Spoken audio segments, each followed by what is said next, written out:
Welcome back to the I Watched Every Best Picture Winners series, a series where I watch every single film that has won the Best Picture Award, the most prestigious award given every year at the Academy Awards, aka the Oscars. Now, I started this challenge in 2021 and completed it in 2022 in 3 parts total with about 30 films in each part, but today's video is a re-edited compilation of those parts with the addition of the most recent winner in 2022. Now, before we dive deep into all 95 films, there's a few things you need to know. Number 1, in order to successfully show footage for over 90 movies on YouTube, I had to manipulate the footage into a TV frame. Otherwise, it would have been a copyright nightmare. Number 2, for each part in the series, I bought the films physically. First with VHS, second with Laserdisc, and third with Blu-ray. Now, I know that decision led to sometimes subpar looking footage, but I thought it would be a fun gimmick and I had to acquire these films somehow. Number 3, completing the series with relative speed meant quick opinions had to be made. Trust me, you will not agree with everything I have to say. You just need to understand that this is a documented journey of me completing the Best Picture challenge. It's not a bunch of detailed, thorough movie reviews. And number 4, like I said with this being re-edited, I of course slimmed down each part, but I also fixed all the errors I made. Occasionally with voice overdubs, which are going to be very obvious, I'm just asking you to please forgive me for the overall mistake correction jankiness. So after the 95 films, I will again include the formula for what I think it takes to win the Best Picture Award, and I will put all films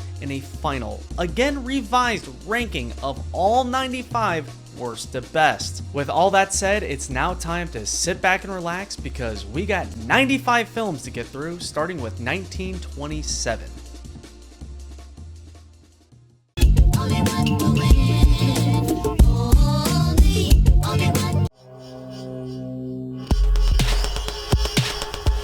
Wings from 1927, notable for not only being the first film to win the Best Picture Award, at the time called Best Production, but the only silent film to ever win, unless you include 2011's The Artist. Wings follows 2 men who join the army as fighter pilots to fight in the First World War. They start off as enemies but slowly become friends, and together they achieve success, endure loss, all while loving the same girl back at home. For being close to 100 years old, this was surprisingly good. It contains some really impressive shots and sequences, even to today's standards, and it's just a joy to watch something World War I related instead of the normal World War II. Wings has a pretty interesting history. At the time, there was 2 awards equivalent to the Best Picture Award, the other being Best Artistic Quality of Production, awarded to the film Sunrise, but later it was decided that Wings was the definitive winner of the Best Picture. This also weirdly is the only film to win the one-time awarded Oscar for engineering effects, the first film to have actors flying in air, which is insane they even pulled that off, and one of the first films ever to contain nudity, which it's really subtle and it was allowed because it's a pre-code film. With it being a silent film, of course there's title cards instead of dialogue, sort of a required subtitles, and the only actual audio comes from a musician, an organist in this case, who scores the film while it's playing in theaters. Throughout, there's some really great large-scale scenes with a ton of extras, insane set destruction, intense dogfights, sped up shots to fake speed, which was a common technique back then, and hardcore stunts where several people got injured and sadly one even died. The movie withstood a really long theater run because of people's fascination at the time with Charles Lindbergh, the famous aviator. I mean, I get it. It's well made, it's thrilling throughout, and mad impressive for the time.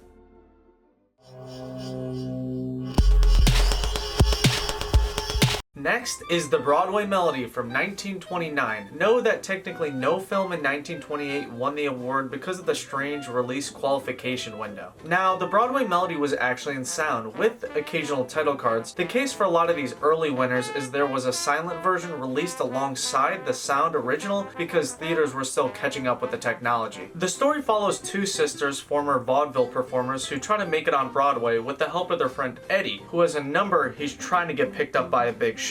All is good until relationships start to complicate things. Now, not a big fan of this one, kind of a snoozer. I'll give it a pass because it's an early sound film, and I bet writing compelling dialogue and detailed stories was probably pretty difficult in the beginning. As you can guess by the title, it's a musical. MGM's first musical actually, and their first all-talking film. It spawned a ton of sequels, which I accidentally bought one in the beginning by mistake. Now it's known for causing a boom in the production of musicals back then because it showed with sound technology what's possible. It's also known for including a single scene using two-color Technicolor, red and green, but now it's deemed lost to time. The Broadway Melody is also sadly known for being the worst reviewed film to ever win the Best Picture. I'm not the biggest musical fan in the first place, so this just isn't for me. I was non-stop confused by the plot, and I kept mixing up the sisters. One of them's even named Hank. I mean, all the characters are pretty unlikable and toxic, and it's just confusing who to root for. Little sucky, but again, it gets a pass because it's old as hell, and it was mad innovative for the musical genre.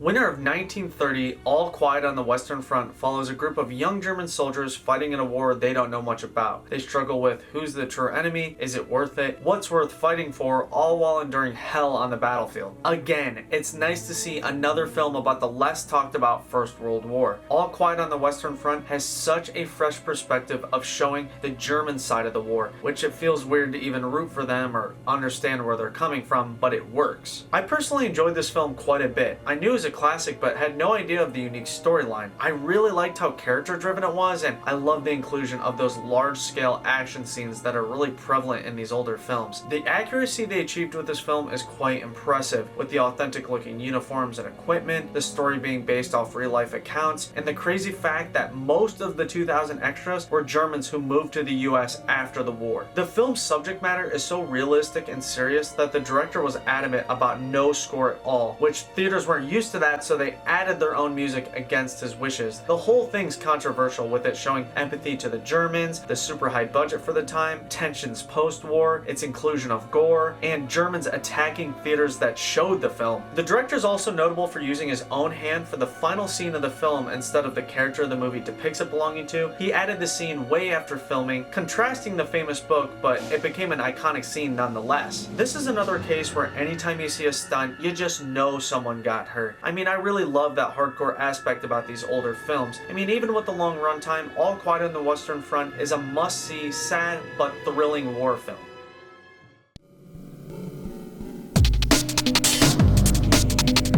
Next up, Cimarron from 1931 is a story following a man named Yancey Cravett and his family who moved to the newly opened Oklahoma Territory to start a family newspaper. Yancey, though, can't be held down in one place, leaving his wife to make a life of her own. Decent film, not the worst, not my favorite. It does have some redeemable qualities though, like again those large-scale, extra heavy scenes, like when the territory is newly opened by the government and nearly 5,000 extras rush to get land. And there are some funny parts here and there. The whole Western feel of this movie makes it an entertaining watch. It's not the most gripping film ever, but with it containing some really cool landscapes, some impressively built sets, and some old-timey wardrobe and slang, makes it worth watching. And there are some Red Dead vibes here and there. Cimarron is one of those movies with a large focus on family and their trials and tribulations through different periods of time, a very common thing to see in these older films. They actually age the actors and actresses 40 years with makeup pretty successfully, honestly. Now, this movie has some pretty prevalent racism, scenes that did not age well and are the contributing factor to the present day poor reviews compared to the overwhelming critical praise upon release. Cimarron's history is interesting, with it being considered the worst performance financially for a Best Picture winner. This is largely because the Great Depression was occurring during, but overall it's deemed a box office failure. The concept makes for a good, enjoyable movie, actually surprisingly good for the time. People even think it's better than the book it's based off of, which is based off a real guy, but overall, it has some dicey, dated scenes, but impressively made for the time.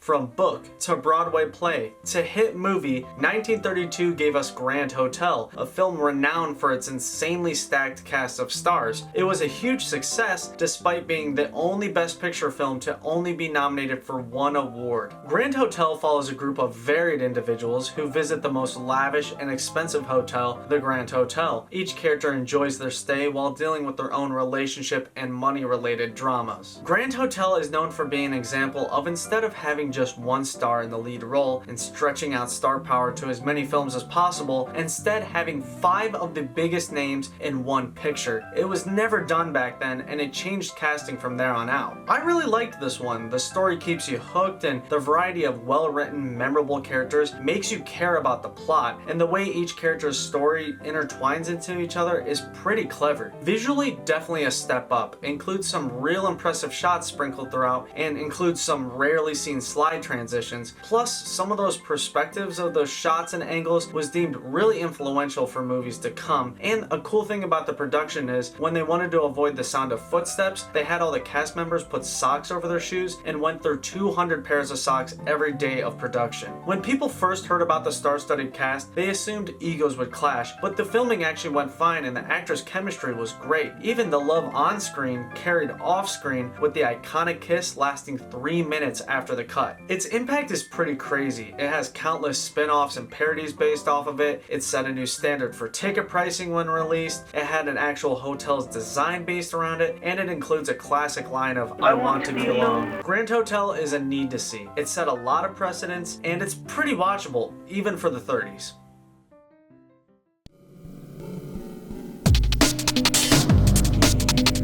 Cavalcade from 1933 is another one of those movies where it revolves around a family. 2 families this time, one rich, one poor, and you view past historical events through their perspective and you witness how the events impact them. Those events include the Second Boer War, the death of Queen Victoria, the Titanic sinking, and the First World War. Now, I love the concept of fictional characters living through real life events. I think it's genius and they achieve it with great success. The movie ended up being way deeper than I originally thought. Deep in a good way, definitely a highlight amongst the 32. The film starts off feeling like any other, but when they start name dropping events, you're instantly hooked. Especially there's a long scene on a ship where a couple is sharing an intimate moment, and once they disband, you realize the whole time they've been aboard the Titanic.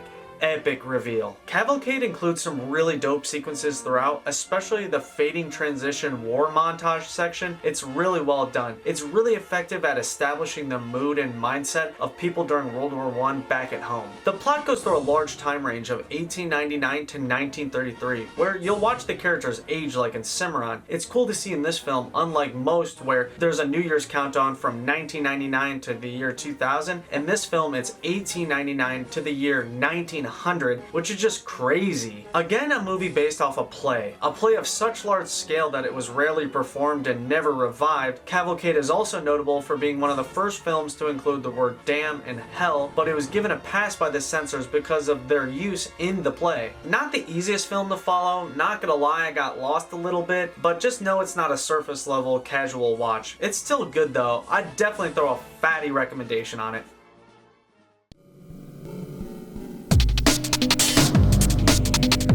1934 birthed a banger, that being It Happened One Night, a story of a news reporter who meets a famous woman on the run. They make a deal that he'll help her get back to her husband in exchange for a good news story, but it doesn't go as planned. This was a real good one, my favorite up to this point. I swear any film with Clark Gable is gonna be a hit. When you have the lead be not only an absolute badass, but also hilarious, that's a recipe for a good film. He wasn't even supposed to be in this movie in the first place. He got casted as punishment. I just thought the plot was really good concept that was well executed. That combined with the really good chemistry between the two leads, the funny, memorable lines, and the super satisfying ending made me a big fan. The history behind this movie is insane. The two lead stars hated filming their parts. The roles were turned down by so many actors and actresses, and just everyone thought this movie was going to be a huge flop, but man were they wrong. It rejuvenated Columbia Pictures, becoming one of their biggest hits. One of the few Best Picture winners to win all 5 of the big categories. categories, and it's credited for being the first screwball comedy. This film has a lot of weird influences, with bus travel increasing because of a lot of Greyhound bus travel scenes, and the fact that Clark Gable had a hard time putting on an undershirt, so he just abandoned it, and it became cool to not wear an undershirt, so sales apparently went down and underwear companies threatened to sue Columbia. It was legitimately thought to even be one of Hitler's and Stalin's favorite films. Regardless, I didn't think much off the cover and title, but I was pleasantly surprised. It's a simple premise, crazy history, and really entertaining.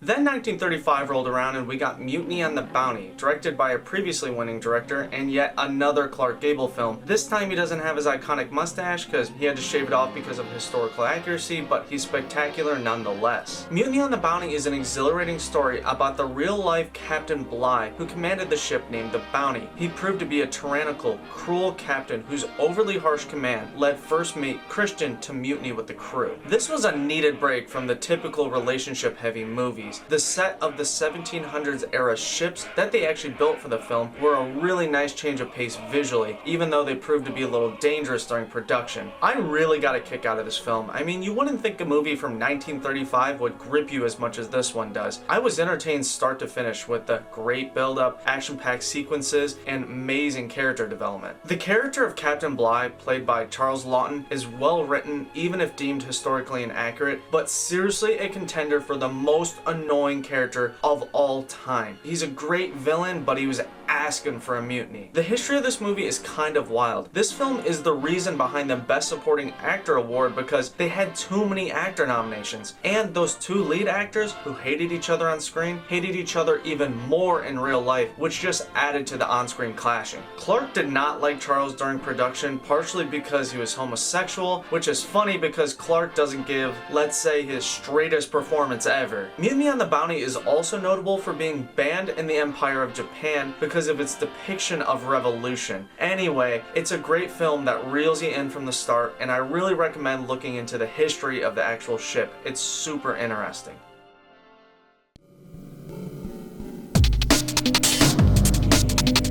The Great Ziegfeld from 1936 is a biopic about the extravagant Florenz Ziegfeld. It follows his iconic, over-the-top, glamorous shows, rocky relationships, and interesting rise to stardom. A Broadway melody, the film we covered earlier, is loosely based off this guy. This is a long boy, debatably too long. I did sort of enjoy it though. I like a biopic here and there, but this one just had some serious dragging moments and some weird story flow. That's mostly because a large percentage of the runtime is musical numbers. Like a half of the movie is a play. The actual character of Ziegfeld is an intriguing character. His backstory is wild. He's really a one-of-a-kind guy. Throughout the film, he's just battling, putting on these grand shows while being broke at the same time. Still a badass though, and he gives this smart idiot vibe like a Jack Sparrow or a Howard from Uncut Gems kind of thing. What The Great Ziegfeld really has going for it is the visuals, especially the nearly 5-minute long single-take shot of the Ziegfeld Follies. Super impressively built set that cost a huge chunk of the budget to replicate. It's even thought to have cost more than the Ziegfeld original. Contains some really unique, over-the-top sequences that give the whole film this large-scale, big-budget feel. That was MGM's goal with the making of this movie, making it feel equivalent to watching an original Ziegfeld show. The budget was so high for this movie, it even switched studios halfway through production. Other interesting facts include that there were some original Ziegfeld Follies performers in this film portraying themselves. It was the longest all-talking film up to that point, and one of the extras in the film was Nixon's wife. Not the most gripping, thought-provoking film I've ever seen, but it is interesting to watch this strange half-mix of musical and normal plot movie. People think it didn't age well with it being too much emphasis on glamour, but I'll tell you what didn't age well. That blackface scene, though.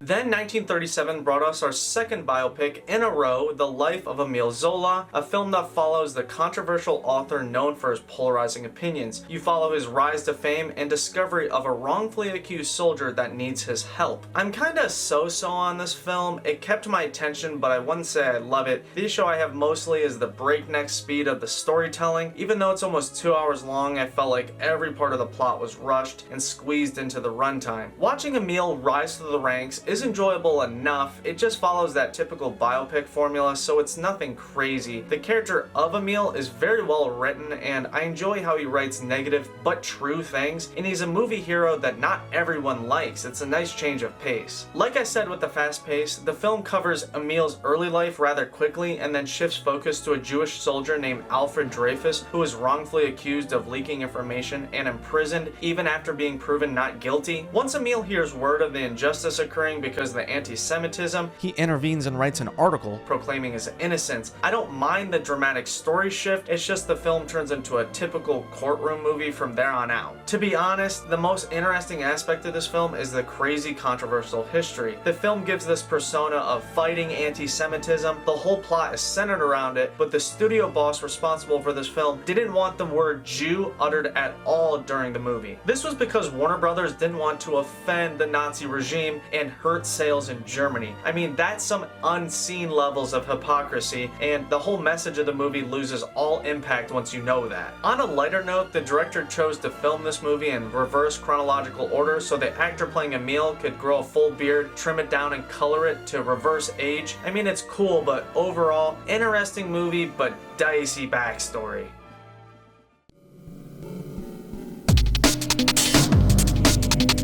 With 1938 came another banger, You Can't Take It With You, a film centered around money, perspective, and class. The phrase "you can't take it with you" refers to what good is being rich and having money when you can't take it with you when you die. The story follows a couple, one with a girl that's part of a fun, diverse family of people following their passions and loving what they do, and the guy is the son of a large businessman who only cares about growing his company. It creates a unique situation with the businessman father only needing one more house to sign over ownership so he can build a factory, and that one house happens to be the girl's home, and it's full of people who could care less about money, only happiness. You Can't Take It With You has a very young James Stewart who does a great job. He's such a likable lead paired with the other great acting performances like the grandfather who was in the earlier Best Picture winner Grand Hotel. It's a personal favorite of mine within the 32 because it's just a solid, wholesome, easy to understand, predictable film. Sometimes you need that, and it's a bit of a tearjerker during the end, no cap. It's just, I love the premise of government versus family. It's well executed here. The film was adapted from a popular play from a few years prior, and the only way they could make this film was when the director had to spend an expensive amount of $200,000 for the rights to that play. That director being Frank Capra, fun fact, also directed It Happened One Night. That grandpa character I mentioned earlier, played by Lionel Barrymore, was changed from the original play because at the time he had crippling arthritis, so they wrote into the story that he hurt his ankle, hence the crutches. Anyway, you really gotta watch this one if you want a quick pick-me-up. It's got a great setup, great cast of characters, and a feel-good, satisfying end.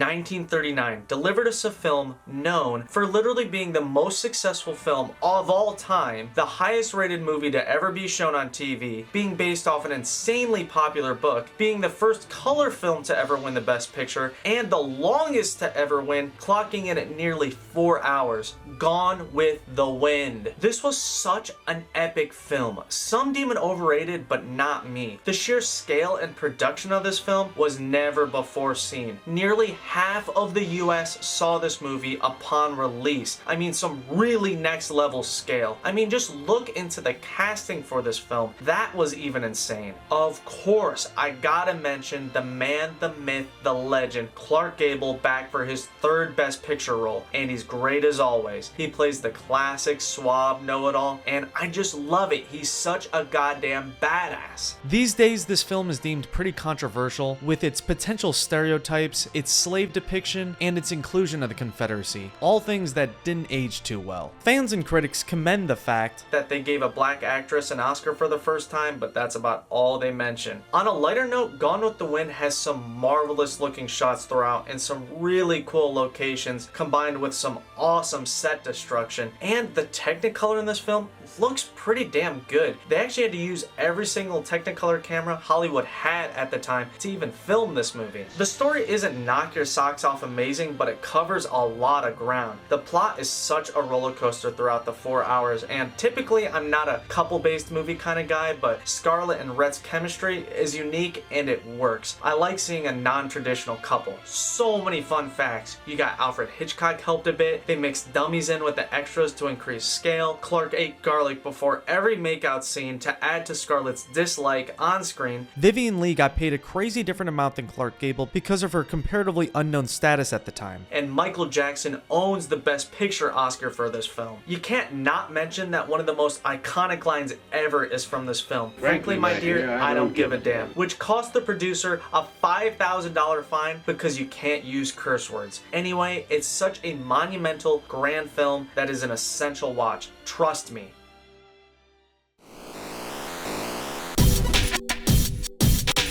Next is Rebecca from 1940, directed by the Alfred Hitchcock, produced by the same guy who produced Gone with the Wind, and is our first mystery film. We're back to black and white, even though last film was color, but this was because Alfred wanted to keep the dark tone of the original book. The story revolves around a girl who recently married a rich man. When she moves in, she quickly realizes that everyone that works for him is obsessed with the previous wife, Rebecca, especially the housekeeper, and you watch as the main character uncovers Rebecca's past. I thought Rebecca overall was a pretty enjoyable watch. I was still riding the hype off of Gone with the Wind, but I liked it nonetheless. I really enjoy how the audience and the main character are in the same perspective of watching the events unravel. That paired with the great tone-setting music make for a really unique experience. The film is filled with a bunch of foreshadowing, great acting performances, especially from the main actress and housekeeper. It also contains a really impressively built half-scale model of the castle where most of the film takes place. Rebecca is also filmed using this technique called deep focus photography that achieves unique depth. The pace of Rebecca is perfect. It keeps you on your toes and has a nice satisfying mystery conclusion. The couple again isn't that bland, nobody cares chemistry. There's more than meets the eye with the two on screen. This is actually Alfred Hitchcock's first film in Hollywood, and from the sounds of it, he sounded like he was a major pain in the ass to work with on set. Besides being known as a Hitchcock film, this film popularized the coat worn by the main actress that is still to this day called the Rebecca. Based off a famous book, like I said, but because of the codes for film at the time, mild spoiler, the murder plotline had to be tweaked quite a bit. Regardless, it's a thrilling, engaging film that is a solid first mystery entry.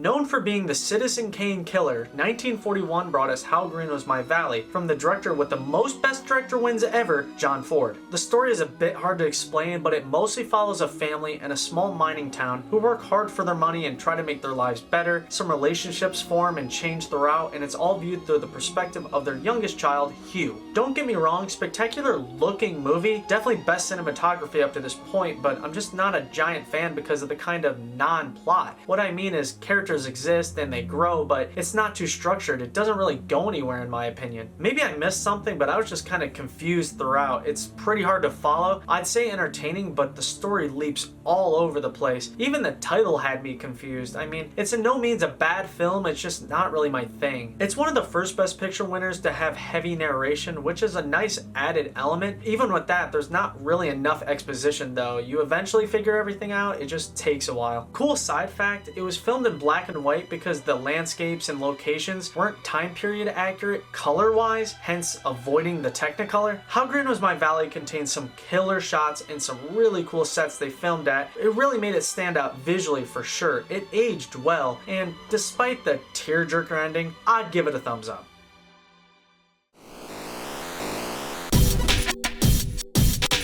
Then 1942 produced Mrs. Miniver, a film about a Mrs. Miniver who is universally liked by everyone in the town, so much that a rose is named after her to enter the town competition. You watch as the Miniver family lives a pretty normal life until the war comes and changes the status quo. I mention a rose because a large portion of the film follows a competition where every year the town picks the best looking rose. It's normally won by the same stubborn old lady, but when a rose named after the title character enters, it gets competitive. The other portion of the runtime follows the middle-class Miniver family during this time World War II, first time for a Best Picture winner, and the plot also follows this young couple in love, but I could take or leave that section, honestly. Mrs. Miniver is alright. It's a little deeper than I initially thought, and I like how they handled the war aspect, and Franklin D. Roosevelt liked this film's take on the war so much that he ordered it to be used as propaganda. Even Winston Churchill was also a fan. I thought the main characters were all pretty well acted. I don't know about Toby though. He's in the running for one of the most annoying child actors, but the cast was comprised mostly of English actors. The film even shares a lead with the previous winner, How Green Was My Valley. The story has a rough start, being pretty cut and dry, spoon-fed, but picks up greatly when the tone shifts to the more serious war topic. There's a lot of needed twists to keep attention, but sadly includes a lot of no heads-up time jumps all over the place. Like I said with the war topic and propaganda use, Germany weirdly hated this movie, even though it doesn't negatively mention them at all. And like I said with the rose competition, there was a real-life rose species grown called the Mrs. Miniver, just like in the story. The actual actress that played Mrs. Miniver really did a great job. I mean, she sold the film for me. She even ended up winning Best Actress and set the record for the longest acceptance speech ever. Anyway, this film definitely wasn't my favorite. I'd say overall pretty mediocre.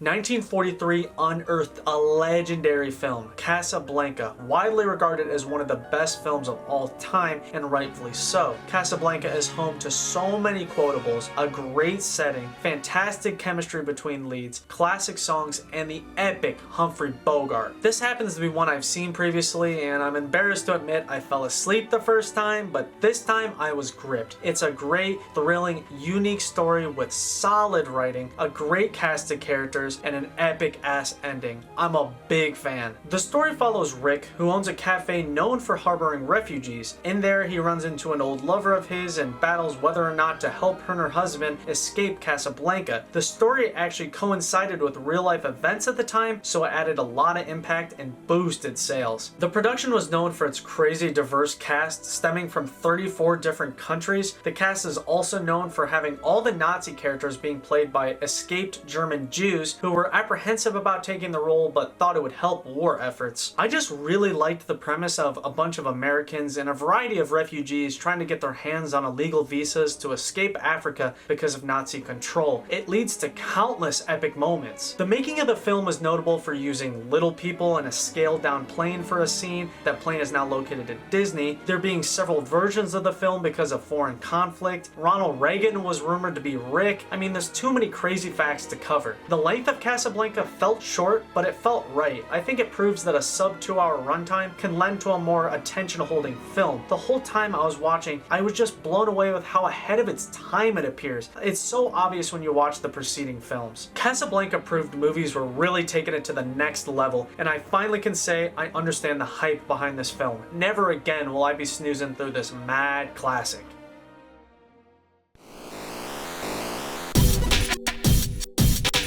This next one had a lot to live up to. Did 1944 produce another slapper? Not quite, but not bad. Going My Way, starring the spectacular Bing Crosby, which up to this point I only knew about his musical career, was an okay film, made better with his inclusion. The story is centered around Bing's character of Father O'Malley, who is sent to a church in financial trouble with the hope of helping them out. Once he arrives, he struggles to win over the previous apprehensive priest, but eventually they warm up to each other. Even though this felt like a step backwards from Casablanca, it's hard to dislike. It's got a pretty heartwarming, unique story, and paired with Bing's charismatic, charming persona, it makes you overlook the visuals and the slow pace. The slowly growing relationship between the two priests is pretty enjoyable. The rest of the story is pretty run-of-the-mill. Just know there's a huge emphasis on music in this movie, a lot of songs, some bangers. The whole thing felt like a Bing Crosby flex, like he had a song quota he had to reach for this film. The awards given to this movie are pretty interesting. First off, it won one for the music, which is no surprise. There was a big emphasis, but the actor Barry Fitzgerald was nominated for Best Supporting Actor and Best Actor at the same time. The only time that's ever happened, they even changed the rules after that. When he actually won the supporting actor, they gave him a plastic statue because of metal wartime shortages. Even with how wholesome this movie is, it's actually banned in a few countries because of Bing Crosby's priest uniform, including a white shirt. Little ridiculous if you ask me, but regardless, it's a decent casual watch if you want a mood lifter.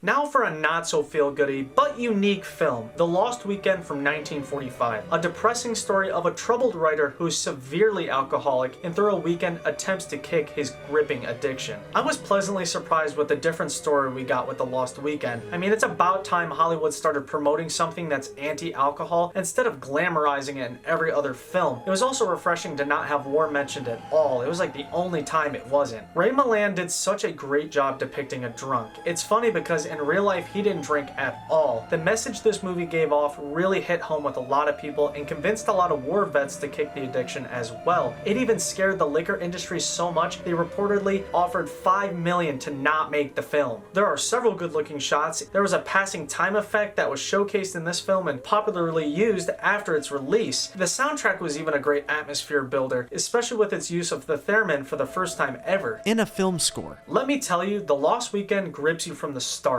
A movie based solely around a single man's addiction is a refreshing premise. It's told with a lot of flashbacks, which it can be confusing when one stops and starts, but it still tells a great story. The movie's actually based off a book that was supposed to be called The Last Weekend. It was years later where the director noticed the typo and realized he made the same mistake himself. You might also know this film for its infamous bat scene. You gotta check this out.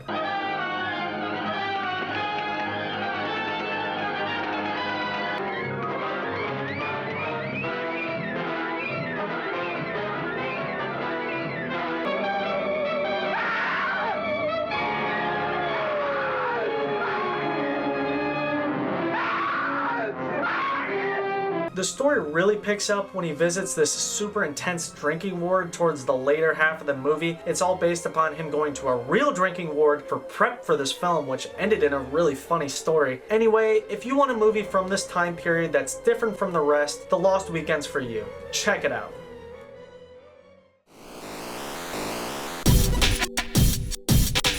With 1946 came a sleeper. The Best Years of Our Lives. I'm not a big fan of this one. I know people love this film and maybe I missed something, but I was on NyQuil mode throughout. I kind of knew I wasn't gonna like it off the cover and title, if I'm being honest. To me, it took a long time to get going. It took forever to establish the plot. It's not absolutely terrible, but it just majorly drags. I get a lot of these films are about the impact of war, but I'm just getting tired of it up to this point. I get the point, but at the same time, I don't. The Best Years of Our Lives does contain an interesting character though of Homer Parrish, played by Harold Russell, who has hooks for hands because of a war injury, and upon looking it up, they're real hooks for the same reasons. He's actually the only actor to ever receive 2 Oscars for the same role, which is pretty awesome. This film is also notable for having the same director as Mrs. Miniver, who's actually mentioned in the storyline, and has an actress from that film as well. Even though the movie is a bit of a slow mover, there are some highlights like some funny one-liners, some interesting cinematography, and a hilarious scene where this guy falls through a table. But to be honest, the characters are all pretty unlikable, and I think I just missed what everyone seems to love about this film. I respect the serious topics of veteran PTSD, job availability, and family struggles, but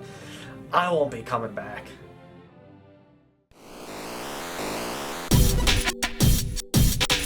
From sleeper to slapper, 1947's Gentleman's Agreement, starring Gregory Peck, aka Atticus Finch, ringing any high school bells, is a spectacular film about perspective and anti-Semitism. Gentleman's Agreement initially gave me the vibe of a standard relationship film, but man was I wrong, it's way better. The story is about an accomplished writer who's about to write a story about anti-Semitism. Then he decides he's going to be Jewish for 6 months to witness the prejudice firsthand. Such a unique concept for a film. It's so interesting to watch unravel. Once he commits to being Jewish and tells no one, and he slowly realizes how bad the prejudice truly is, it gives him a fresh perspective of the people around him and of the world. Gentleman's Agreement was based off a book of the same title released in the same year. And as you can guess, this film is mad controversial. It was even banned in a few areas. It's so epic to watch the people that Philip, the main character, thought he was close to aren't as they seem. During his 6 months undercover, he tests his family and friends to see the reactions, and what they do and say is crazy to observe. The whole film is honestly so well written and well acted, and the ending reveal is so satisfying. The whole story really reminded me of this book Black Like Me I read a long time ago. Very similar premise where a guy acts as a black man to test reactions. Overall, highly recommend. It really opens your eyes to how people thought back then. Gentleman's Agreement, Watch it.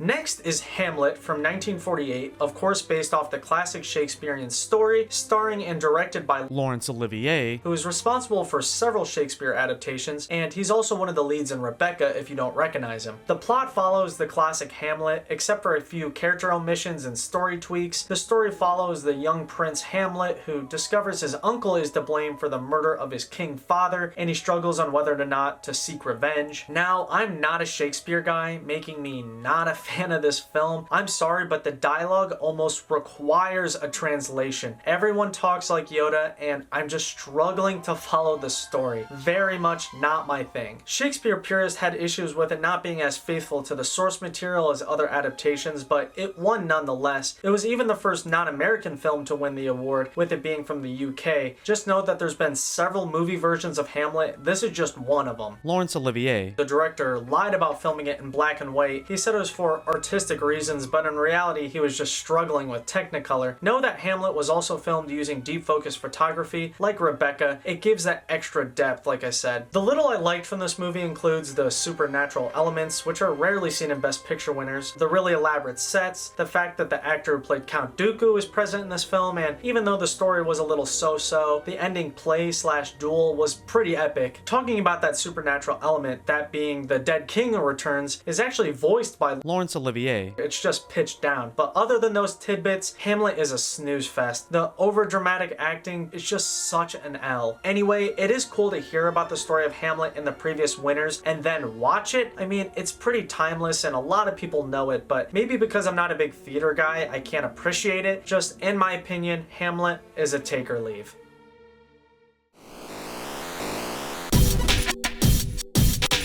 The 40s closed up with All the King's Men in 1949. Based on a novel of the same name from 1946, it follows a small-town politician named Willie Stark, who is well-liked, genuine, and humble. A reporter follows his rise through the ranks and slow turn to corruption. All the King's Men was actually mad good. It was real fast-paced, easy-to-understand story, centered around a great, gonna say it again, badass character, performed by Broderick Crawford, who was actually drunk most of the time during filming to get into character. The character was initially offered to John Wayne, but he turned it down because he thought the role was unpatriotic. All the characters on screen do a great job. This is maybe partially because the director would only let them see their line one time and they'd just have to wing the rest of it. Willie Stark honestly gives off strong Alex Jones Trump vibes throughout, but it works. His voice is also dead-ass the same as Dexter's dad. He kind of serves as a hero villain that everyone starts off loving, then hates, and maybe even dies because of. All the King's Men contain some really good looking shots, which is the case for most of these Best Picture winners, but in the case for the ending for this film, it was a little but overall, I deem the movie worth watching.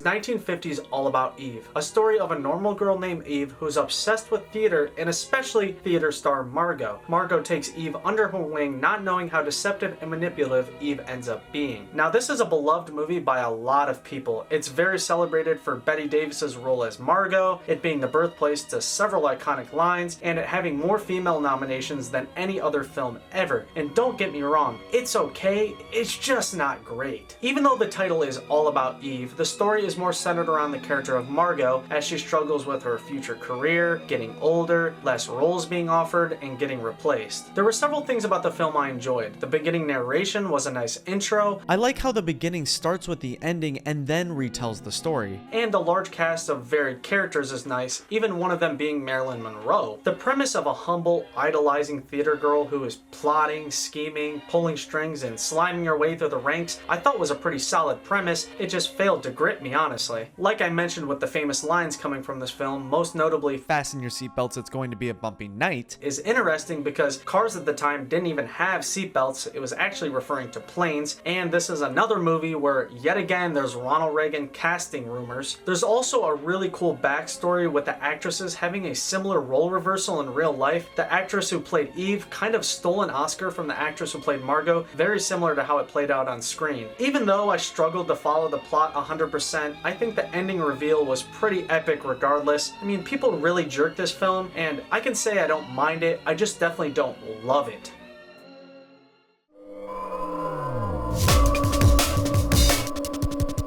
Then 1951 brought us our second color film to win the Best Picture award, An American in Paris, starring the legend Gene Kelly, known for his role in Singin' in the Rain, and a large portion of this film is actually directed by him even though he's the lead, similar to Laurence Olivier in Hamlet. The story goes like this. An American painter is living in Paris and he struggles to sell his work. A rich lady discovers him and not only is interested in his work, but him. He instead loves a French girl who's in a relationship with a buddy of his, which complicates things. The fact that this film is in color actually adds a lot. Crazy, vibrant, beautiful looking sets throughout. 44 sets actually, especially the intro colorful dancing scene. Super ahead of its time visually, a great impressive start to the movie. Gene Kelly is so perfect for this lead. He's a crazy good dancer and he's great with the ladies. A real sly guy. You watch as he tries so hard to get the girl he wants, and he even breaks the rule normally seen in these movies with the first date then marriage. He wants to get married before the first date. I also like his piano playing friend. He's amazing. Know that An American in Paris has a crap load of music in it. So many musical numbers. Even the last 20 minutes of the film is a no dialogue, super elaborate, colorful ballet sequence. It's really cool though. Top-notch choreography. Even though it was a visual spectacle, the play-like ending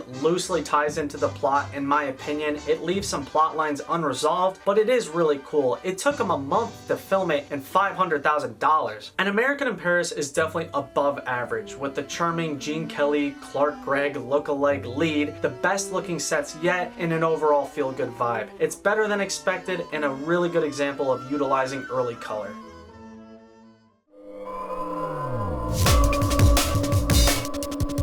Yet another color film came in the form of The Greatest Show on Earth in 1952, an epic story of high-level acrobats battling for the top spot, elephant trainers in a struggling relationship, and a clown escaping his dicey past. The scale of this film is insane. The fictional circus they follow is actually the real-life Ringling Brothers Barnum and Bailey Circus who helped with the production of this film. Watching this, it feels like you're actually there. It's a similar entertainment value and similar anxiety from the performances. Everything feels so real because you first watch how the big top tent is erected documentary style with 1,400 extras, and all the actors and actresses had to learn their respected circus roles, so that led to legit stunts. There was hundreds of animals involved, a ton of equipment. I mean, just a crazy production behind this film. I really got a kick out of The Greatest Show on Earth. How can you not love the GOAT, Charlton Heston, who was cast purely off how he waved to the director when he first met him? It stars my other boy Bing, amongst many other cameos. You're hooked right off the bat. It's such a great batch of diverse characters with stories you care about, especially Buttons the Clown, played by James Stewart. It just contains a lot of funny lines, foreshadowing, and some sick sequences, especially that train crash part. That was epic. You'll notice a lot of shoddy green screen effects with a lot of green haze around characters, but it gets a pass because of its age, and there's a couple of yikes lines in this movie. Why is it whenever he's around I'm all wet in more ways than one? Ow! But I really did enjoy it, even though a large portion of people don't like this film, weirdly enough. 1952 was also the first year they started televising the award ceremony, meaning this award is really going to the next level, and with these next couple of movies, we're entering classic territory. Combined with 2 color films in a row, it had me thinking color's gotta be here to stay.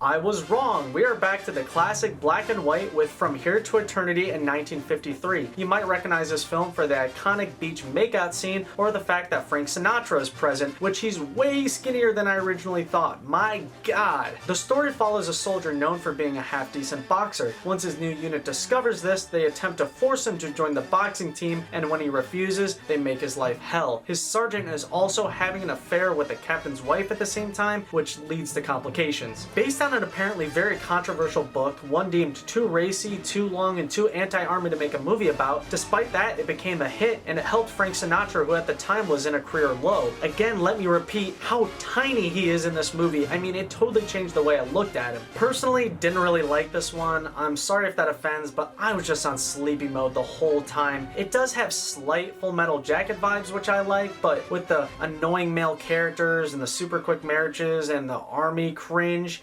Nah. Again, the third time I read that Ronald Reagan, back in the day an actor if you didn't know, was supposed to be cast in this film, but nope again. Personally, I just don't care about soldiers forming relationships like in Best Years of Our Lives. And the soundtrack was kind of a snoozer as well. There's also a popular rumor that the plotline in The Godfather with Johnny Fontaine is the real life story of how Frank Sinatra got his role in From Here to Eternity, and this film also is notable for popularizing Aloha shirts back in the day. Kind of a snooze fest until out of nowhere the Pearl Harbor attack happens right when you think credits are about to roll, which I guess picked it up a bit until the terrible ending with the main character dying in the most stupid way possible, making From Here to Eternity, I'd say, skippable.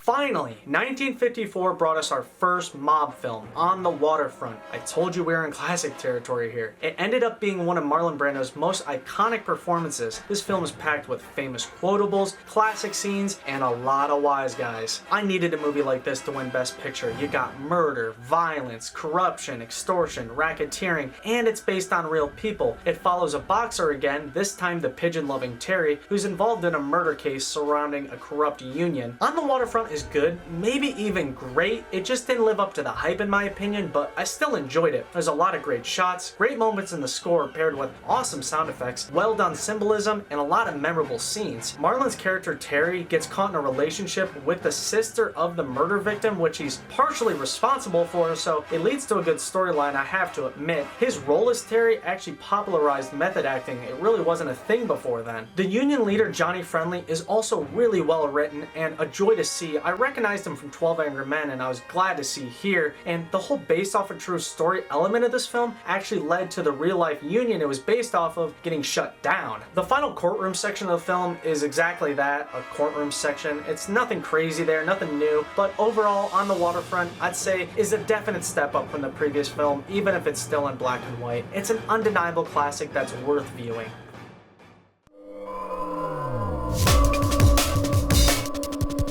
Now on to 1955's Marty, a nice short and sweet film, actually the shortest runtime ever to win the award, and it follows a middle-aged butcher who's struggling to find a girlfriend until he runs into the overlooked school teacher in the same situation. It's rare that a Best Picture winner solely follows a single man. It's a nice small-scale, bite-sized, cut-and-dry story. It's heartwarming and sometimes sad and really stands out from the other winners. Maybe it was slim pickings in 55, but it's in no way a bad film. I thought Marty was pretty good. Not blow you away good, but for a small budget and a simple storyline, it gets the job done. It was actually the smallest budget ever to win the Best Picture award, and at that time the only movie to spend more promoting the film than the actual budget. The main actor, Ernest Borgnine, also known for being Fatso and From Here to Eternity, did a fantastic job alongside his girlfriend. You just can't help but root for a non-stereotypical couple for a change, especially with all the ugly comments that made no sense. Marty was notable for being based off a TV show, which was never done back then. Also notable for having Burt Lancaster, also from Here to Eternity, produced the film, but he thought it was gonna flop and he only did it for a tax write-off. It's hard to dislike Marty with the simple themes of love, appearance, and parenting, all wholesome, paired with a digestible plot, has me thinking, yet again, another thumbs up.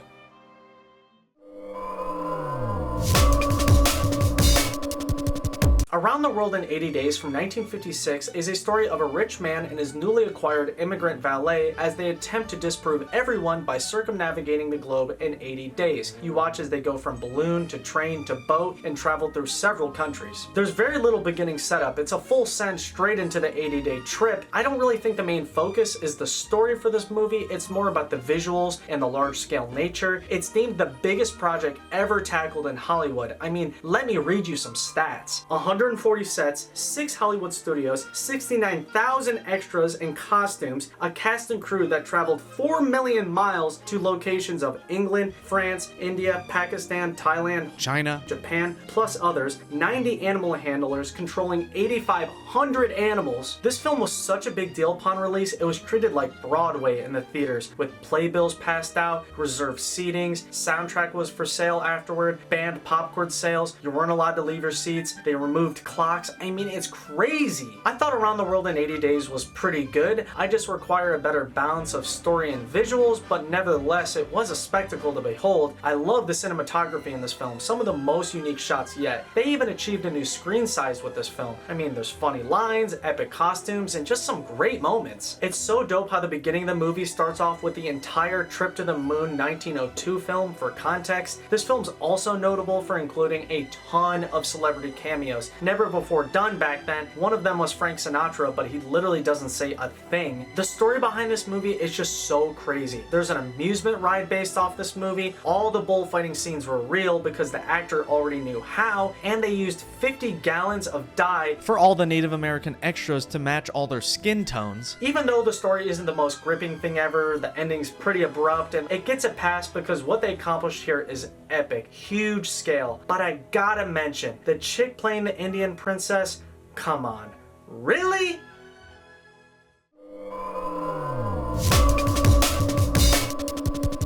Whew, 1957, banger year, responsible for Bridge on the River Kwai, based on a true story tale of British POWs trapped in a Japanese prison camp forced to build a bridge. The captain thinks it'll be a good morale builder, but the US back at home has other plans. It's not too often we get an action movie of this stature. I mean, this felt right out of the 70s to me. It's right up my alley. I was hooked instantly. I mean, you gotta love Obi-Wan in the lead role. All the acting is honestly really great. What a great premise for a movie. The US versus Japan versus US. You got the ideas of if you're gonna do it right, always appeasing your higher officer, and the central theme of pride. It just hits so hard. It's got such a good level of seriousness, and it does not drag. It doesn't have that cookie cutter formula feel either. The production of this film was crazy. Yes, they actually built that bridge and destroyed it. It cost $250,000, and they used 1,000 pounds of dynamite to do it. There's so much controversy with this film as well, with the Oscars won, the story accuracy of the true story, the director nearly drowned, and the shooting conditions were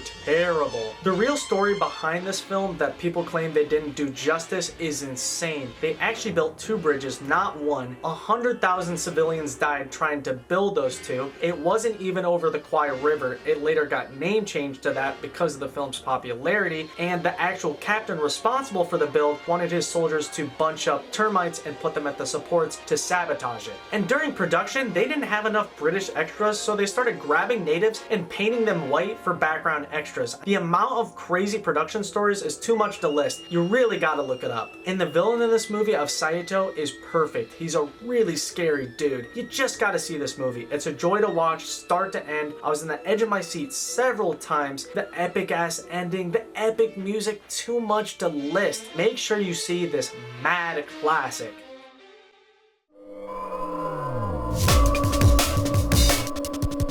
From absolute fire to what the hell. 1958's Gigi, from an American in Paris director and same lead, comes a story of a young girl involved in a very weird relationship with an older, richer man who was originally a family friend. Deadass, by far the worst film. I must have majorly missed something because this film is creepy as hell. It is a terrible premise of a 33-year-old man being friends with a lady and her daughter and slowly falling in love with the 16-year-old daughter. Some love this film, others don't, including me. I mean, it even got a play adaptation. It's just so predictable. It feels like it's from the 40s or 30s. It's got crazy unlikable characters, a plot you could care less about, terrible writing, it contains grooming, and it has this cringe as hell Predator anthem. Each time I see a little girl of 5 or 6 or 7, I can't resist a joyous urge to smile and say thank heaven.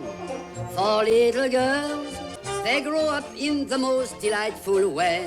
Those little eyes so helpless and appealing. Gigi contains some bad takes and some mega cringe lines, especially this weird and sensitive suicide line. Congratulations! Your first suicide. Oh, what an achievement. It contains a horrendous ending that wants you to side with the villain, the 33-year-old who keeps flip-flopping on whether Gigi acts too old or not. The only praise I can give this film is the impressive scene shot in front of the mirror where they successfully don't show the camera equipment. There's some cool intro credit scenes and some rarely seen fourth wall narration, and it's kind of cool how Pink Floyd has the soundtrack on one of their covers. I swear, everything surrounding this film is toxic. They had to drugged the on-screen cat to make it more chill. They had to overdub all of Leslie's singing, which she wasn't pleased about because they didn't think she was any good. In reality, Leslie Caron, the actress who played Gigi, was 27 at the time, but it still makes for a terrible storyline and an uncomfortable watch. If you're watching all the Best Picture winners like me, make sure to skip this doozy.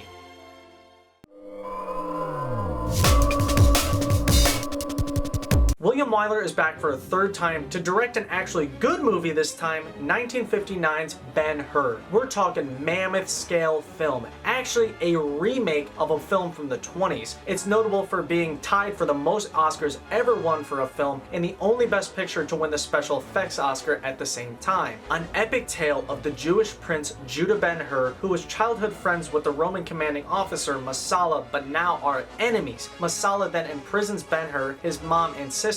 Ben-Hur escapes and seeks revenge. I absolutely love this film. Charlton Heston is back as the lead in a perfectly paced, compelling story with a well-integrated religious storyline with literal Jesus Christ in it. How do you sum up a film as giant as this? First, I gotta list some stats. 15,000 extras, 1 million props, 300 sets taking up 18 acres, 9 sound stages, 18 chariots built, 200 camels, 2,500 horses, 40 ship miniatures built, 40 tons of sand, 40 tons of cubic feet of lumber, 1,000 pounds of plaster used for the impressively built sets, 400 pounds of hair, you gotta mention that, and a chariot scene that alone cost $4 million and 5 weeks to film. Man, that chariot scene, oh my god, is it epic. It contains some of the most impressive shots I've ever seen. It has some really cool practical effects with the dummies, the dynamite, the hardcore as hell stunts, even cameras got wrecked and a couple horses died. That's actually a common misconception. The over 100 horse deaths actually occurred for the original Ben-Hur, but I thought it was worth mentioning nonetheless. Quick side note, someone bought one of the chariots used in this film and rode it on the highway and then got arrested. The arena that the race takes place in was actually built for this film, which is so insane. All the sets were so impressive they had tours going through during filming. Ben-Hur is such a spectacle to watch. It's visually crisp, they're using state-of-the-art cameras, the color looks great, it just aged so well. The storyline keeps you hooked, even though it's 3.5 hours. The storyline with the two old friends fighting is so compelling, paired with the storylines of leprosy, anti-Semitism, and Christianity, making it actually the only Vatican-approved film. Like that means anything, but it's notable nonetheless. I'll include some more on-screen fun facts worth mentioning, but I just gotta say that even though this is my second time seeing this movie, I don't remember much from the first time, it's a joy to watch the rise and fall and rise again of Ben-Hur. There's countless memorable moments, and it's just such a cool time period to make a movie about. I enjoyed it endlessly, and just make an effort to see this movie.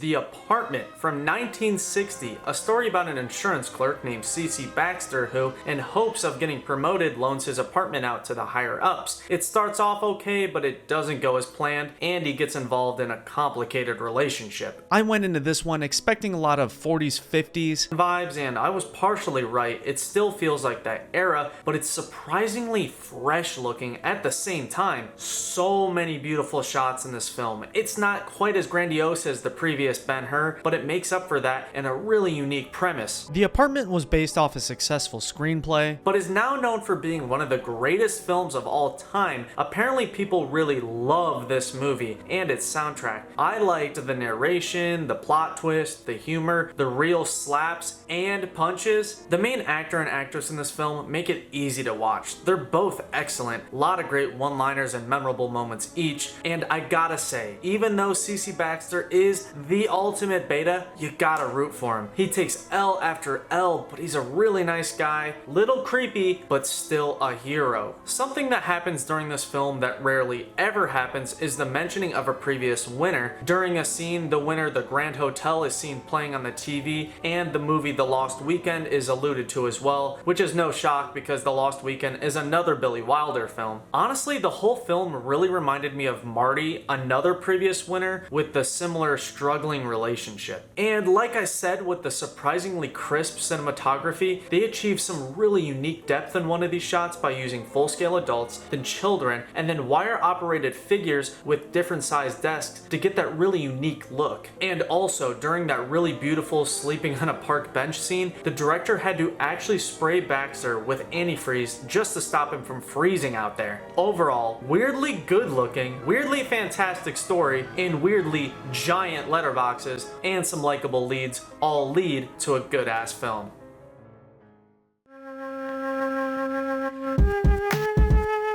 Next up is 1961's West Side Story, a musical that follows two New York rival gangs, the Jets and the Sharks, and a love story caught in the middle of the two. Tensions between the two gangs rise, all while Maria and Tony's romance remains. Now off the bat, not a musical guy. I respect them and I understand their appeal, just not for me. The fact that the storytelling is told within lyrics and songs of music I don't really like in the first place makes them hard to follow / care about. Despite that, again, people love this film. It's a classic Romeo and Juliet-esque play adaptation. Again, the soundtrack was massive. Even some of the songs I recognized. It's praised for its cinematography, editing, location shot at, and it's super influential. It even spawned a 2021 Spielberg remake. The production behind this film is quite interesting. There were so many dancing scenes, they wore through 200 pairs of shoes and split 27 pairs of specially made stretchy pants and wore 100 pounds of makeup used for dyeing the Puerto Rican actress' skin. One of the main actresses, who was actually Puerto Rican, was told to darken her skin, and when she refused, was called racist. There were even two directors for this film, Jerome Robbins' debut actually. One director was on the dramatic story, while the other one focused on the dancing sequences, which I thought was pretty interesting. And West Side Story suffers from what a lot of films in part 1 did, was censorship intervention. A lot of changes made, you gotta look into it. For some things I liked, there were some rarely seen visual effects, some impressive choreography, some sick helicopter shots, The fact Elvis was almost cast. there was some fourth wall breaks, and the story really reminded me of On the Waterfront. Now, I would not say I like this film. I just cannot stand in musicals how it's serious dialogue into a dancing sequence, back into serious dialogue, back and forth, that combined with the incredibly cringy gangs. Nah, bruh. Something about this film I just can't get over is the storyline of the two lovers. Okay, so get this. The guy murders the girl's brother, and fresh after the murder, with the brother's blood on his hands, goes to meet the girl. She knows who the blood belongs to, but they still have sex immediately. Bruh! I personally just can't handle the overly dramatic, over-the-top acting that comes with musicals. I personally really struggled watching this film. I was battling sleep the whole time. I just didn't like any of the characters, and the dancing sequences were long as hell. I get it's all theatrical, just again, not for me.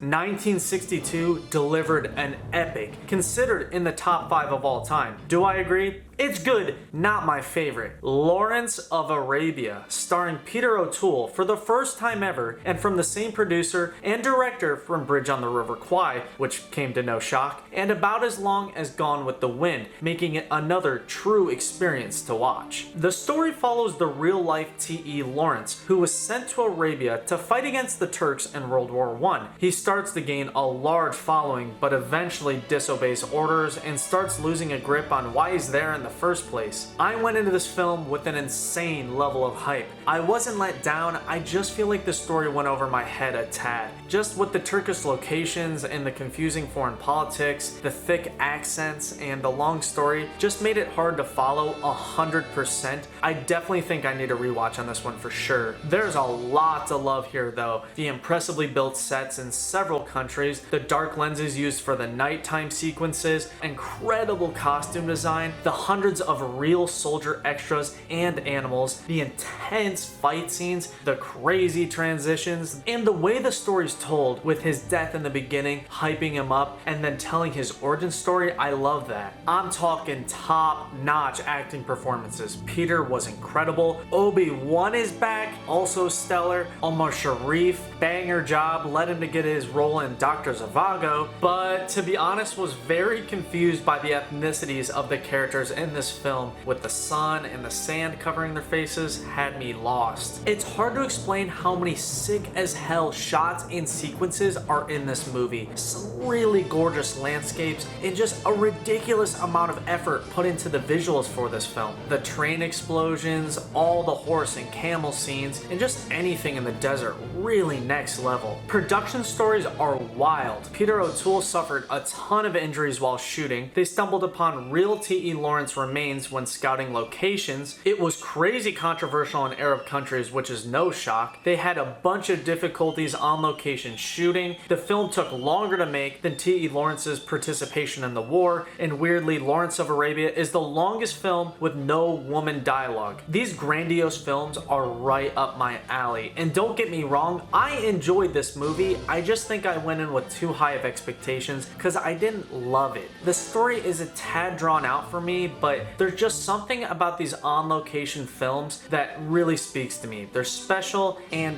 this is no exception.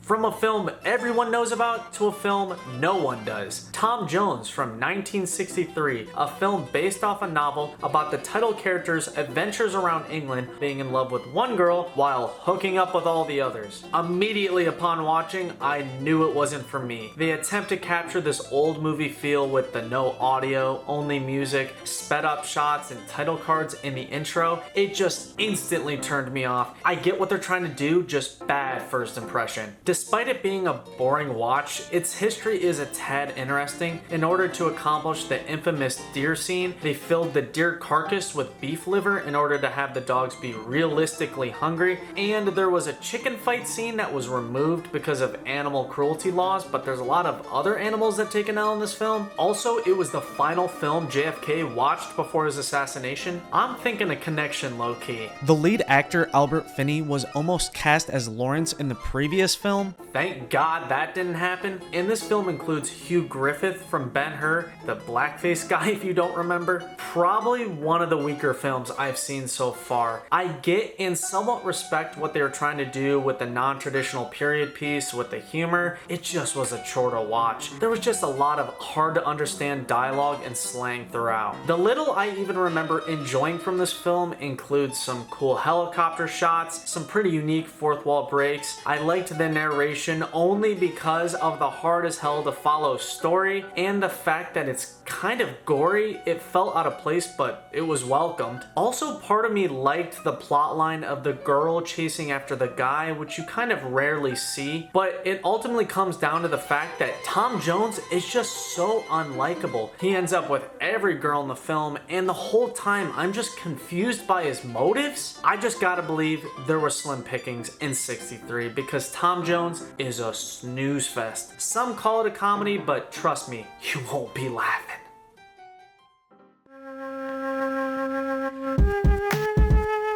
1964 brought us My Fair Lady, starring the famous Audrey Hepburn as a homely flower girl who is found by Henry Higgins, a phonics teacher who wagers a bet that he can turn this ugly girl into a high-class woman. Now, typically I'd immediately write this off as another musical, but this one was alright. I don't love the songs, but the characters are likable and well acted, and there were a few memorable moments here and there, and the visuals were pretty eye-catching. Hell, they even made 1,500 costumes for this film.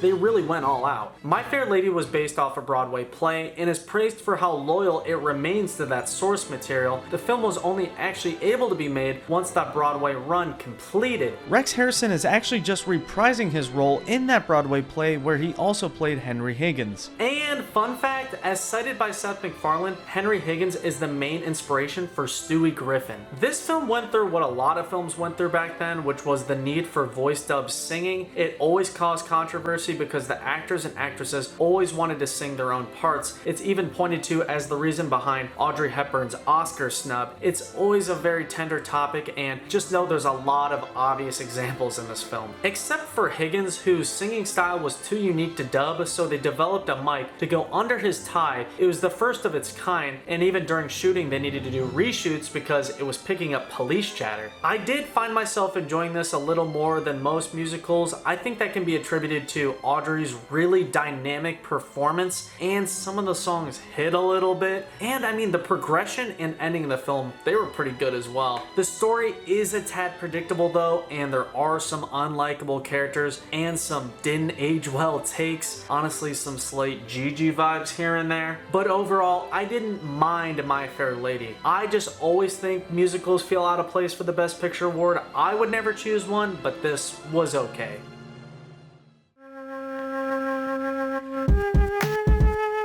You guessed it, another musical. This time 1965's The Sound of Music. Now, at a surface level, it seems pretty run-of-the-mill, but with the war Nazi backstory in this film, it's a musical with a little bit of depth. The plot is surprisingly real. Many claim it takes too many liberties, but the story is one of the Von Trapp family, who is led by the Captain Dad, who controls his kids in a military fashion. Many governesses are called in to control the kids, but none can handle it. That's until Maria the nun steps in. Like I said earlier, a lot of household names here. People adore this film. It was based off the Roger Hammerstein play. It's within the top 10 grossing films of all time. It had a massive soundtrack. It's even produced by one of the previous directors, Robert Wise from West Side Story. Even the multi-time winning director William Wyler was associated with this film, but he dropped out mid-production. For me, I was surprised by the depth of the story here. A musical like this with some actual substance I can tolerate every so often. I really liked a lot of the shots, except that obvious ass helicopter shot, the locations, and the overall visuals. Just to me, what killed it was the ending. It just dragged on. But there are some great characters here. I like Mr. Von Trapp a lot. I didn't recognize him at first, but I recognized him from his later films. And of course, Maria. I mean, she's the reason the film works so well. It's honestly crazy how she was able to do this film and Mary Poppins nearly at the same time, because they're so similar. And it's super cool because during the production of this film, in between takes, she would sing Supercalifragilisticexpialidocious to all the kids to keep them entertained before Mary Poppins released, so they thought she made the song up. This film has a crazy connection with the previous winner, My Fair Lady. Julie Andrews played Eliza in the play version of the story and was almost cast as her for the film adaptation as well. And Audrey Hepburn was almost Maria in this film. And fun fact, Marnie Nixon, who voice dubbed Audrey Hepburn in My Fair Lady and Maria from West Side Story, is actually in this film as a nun.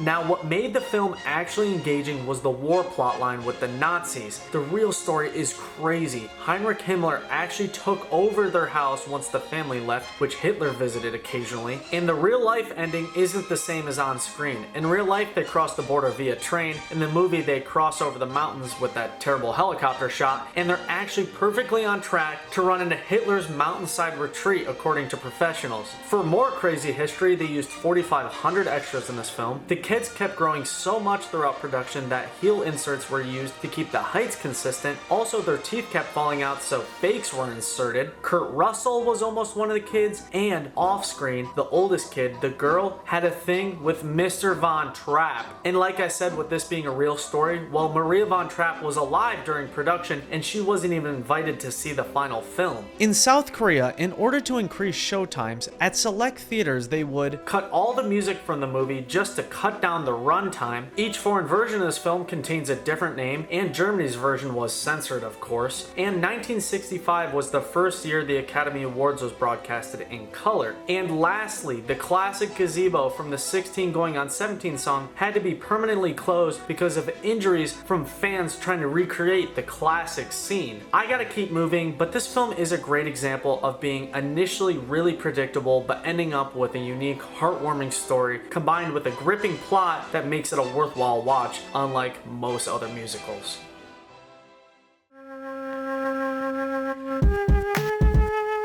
From Here to Eternity's director, Fred Zinman, is 1966's A Man for All Seasons, the real-life story of Thomas More, who, as a chancellor under King Henry VIII, is being forced to approve the king's divorce. He refuses and suffers for it. The name is in reference to a man who will stay true to his religion no matter what. This explains why More is so set on his decision against the king, because it conflicts with his strict religious beliefs. This was alright. It didn't really really hold my attention too much. I was a little bit confused throughout. I like how it's not super cut and dry, but with the old names and locations and political and religious elements mixed with kind of old-timey English make it hard to 100% understand. The time period this takes place in is visually appealing for sure, complete with the outfits and the sets, which all looked amazing. During the play version, Charlton Heston played the lead role in the play and wanted it here but was ultimately turned down. The actor who did get it though, Paul Schofield, also played the same role in an earlier run of the play. Similar to how Rex got the role in My Fair Lady. Paul is fantastic here. I love how reliable, blunt, to the point, well-spoken, honest he is here. Really a great job and a joy to watch. And the way that he defends himself at the end of the movie gave me strong Life of Emile Zola vibes. This film also features a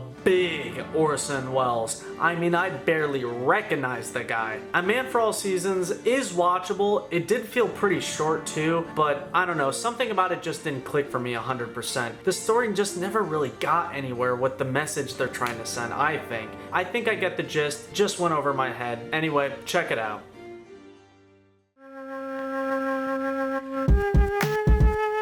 With 1967 came a welcomed vibe switch, In the Heat of the Night, a crime mystery thriller about two cops, one dim-witted white cop and one expert black detective who constantly are butting heads but both want to solve the case of a mysterious murder. Even though it follows the pretty typical structure of a cop film, In the Heat of the Night differentiates itself by well incorporating a social message about racial prejudice and stereotypes. There are several hard-hitting scenes in this film, mainly the scene where Virgil slaps a white florist, which was never before done on screen and left audiences shook. This film's feel is straight out of the 70s. It felt like a major jump in age. It's a little low budgety feeling, but you gotta love the Quincy Jones soundtrack, the rarely seen zooms, the crazy angles, the perspective shots. Not just in the story, but in real life too, they had to deal with a lot of racism while filming. Any filming in the South was honestly really dicey. Throughout the film, you really just grow to hate all the white cops, some real slime bags, even the chief at times. This is actually the first ever Best Picture black lead, that being Sidney Poitier, who's an absolute badass. You gotta love his classic line, "They call me Mr. Tibbs," which ended up being the title of this film's sequel. This film was another adaptation, this time a novel, and it ended up becoming so popular that there was a long-running show based around this movie. During the making of this film, the director had to develop new lighting techniques because of Sidney's very dark complexion. Also during filming, Rod Steiger had to be non-stop chewing gum for his character, so he ended up going through 263 packs of gum. The ending, in my opinion, was a little underwhelming, but overall this was a really nice change of pace, and I really respect the message infused into the story. And even though this isn't the most standout cop crime film, still give her a watch.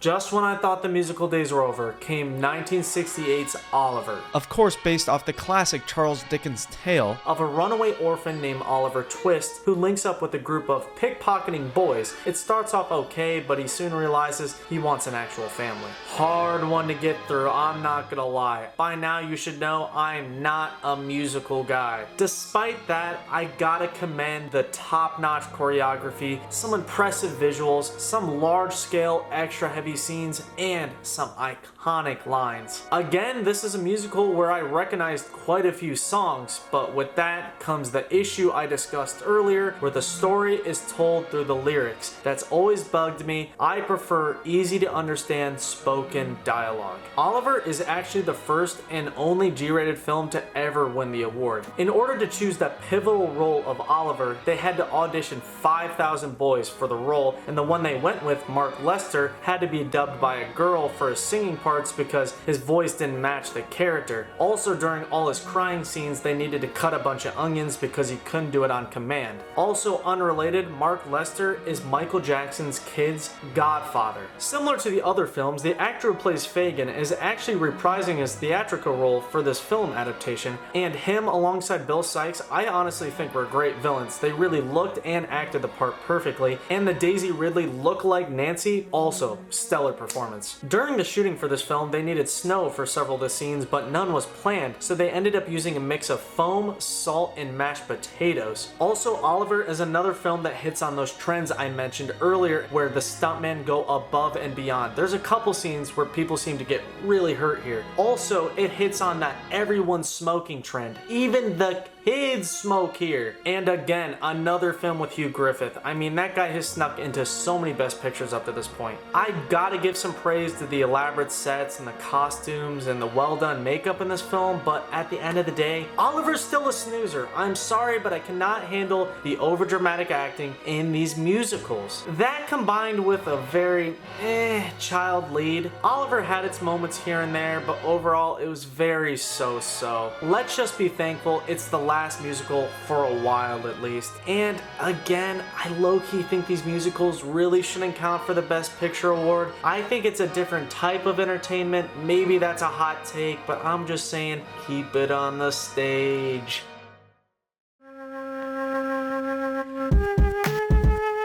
From G-rated to legit X-rated, Midnight Cowboy from 1969. A good year for music and apparently a good year for film because this film was fantastic. It was based off a novel but is now known for being the film with the "I'm walking here" line, which wasn't even planned. The story follows a cowboy hustler who moves to New York and meets Ratso, a sleazy local cripple, and together they attempt to make better lives for themselves. Woo! Banger film here. I mean, Dustin and John give incredible performances. This film ended up being way better than I expected. This film marks a major step up in the storytelling department. It felt so ahead of its time. Definitely my favorite up to this point. The chemistry between Joe and Ratso, goddamn, it's perfect. You got the charming horn dog Joe and the grimy Ratso, just a perfect pairing. This is one of those films where you expect cookie cutter and you're surprised when it actually holds your attention and keeps you engaged. It honestly really caught me off guard. I mean, you're really emotionally involved as well. This film is sad as hell. Many notable stories behind the making. Dustin acted as a real homeless person in order to get the role. He kept rocks in his shoes during filming to have a real limp. He coughed to the point of vomiting because his character's sickness called for it. Midnight Cowboy is the only X-rated film ever screened by a president. During the film, when they take shots at John Wayne, when John Wayne wins Best Actor that year, he takes some shots back at them. And again, Elvis, rumored to be cast. I keep forgetting he did act for a bit. This is the only Best Picture to ever be rated X-rated, only because of its possible homosexual influence, which is the most ridiculous reasoning. It was later dropped to an R with no changes made whatsoever. That's not to say Midnight Cowboy is family friendly. It definitely is not. There's a lot of sex, a lot of nudity, some F-bombs here and there, and some pretty uncomfortable moments. So much to love here. The crisp, unique, sometimes artsy cinematography, the actual compelling story, the fire soundtrack that was supposed to include the Bob Dylan song Lay Lady Lay as an original song, but it wasn't completed in time, and some really well utilized flashbacks. I love how they're used in this film. To me, Midnight Cowboy feels like such a strange pick for the Best Picture award. In a good way, it just contains subject matter and more adult themes than your average Best Picture pick. Anyway, I think it's safe to say we're finally getting to some legitimately great films, even to today's standards.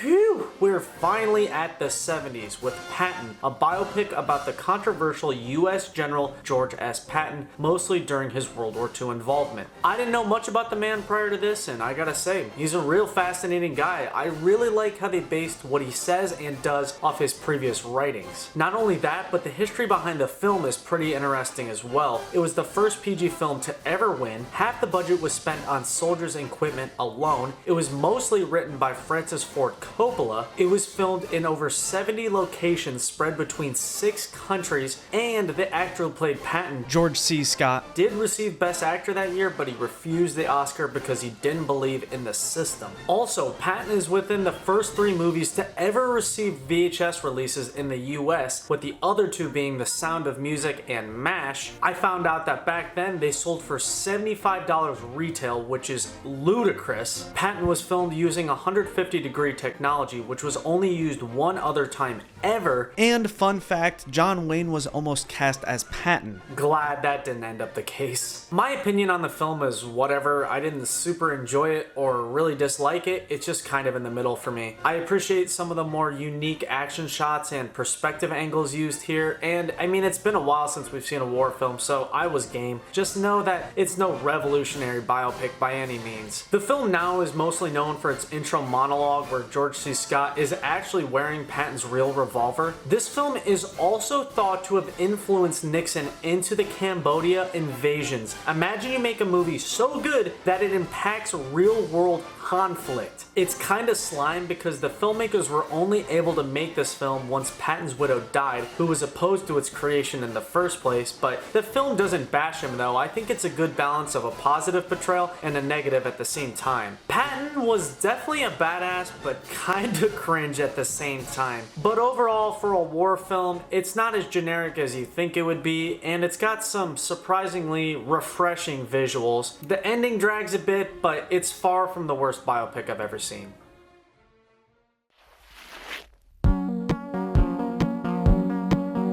Next up is 1971's The French Connection, another film I was quite excited to see. The story follows two New York City cops who are investigating a heroin smuggling job that ends up having a French connection. Again, based off a book about a real story. The two real guys are actually in this movie as well as a cameo. Couple weird facts relating to this film is the character Popeye, played by Gene Hackman, is actually the inspiration for the Popeye's Chicken chain's name. It's also the first ever R-rated Best Picture film, and it's one of the few films to contain footage of the World Trade Center during its construction phase. The film is praised for its realism. Even the Santa chase scene was based off a real cop tactic. Also, all the heroin on screen is real as well. A crazy story about the actual heroin case is after they seized the millions and millions of dollars worth of heroin, it disappeared shortly after they got their hands on it, and that's not even alluded to in the film. This is another big fan favorite. I thought it was okay.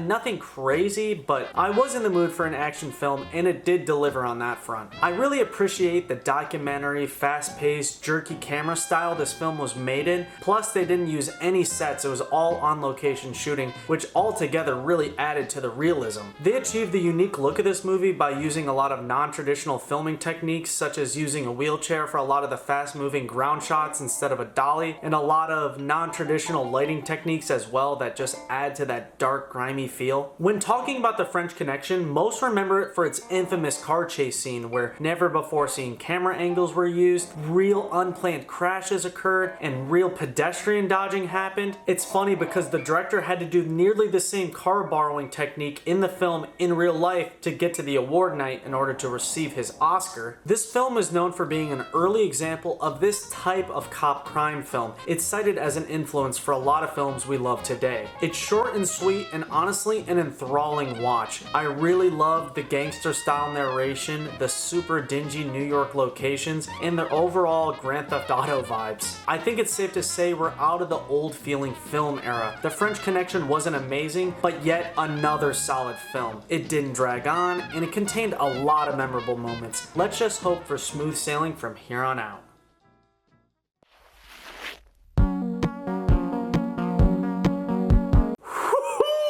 How do you summarize and encapsulate a film like 1972's The Freaking Godfather from the famous Mario Puzo book that hell I've even read? Hell, Mario even co-wrote this film, which is something you never see. I mean, you really can't cover this film quickly, but I'll try. Okay, I gotta butt in here real quick because I got so excited over this film, I forgot to talk about the plot. The story revolves around the Corleone family, which is one of the 5 big mafia New York families. The family is led by Vito Corleone, whose children, Sonny, Fredo, and adopted son Tom, work for him. His daughter Connie wants no part of the shady family business, and neither does Michael, his returned veteran son, who only wants to have a family with his girlfriend Kay. Once attempts on Vito's life are made, and the other brothers are targeted or prove not ready to fill their father's shoes, Michael decides he wants in, eventually replacing his father as the Godfather.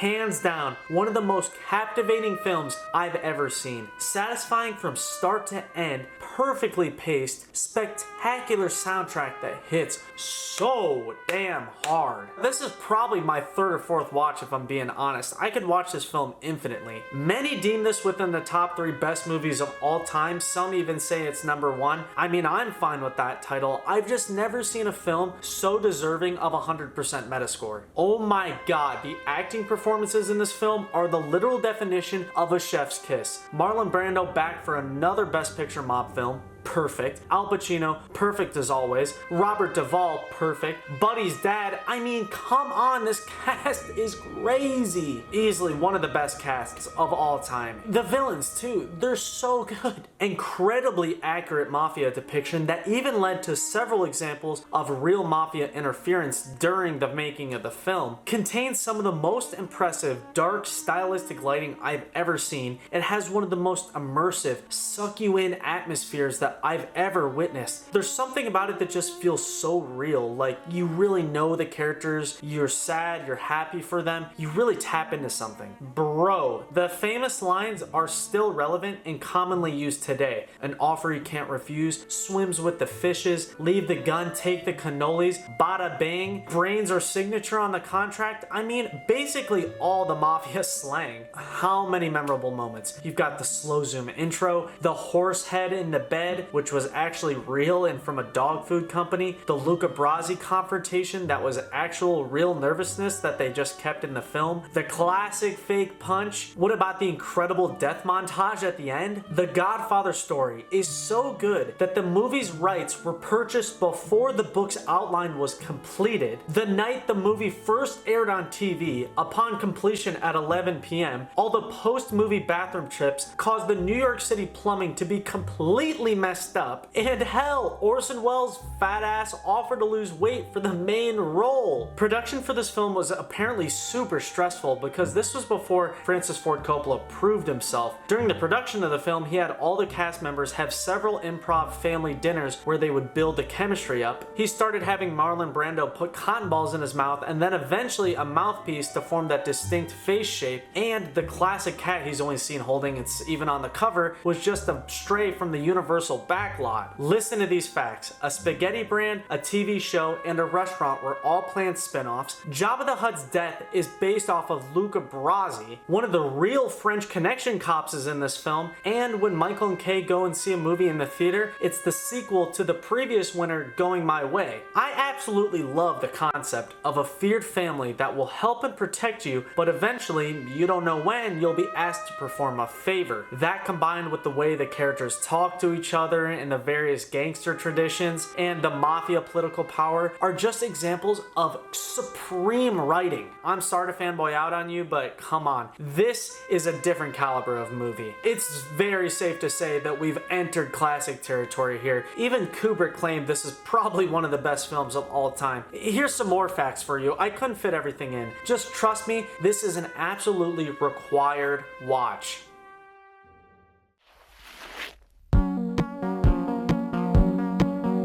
Sandwiched between two Godfathers is 1973's The Sting, featuring Butch Cassidy and the Sundance Kid, Robert Redford and Paul Newman. Out of context of where it's placed chronologically, you'd think it's pretty damn good, but to me it was pretty damn average. In this film, they attempt to capture the old feel of movies with the old logo, the title cards, the music choice, namely Scott Joplin, the color palette, the old-timey sets, the old-school transitions, and I respect it. I think they did a good job, so much to the point where I had to double check the date. I was just riding the high off of those few bangers we had in a row, so I had to get my brain back into 40s, 50s mode. The story was based off a book without permission actually, and is surprisingly within the top grossing films of all time. It even received a sequel. I'm a big Robert Redford fan, so he made the movie for me. Every time I see him, I cannot not see Brad Pitt. The side-by-side is crazy, even with the mannerisms. The Sting is shockingly his first first and only acting nomination ever, the film is also known for being the first ever female producer to be nominated and to win the Best Picture award. I did really enjoy the gangster movie inspiration here, which is really obvious, and the heist movie-esque aesthetic that the film has. I mean, that's always a winner in my book. I enjoy an elaborate plan with twists and turns and a satisfying end, which this has for sure. A funny thing I read about is a few locations in this film are from other classics. The roulette table is from Casablanca, and the diner was used later for Back to the Future. I also thought it was cool how the on-screen injuries were just written into the story because they were real. The sting won't blow you away, especially when viewed next to these giants, but the old vibe they go for and the fun to watch unravel heist and my boy Robbie Red make it worth your time.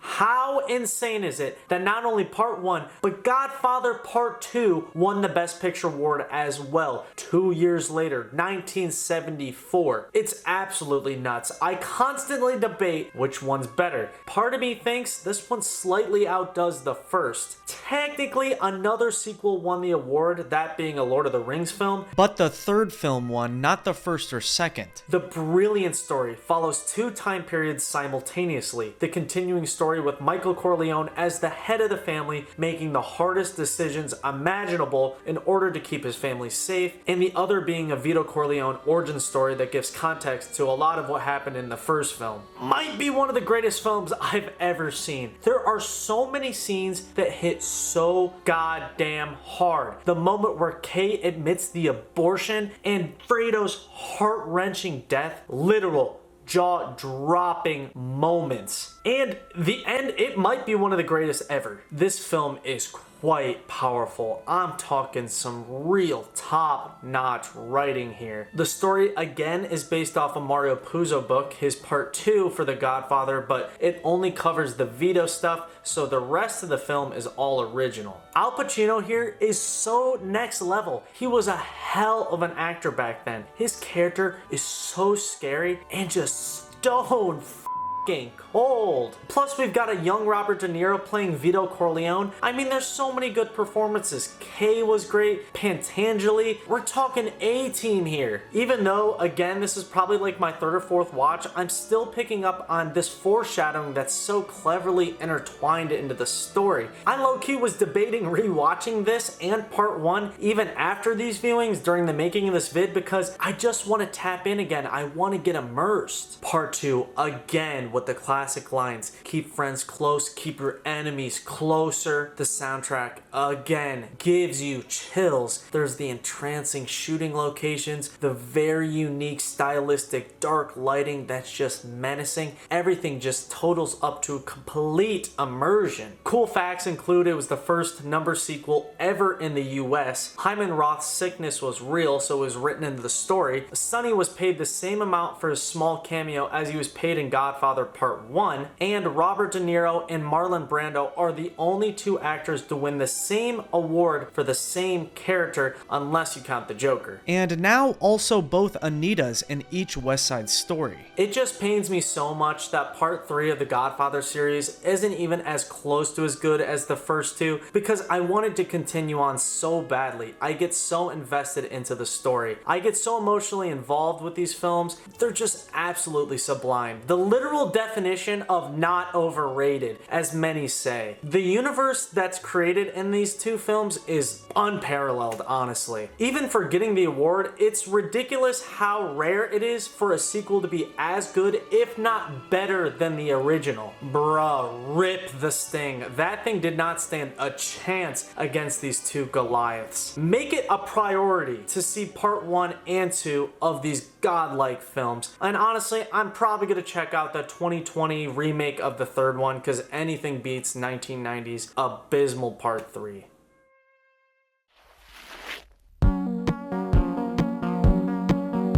Bruh, I cannot handle this many good films back to back. 1975 delivered us another banger, One Flew Over the Cuckoo's Nest, starring one of the best actors ever, Jack Nicholson. The crazy story, which we'll get into, was based on a novel, and this film is surprisingly produced by Michael Douglas, whose dad, Kirk Douglas, was actually in the play version and owned the rights to the film, so he gave it to his son. I love the unique story here. It follows R.P. Murphy as he enters a mental institute and no one can really tell if he's faking it or not. He gets along with all the patients and shows them new ways to enjoy life, all while the nurses, namely Nurse Ratched, grow to hate him and stop all the fun. This film is packed with spectacular acting performances. All the side characters are totally convincing. Even a couple of the patients had legitimate mental problems. Some of the actors got so deep into their roles that one needed therapy and another one needed removed from the set. Despite how much you hate her, Nurse Ratched is a great character. She's kind of a villain, kind of not. It's just an overall great performance. Plus you've got Danny DeVito here, which you totally lose in the role. You don't even see him. And he's also reprising his role from the theater play as well. And also, this is the film debut of Doc from Back to the Future, which I never even caught that in the first couple watches. Honestly, all the acting performances are top notch. Chief, Billy, not a bad one in the bunch. There's something to say for a movie that takes place nearly all in one location. It's totally reliant on these electrifying performances. It's truly never boring. One Flew Over the Cuckoo's Nest is packed with iconic lines, memorable scenes, brilliant writing, a heartwarming story, and legitimate laughs, more than all the other Best Pictures combined. Hell, if you pay attention, fun fact, this film includes 3 iconic Batman villains. It's also one of the 3 movies to ever win every major award at the award ceremony. Something I love about this movie is the ambiguity. Is Murphy actually crazy? Does Nurse Ratched actually hate everyone? Or is she just doing what's in their best interest? She really only seems evil from Jack's perspective. And man, can we talk about Jack in this film? My God, mesmerizing performance. I love this film. I honestly think it's a top 10 contender for me. The ending is so crazy yet perfect. I honestly think the whole film has a social message infused in about the treatment of patients in hospitals. I could be wrong, but regardless, we're in an amazing era of films right now. Please, let's keep the streak going.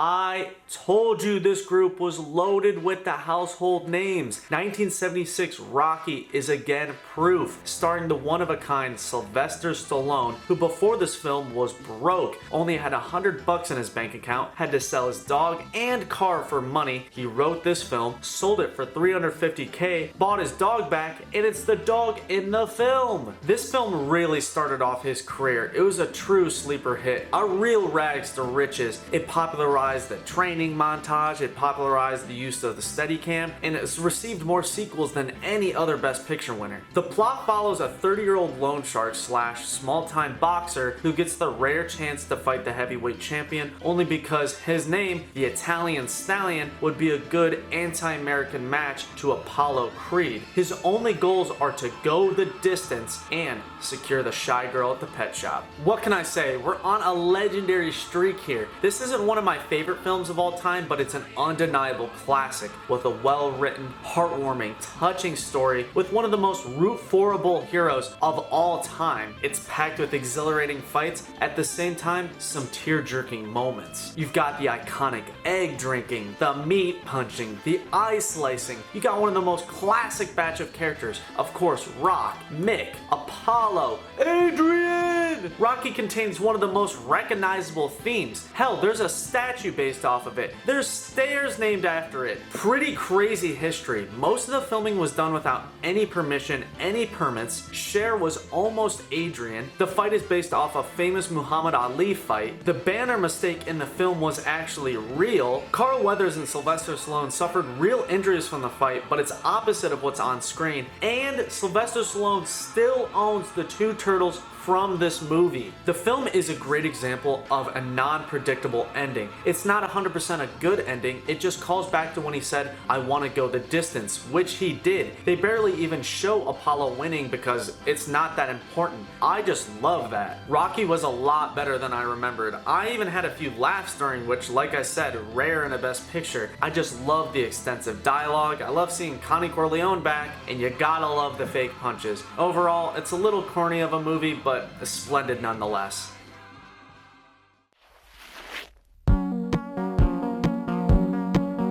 From the super dicey writer, director, actor Woody Allen is 1977's Annie Hall, starring the great Diane Keaton, aka Kay from The Godfather. The story follows Woody's character Alvy as he reflects back on his relationship with the title character. Now, right off the bat, I knew it wasn't going to be 100% my thing, but there's actually a lot to like here. Despite his dicey reputation, Woody Allen is kind of a breath of fresh air in terms of different personality and different filmmaker. Throughout, I really liked the crazy fourth wall breaks, the third person inner monologue narration, one of them being out of body, and I really liked the several split screen shots that look split screen but they're actually two separate sets. There's an out of nowhere, kind of cool, kind of weird animated section. Paul Simon is a character in the film. There's a bunch of strange other cameos as well. Christopher Walken's here, which you gotta love that, and the girl from The Shining's here as well. Annie Hall is known for popularizing the phrase la-di-da and Kay's unique fashion as well. When looking into how Woody Allen actually wrote this story, it's interesting because he used to date Diane Keaton for real, so it's loosely based off of that. And also, I gotta mention, the iconic cocaine sneeze in this film was actually not planned, that was totally real. The way the film achieves laughs and conveys a story is very unique and very different feeling for a Best Picture film. Even the intro right off the bat was very different feeling compared to what I've seen in the past.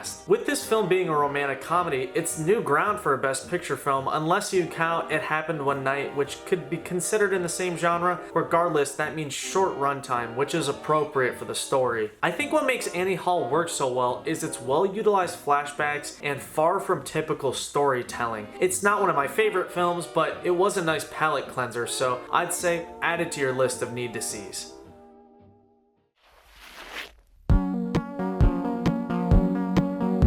1978, a year I've been waiting for, with the winner being The Deer Hunter, a much anticipated film because of the star-studded cast. You've got Meryl Streep, Christopher Walken, Fredo's back, my boy Robbie D is back. Don't get me wrong, it does a good job showing the impact of war, especially the hellish Vietnam War. It's just one of those movies where you're like, when are we getting to the point? I also think this is one of those movies that's famous for one scene, that being the Russian roulette scene, which it's a great scene. I mean, its influence is seen everywhere. It's just the only thing people ever mention, and the rest isn't too notable. Especially the wedding intro part of this film runs 3 times as long as it needs to. I think at least the first 40 minutes. I thought this would be the first solely original story, but it's actually loosely based off an old screenplay. And again, Deer Hunter is an example of a film with on-set real slaps. Honestly, anytime you see a slap in a Best Picture film, assume it's real. I might even have to update the formula at this rate. Despite being a little bit of a boring watch, it's got one of the most interesting histories for a Best Picture film. John Cazale was dying of lung cancer the entire time during filming and died shortly after they finished and never saw the completed project. The studio knew this during and did not want to insure him, but Robert De Niro ended up putting up the money. Despite the name of the film, the only deer that gets killed is actually tranked on screen, and the river that a portion of the film takes place on is the Kwai River, interestingly enough. Extremely controversial film. People really don't like the portrayal of the Vietnamese, and for good reason, because Russian roulette, what the film's largely based around, has no real proof of happening in Nam ever as a torture technique. This film was even thought to have brought Russian roulette to pop culture and has been connected to 28 deaths by Russian roulette. There's just a lot of dark shit following this film. You had 13 protester arrests the night of the Oscars. De Niro didn't even show up in fear of controversy. The gun pointed at John's head was actually loaded. It's banned in several countries, and Christopher Walken looks so sickly in the movie because he only ate rice and bananas to keep that sunken look. Might sound like I dislike the film. I don't. It's an undeniable classic, and trust me, it does a great job at establishing unease and that weird post-war feeling. And just, I was a little disappointed. That super long-winded intro and then a quick cut into Nam in that kind of uncomfortable relationship between Meryl and Robert. I don't know, just the whole thing didn't click for me. And the title too, I just think it's a little unrelated. I mean, maybe you're screaming at the screen right now saying I missed something, but this is my second watch, so I don't know. Many blame its win off its slime Oscar bait strategy, where it only was in theaters for the minimum amount of time to be eligible for the award, but I mean, it's not that bad. The shaky historical accuracy is one thing, and on paper this seems like a movie for me, but when watching, I don't know, not really.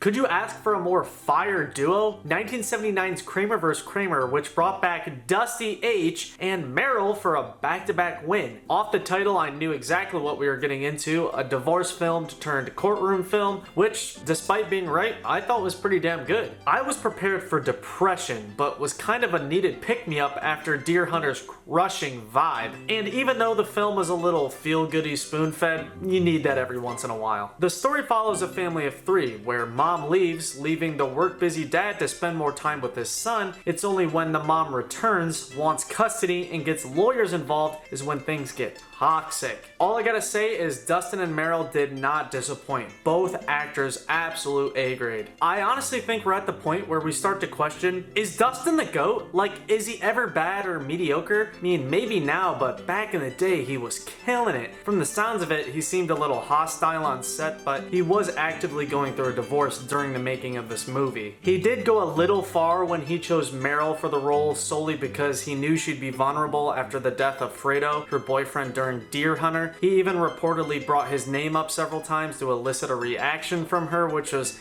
come on. Dustin was even offered a screenplay credit for his real-life divorce input, but turned it down. Also during the film, the classic ice cream scene and wine glass throwing were both improv, and that little boy from the ice cream scene, Little Billy, is the youngest to ever be nominated for an Oscar. I really respect how Kramer vs. Kramer's story does a good job balancing both sides. Meryl is kind of depicted as a villain, but Dustin ain't no saint either. It really does a good job of capturing that rough on both sides aspect of divorce. I mean, you really don't know who to root for. Trust me, there's no wheel reinvention here. It's a pretty cut and dry family pleaser, but with the short and sweet runtime, the well-written and touching story combined, you can't help but like the film at least a little bit.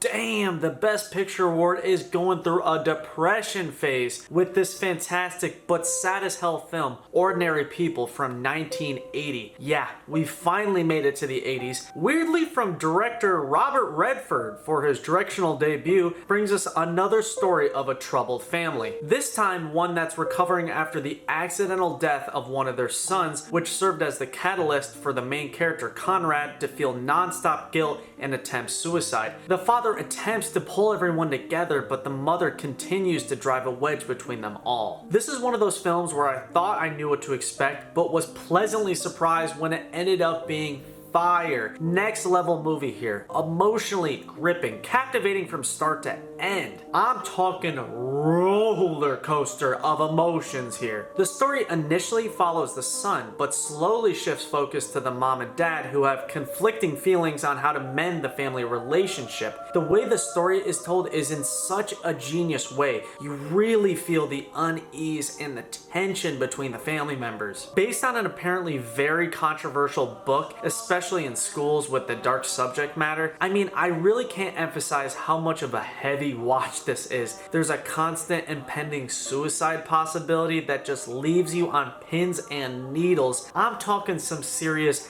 actual cringe. I really love the cast. The main guy was great. Donald Sutherland, badass. Mary Tyler Moore was great as well. Super unlikable, but you know, good villain portrayal. I was non-stop yelling at the screen during all her scenes. This film is actually what made her break free from her sitcom roles, which is what most people know her for. During shooting, the mom and son really didn't even like each other behind the scenes, which just added to the on-screen dislike of each other. And it's really sad in real life because shortly after the film's release, Mary Tyler Moore's real son died from an accident in a different way than on screen, but still eerie nonetheless. Really all around solid film. Great looking, super captivating, excellent performances, some real bomb drop plot twists wrapped up with a heartstring tugger ending. I think we might just be done with the duds from this point on.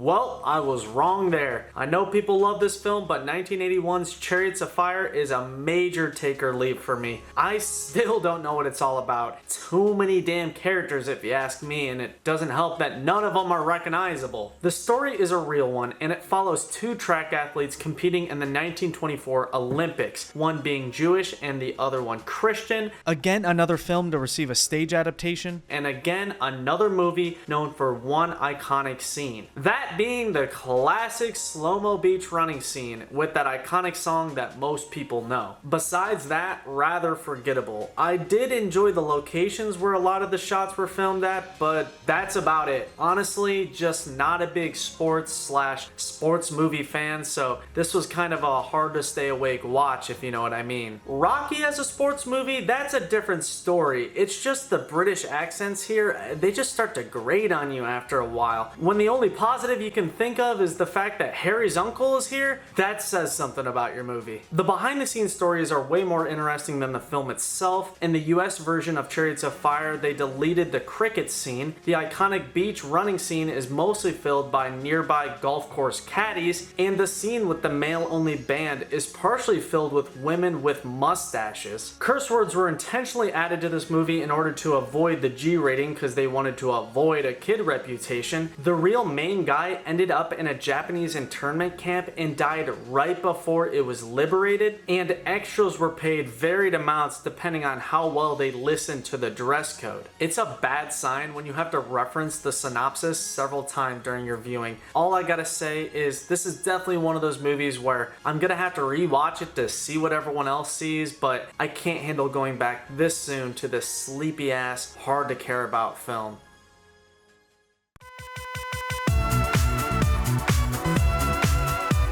Man, was I happy to see this one up next after last year's doozy. Gandhi from 1982, a film I've been purposely waiting to watch for this video, and I'm happy to say it lived up to the hype. I love me a good biopic, and Ben Kingsley as Gandhi.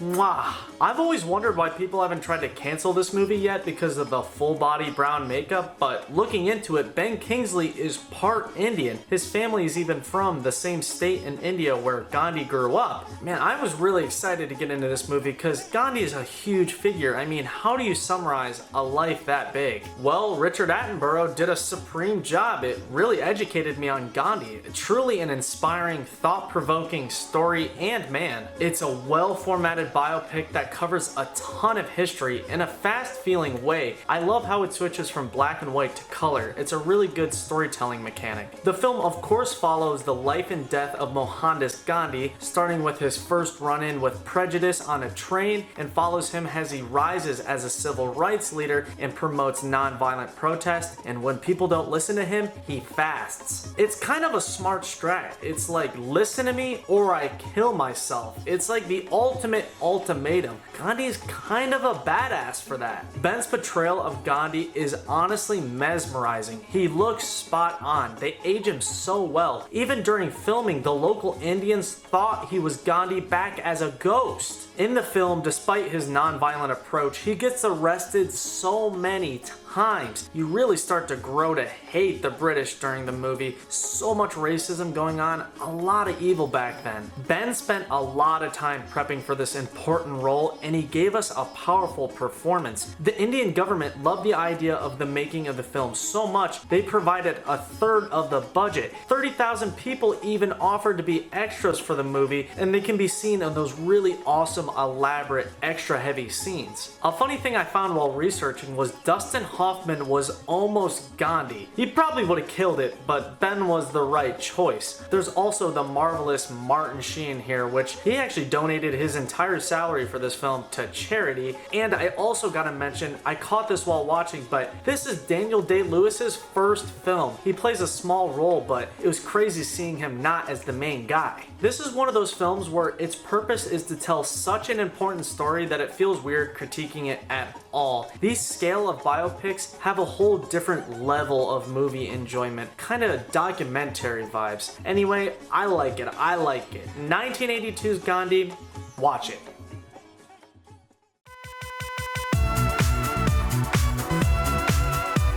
Again, off the cover, you expect one thing and what you get ain't half bad. That's the case with 1983's winner, Terms of Endearment, a fast-moving story based off a book with a stacked cast. You got Jack Nicholson back and the Trinity Killer, John Lithgow. From first-time director James Brooks comes a story following a mom and daughter who have a very strange relationship. Each lives their lives in very different ways, but stay closely connected through several moves, different relationships, and getting older. I think I like this film. It's just very strange, different for the Best Picture award. It's kind of comedic, kind of dramatic. I was just kind of confused how to feel the entire time. It establishes a weird tone, but I do enjoy how it takes a lot of time jumps in the story and allows you to fill in between. The characters are all pretty hard to read, but they're all likable. I mean, how can you not like Jack Nicholson and Danny DeVito and Jeff Daniels? And also the two main leads are also spectacular.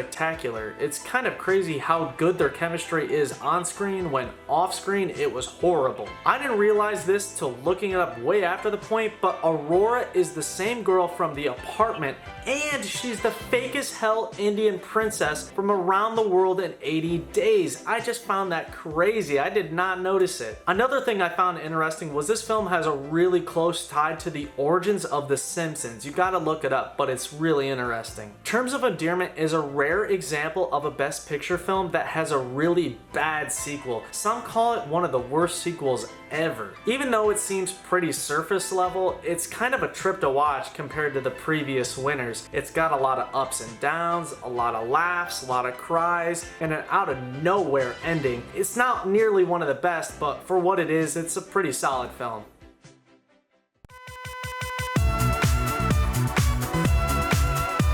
Oh my god, 1984 delivered some heat. Amadeus, my absolutely favorite biopic without a doubt. It of course follows the life and death of Wolfgang Amadeus Mozart, but not in your typical boring formulaic way. No. What makes Amadeus so great is the perspective the story is told in. The story is told through the eyes of the aging Antonio Salieri, who spends the entire film explaining his jealousy of the ultra-talented prodigy Amadeus. He believes God speaks through him and not himself, and it forces him to reevaluate his entire life. Hell, the name Amadeus literally means love of God, which ties so well into the story. Perfect title. The crew from One Flew Over the Cuckoo's Nest is responsible for this film, which is no shock. Even one of the patients from that film is here as well, and this is another film based on a play, which again, no shock because of the music emphasis. This film is very praised for its musical accuracy in terms of description and physical playing. It even revived the previously forgotten Salieri music catalog. Words cannot describe how much I love this film. It's such a brilliant mix of high-grade storytelling and music. The score's role is not only just an emotional driver, but a key element to the story. There's no other film like this. It's a seamless mix of opera and cinema. On paper, this film seems like a really boring watch, but it's the beautiful way the characters narrate the musical passages, the real locations, the authentic costumes, the time period the film takes place in. It all allows for 100% immersion. Similar to how Patton was made, a lot of the scenery and dialogue from characters is based on writings and various paintings. Murray Abraham and Tom Hulce, aka Quasimodo, are both out of this world great. This is probably like my third or fourth watch of this film, and when I first saw Tom as Amadeus, I was like, I don't know if that'll work with the weird laugh and all, but I soon found out he was perfect. He's silly, but genius. The way this film displays passion, revenge, love, all emotions through Salieri makes it a step above all biopics. In order to achieve that old man look we know him for, he had to go through 4.5 hours of makeup a day. Tom also committed to the role. He practiced piano for 6 hours a day for 6 months just to get a fraction as good as Amadeus. So many dope facts. No modern lighting techniques used at all in the film, only candles. In real life, there's no definitive proof that Salieri murdered Amadeus. It's just a commonly believed urban legend. It was actually filmed in Prague, not Vienna, only because it barely changed from the time period because of communist rule, which that also led to secret police following them around the entire time during production, even being in the extras. Amadeus is a required watch. It has one of the best on-screen rivalries. It contains so many certified hood classics. I'm talking top 10 shit here. This is one of the few films to give The Godfathers a run for their money. It's a long boy, but it's essential.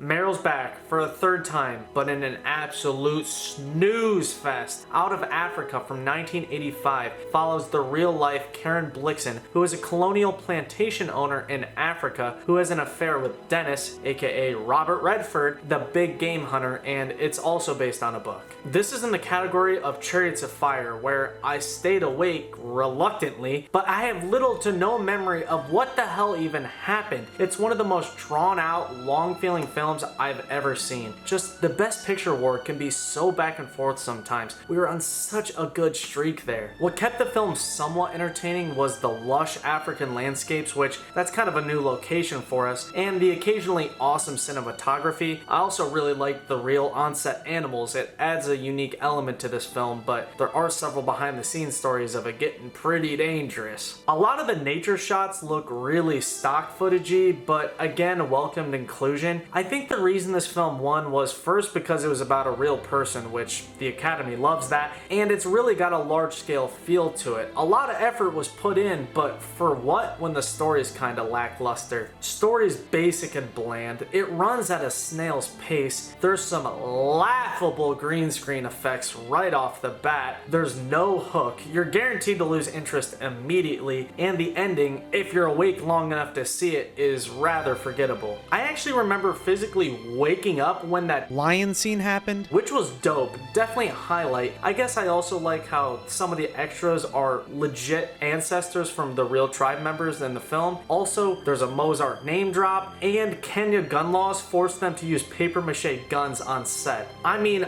I'm always down for a Robert Redford casting any day of the week, but my gut was right when looking at this cover. It's a boring-ass relationship movie that appears grandiose, but at its core is nothing new. Also, something I gotta mention, she's diagnosed with syphilis in part of the film. Fast forward 20 minutes, she's banging Robbie Red. What the f***'s going on there?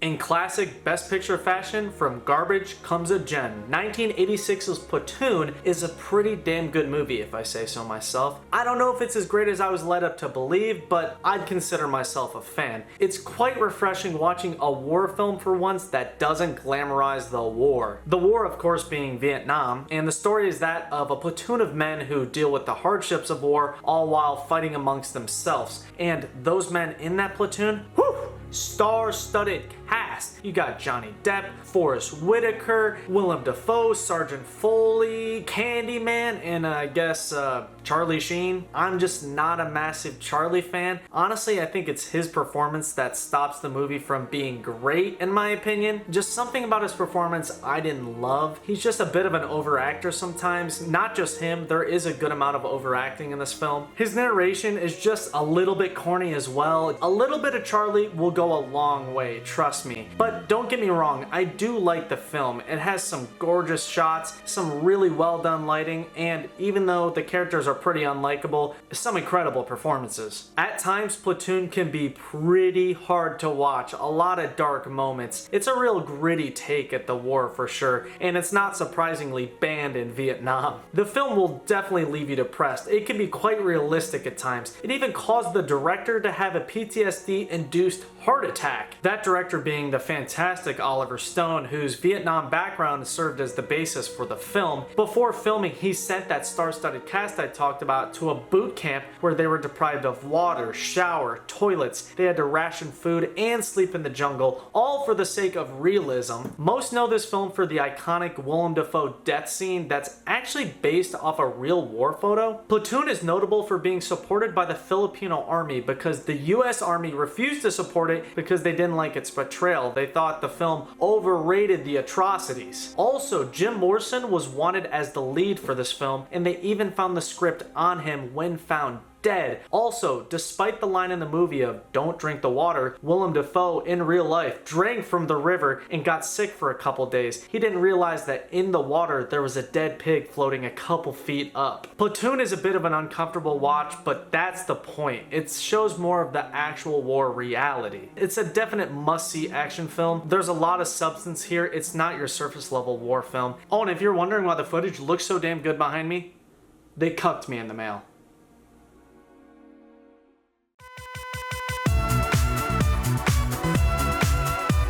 1987 brought us another biopic. This one of a completely different vibe though. The Last Emperor, a film based around a 1964 autobiography of the final emperor of China, who's located in the Forbidden City. You follow him through all stages of his life. Now, I'm not super versed in the Chinese history behind this film, but what I understand, I really liked. This film felt straight out of the 2000s to me, really ahead of its time feeling. Different locations, different set of actors, way different topic. Though one of the actors is the returning Peter O'Toole, which he's fine here, nothing crazy. The main star, Po Yi, he's great though, like all the actors who played him did a great job. I think they did a really successful job at choosing actors who looked like him through his various ages. Overall, I'd say I enjoyed the film. It did feel damn long though. I'm talking 6 sides to a laser disc, but it was gripping at times, especially during the beginning, but the end did lose me a bit. Throughout the film, they tell 2 different stories of Po Yi at 2 different ages in this back and forth way that I think turned out really well. And of course, I love those extra heavy scenes, 19,000 extras to be exact. It's just, again, one of those films that feels really large in scale, especially with the on-location shooting, especially in the Forbidden City, which just looked incredible. The third act, in my opinion, isn't as strong as the first and second. Especially when they leave the Forbidden City. I just preferred the portion of the film with the younger actors, if I'm being honest. It is kind of cool to see the color palette shift throughout the film. In the beginning, it's really vibrant, and at the end, it gets darker and darker. The Last Emperor is actually the first Western film to be made in cooperation with the Chinese government. But with that, alongside just making a movie in China meant there was a bunch of strange rules they had to follow. Also, this is the first ever PG-13 film to win the award, technically. Even though I didn't love this film, I think it's a brilliant concept for a movie. It's a super interesting piece of history that deserved a film adaptation. And the ending though, icing on the cake. If you're a fan of non-traditional Best Picture winners, this is for you.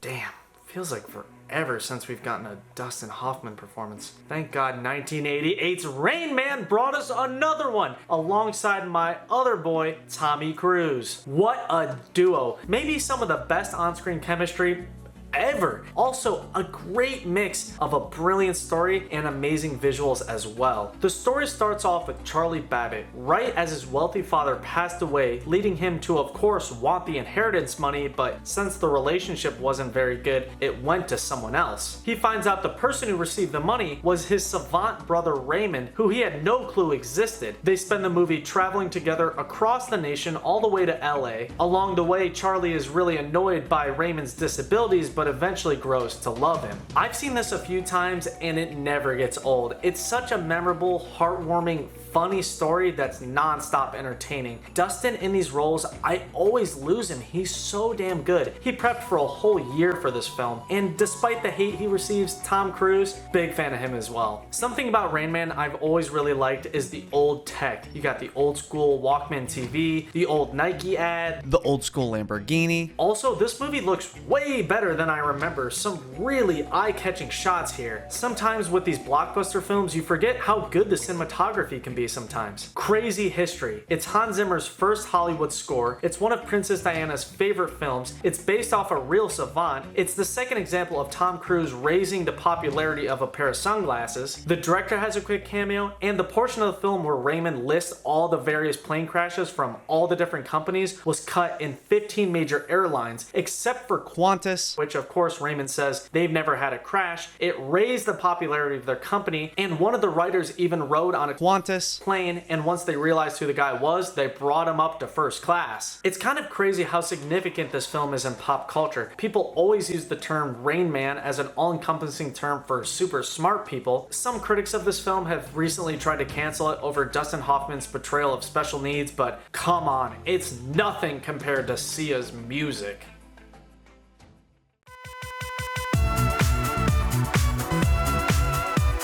1989's Driving Miss Daisy. Even though it's got the legendary Morgan Freeman, it's not my thing. Its message is serious and a good one to promote, but it's just so slow and has a never gets anywhere story. It's so spoon-fed to the point where it takes away from the enjoyability of the film. I get the main actress is supposed to be mean and uptight, but she really maintains that character the entire film. Very little arc. Honestly, really unlikable. That combined with Dan Aykroyd's inclusion, I'm just not a Dan Aykroyd fan. The lackluster story, which is again based off a play, follows an older Jewish woman who wants to drive but is too old to, which causes her son to hire a driver to assist her. She's super reluctant at first and sorta warms up to him. They start becoming friends and she witnesses a little bit of the hardships Morgan Freeman has to deal with being a black man. Like I said, really respectable premise, they just never really go full send with it. In my opinion, they kinda half-ass the message. It really has no impact. The portion of the film where Morgan is trying to convince her to let him drive takes so damn long, and the whole civil rights elements don't really show up until like the last 20 minutes. The story is just so cut and dry with some really two-dimensional characters. The Martin Luther King inclusion was pretty neat, and there were a few cool shots here and there, and you gotta love Hans Zimmer on the score. And I really love how Morgan Freeman plays a 7-year-old, even though in reality he was 50 at the time. He's the only actor who could do that without makeup. It really leans into that he never ages meme. Throughout the very short runtime, the chemistry really never goes anywhere. I'm just thinking 89 had some slim pickings, because why this film won will remain a mystery to me. I think it's just one of those family pleasers, definitely not a Jeffrey pleaser.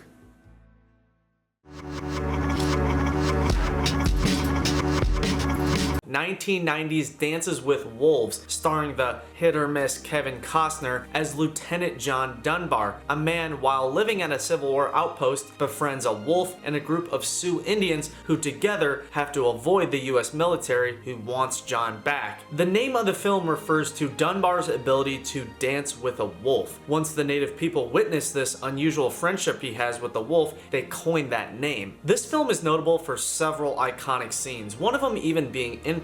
It's also known for being the first Western since 1931 to win the Best Picture award, and it's known for beating the third Godfather for Best Picture, but let's be real, that wasn't happening. Now, I made the mistake of watching the nearly 4-hour version of this film. Regardless, I ended up being a pretty big fan of this Western epic. Taking this leap to Blu-ray was a game changer. It's got me second guessing the previous formats. I'm just glad I can finally watch these films in a high definition, especially this one, because the visuals are really something. The on-location shooting really hits the spot, especially that buffalo chase sequence, which was incredible. It's almost entirely real as well. They had the crew for the film follow the largest herd in North America in order to capture those shots. What resulted is truly amazing. Fun fact, 2 of those buffaloes in that scene belong to Neil Young. Honestly, all the real-life animal inclusions in this film really bring it to this next level. Even though typically I'm not the biggest Kevin fan, he's solid here. Mad respect for being able to direct, produce, and he even put a large sum of money up himself. The Real Sioux Nation even embraced Kevin post-release because of their very respectful portrayal on screen. And even though the story is fictional, it's loosely based off some people and incorporates some real events. The fact that this movie even got finished is insane. The only way the film was able to be funded was if the screenplay was turned into a book and then turned into a movie. They also had issues with period accuracy issues,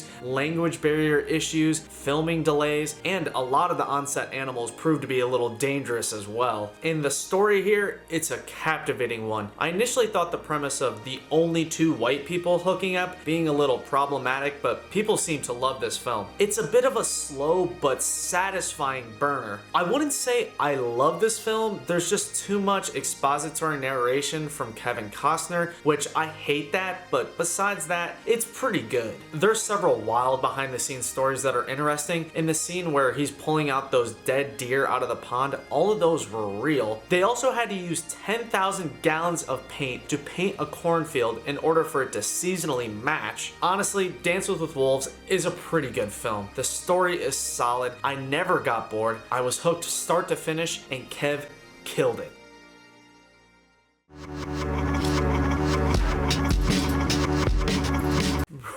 Bro. This is a certified masterpiece. One of my favorite films of all time. Silence of the Lambs from 1991. A story about Clarice Starling, a young FBI cadet who discovers that in order to catch notorious serial killer Buffalo Bill, she has to work with Hannibal the Cannibal. My God, do I enjoy watching this. This is probably my 3rd or 4th time viewing it. It makes my skin crawl every single time. I basically have the entire thing memorized up to this point. I mean, in my opinion, it's probably one of the best mystery thrillers ever. It's even technically the first horror film to win the award. This is also one of the 3 films to win all 5 major awards at the Academy Awards, only accomplished 2 other times. The spectacular story is again based off a book, similar to a lot of other winners. The title is in reference to how Clarice compares screaming lambs from her childhood and how she tried to save one from slaughter to how she could potentially save girls from being Buffalo Bill's next victim. She believes if she saves the 6th girl,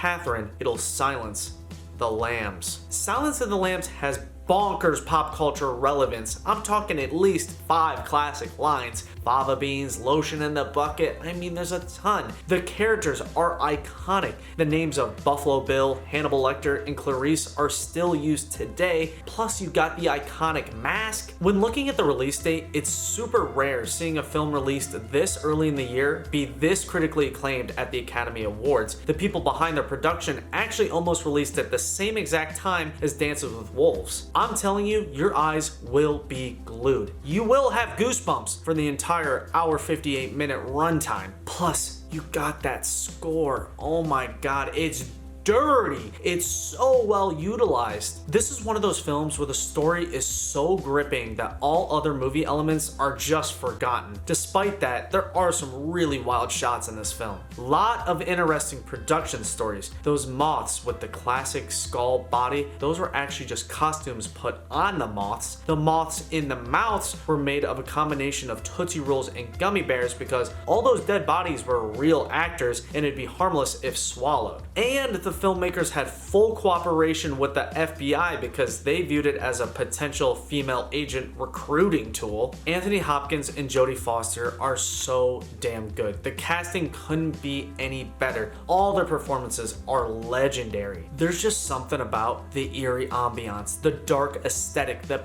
pins and needle tension, the slick pacing, the dingy and dark vibe that is rarely seen. Honestly, unmatched with Silence of the Lambs. Sir Anthony almost quit acting before this film. He thought if he didn't make it here, then he would give up, and now he's a household name. One of the craziest behind the scenes stories I've ever read for a movie was during the production of this movie, Anthony Hopkins was dating Martha Stewart. After the movie dropped, she dumped his ass because she couldn't shake seeing his on-screen character. Bro, when you're so good, you literally get ties cut in real life. I'm talking dead ass chills anytime Buffalo Bill's on screen, especially that one part. Still gets me. With Silence of the Lambs, the way the story is told with the twists and the purposeful misdirection is genius. And that ending though, all I can say is sublime. For God's sake, watch this movie.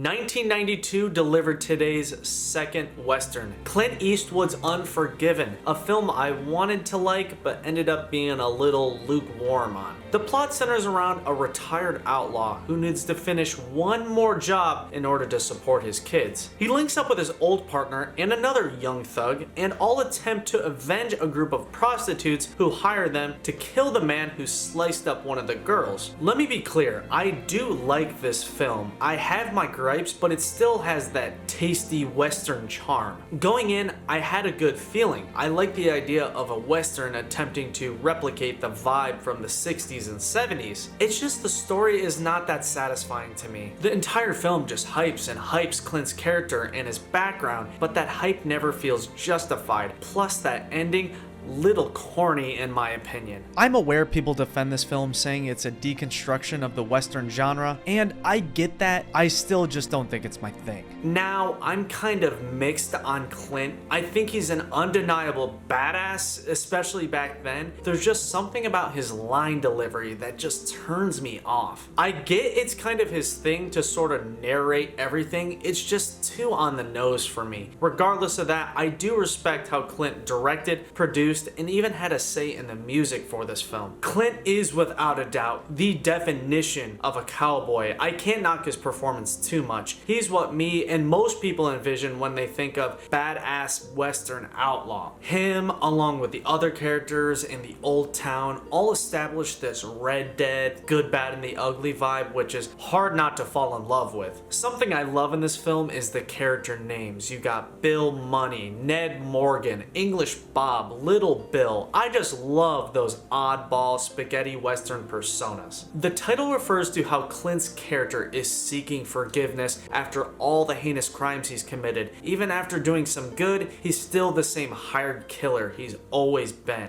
Despite the dark nature of the story, there's a surprising amount of humor as well. It's a really good mood lifter throughout. Plus, you got Morgan back from Driving Miss Daisy. I mean, he always knocks it out of the park. Hell, we even got Gene Hackman back from The French Connection. He's also a joy to see return. And plus, you gotta love Richard Harris, another iconic actor. Unforgiven is surprisingly the first film where Clint actually received Oscars despite his impressive back catalog. In conclusion, it's hard to pinpoint why, but just something felt off about Unforgiven. It's as if they were trying to replicate a stereotypical Western so much that it just ends up feeling empty.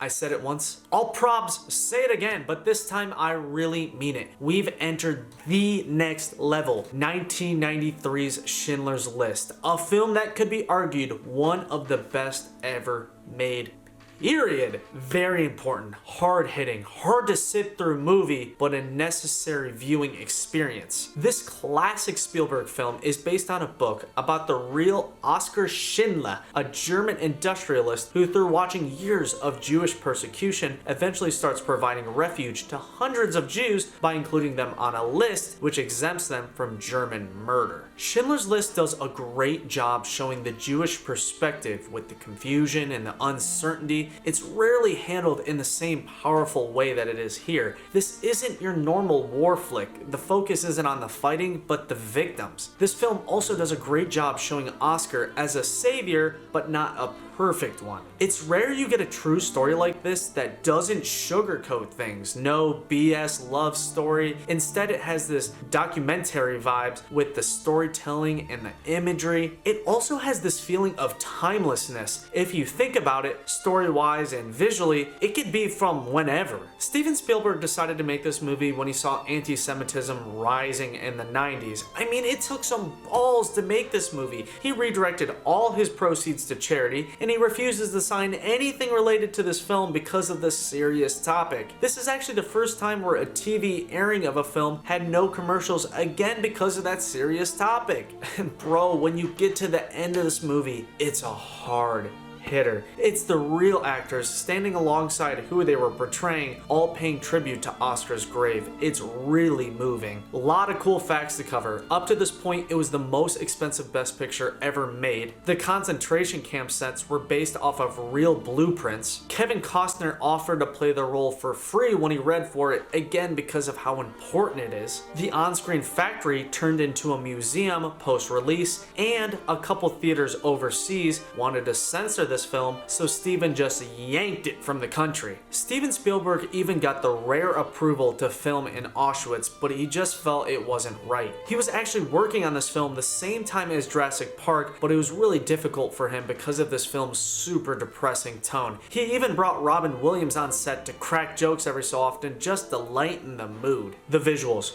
haunting. The cinematography, superb. The subject matter, heavy. The lighting, whoa. The performances, bruh. Like Liam back then was really something. Now he's but especially Ralph Fiennes. He's always top notch, always plays incredible villains. Plus, he chunked up for this role, gaining 30 additional pounds. Plus, we got Gandhi back, Ben Kingsley, another upper echelon actor. And you got John Williams on the score, icing on the cake. The way the editing goes back and forth, overlapping stories, adds a lot. And the choice to go black and white with the little girl's dress remaining in red was a really effective choice as well. And trust me, even if this is your third watch like me, I dare you to get through this entire film without welling up a little bit. So far with these films, for the most part, they're spot hitters. And even though this is a dark, long watch, it's quite enjoyable. It's just a real moving, heartbreaking, eye-opening, near perfect work of art. The level of immersion here is rarely seen. I cannot praise and recommend Schindler's List enough.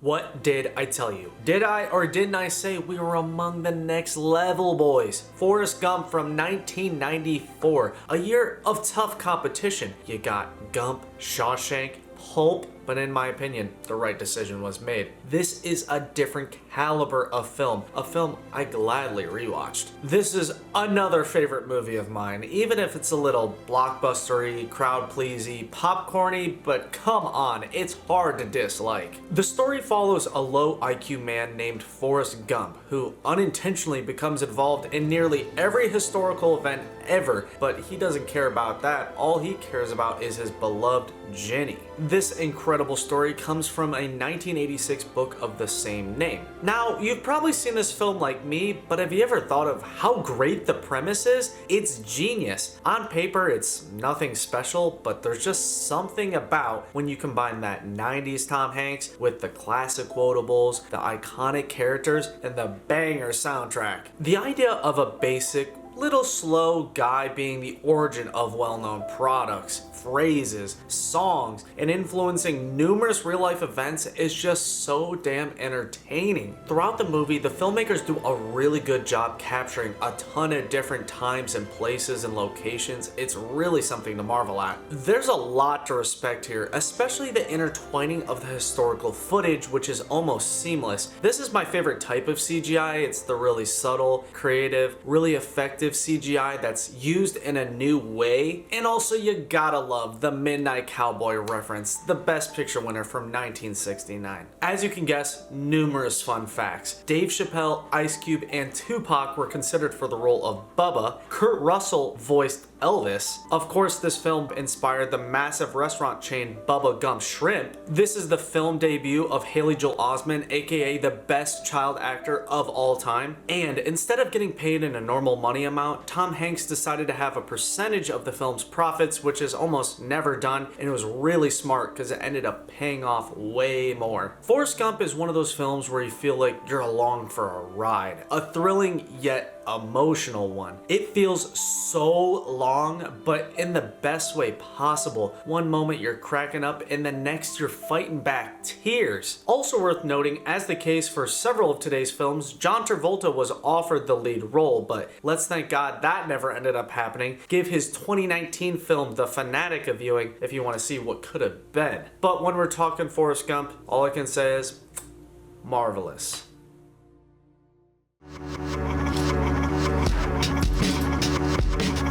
Now, did 1995's Braveheart carry on the stellar status of the previous films?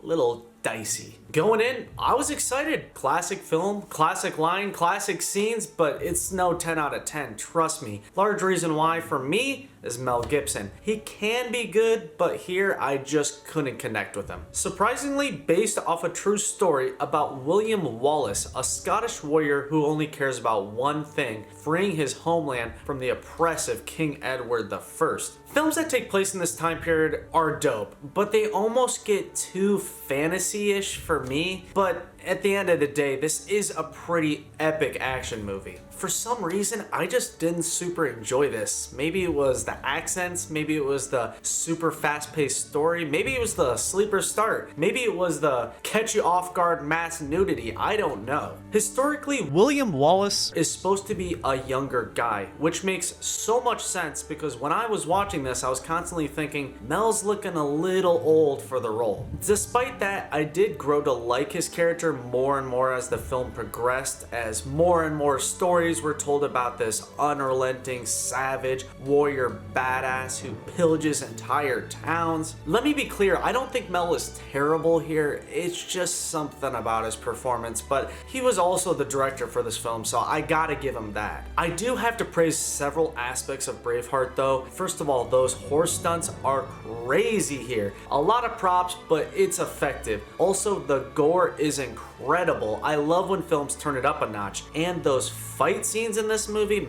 man, do they feel large scale, in a way seldomly seen. They honestly outweigh all the negative elements of this film. Something that is discussed non-stop online is the historical accuracy. Some deem Braveheart the most historically inaccurate film of all time. I honestly hate when critics will just nitpick names, clothing, location, weapons, blah blah. Even the statue for this film is controversial. People just need to accept going in, it's entertainment. Liberties will be taken. At the end of the day, if the main point was expressed, then just chill. With that being said, it is interesting because Braveheart, the name, wasn't actually given to William Wyler. It was given to one of his warrior friends, but it's forgivable. There were plot elements I enjoyed. The characters, the acting performances, they were totally fine. The extra heavy battle scenes, those were dope as hell. They honestly made the film for me. Braveheart just suffers from feeling a little like a forgettable blockbuster, to me at least. But I'm kind of surprised it won, honestly, but it's not terrible.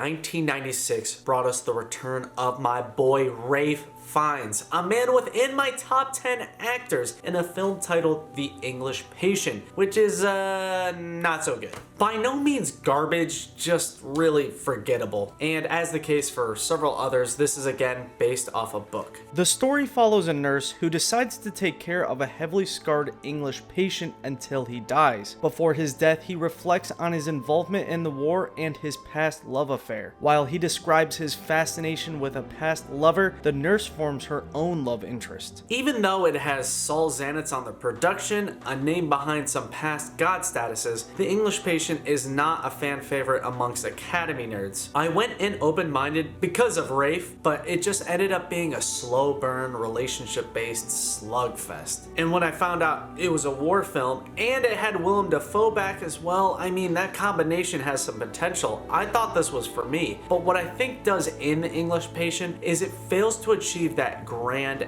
epic cinema it factor that it so badly is going for. The film attempts to constantly tug at your heartstrings, but it never really succeeds, at least for me. It's just the main character is so unlikable for so long. He has almost no arc. The parts where I'm supposed to feel something, it just falls short in my opinion. The film does look mighty good though. I can see why it won. It's one of those movies you can gawk at, but you never really want to return to. Plus, if you've got a feel for my taste up to this point, you know these relationship-based films are not my forte. The English Patient has countless beautiful locations, shots, and overall moments. I even occasionally got Lawrence of Arabia vibes here and there, but the film's honestly more comparable to the dicey Out of Africa in several ways, with the love story and the overall boring, unimpactful, sleepy quality to it. I literally was fighting back sleep on this one, I'm not gonna lie. One element that I did enjoy was the structure of the story. It's low-key told in a similar way to Amadeus with a lot of flashbacks. This film is actually known for including a lot of time transitions, and its editing is praised across the board because it does maintain the separate storylines in a cohesive way. There is something about the way that Rafe, in his scarred up body, describes his past and his love for the girl that will move you occasionally. During filming, Rafe preferred to have that full body scarred makeup on every time, even if it was just for a headshot to get fully immersed. I mean, does that surprise you? Rafe is one of the best in the game. He is such a special on-screen presence every time. Overall, this was far from the worst. It's just one of those more for the completionist only titles.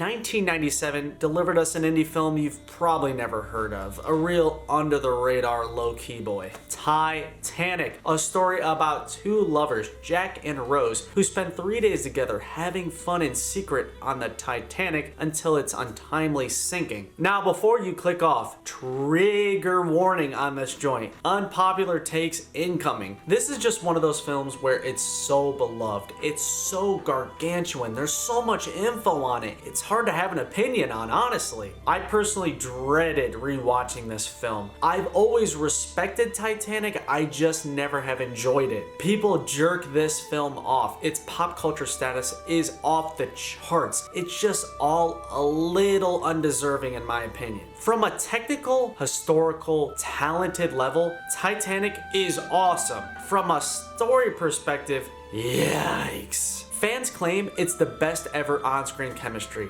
Yeah, no. I love Leo. And I really like Kate Winslet. She's one of my faves. And I mean, you gotta respect what she went through on the production of this film. Just look at these injuries. Despite my shaky feelings for the film, all respect goes to the production. I mean, James Cameron is a really one-of-a-kind guy. He directed, produced, wrote, and edited this movie. And that to-scale set of the ship placed in a 17 million gallon tank is one of the most impressive sets for any film ever. The level of recreation with this film is really beyond words. And there's a surprising lack of CGI where you think there would be. The scenes where you do notice the CGI is a little dated, especially the green screen parts, but it's overall well incorporated. And that ending sinking scene is really just jaw-dropping. It's incredible. The effort that James gave towards accuracy, realism, actor immersion is so commendable. He went through hell trying to get this made. The studio was non-stop harassing him about budget, scheduling, safety. It's just a miracle it even got finished. For me, it just comes back to that love story. Jack and Rose kill the film for me. Honestly, all the characters are pretty unlikable. When that classic scene hits, "I'm the king of the world" line, that was actually ad-libbed,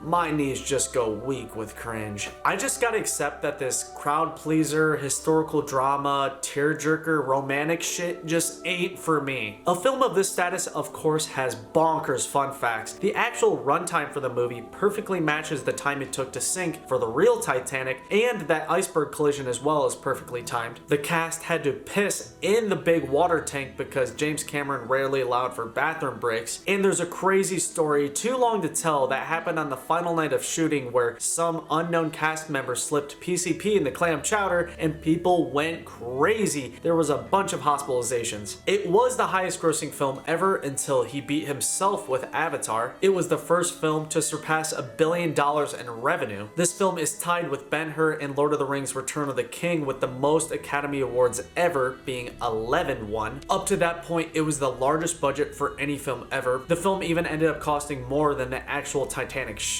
The film made $300 million additional dollars when it was re-released for the 3D version, which is more than any re-release ever, and both actresses who played Rose both got nominated for Academy Awards even though they played the same character. I could spend all day on fun facts for this film. There's just so much to read online. I know my feelings on Titanic might be a little controversial, but I like to compare this film to Pearl Harbor, if you know it. A film where if you scrap the love story, focused on the event, it would be mountains better.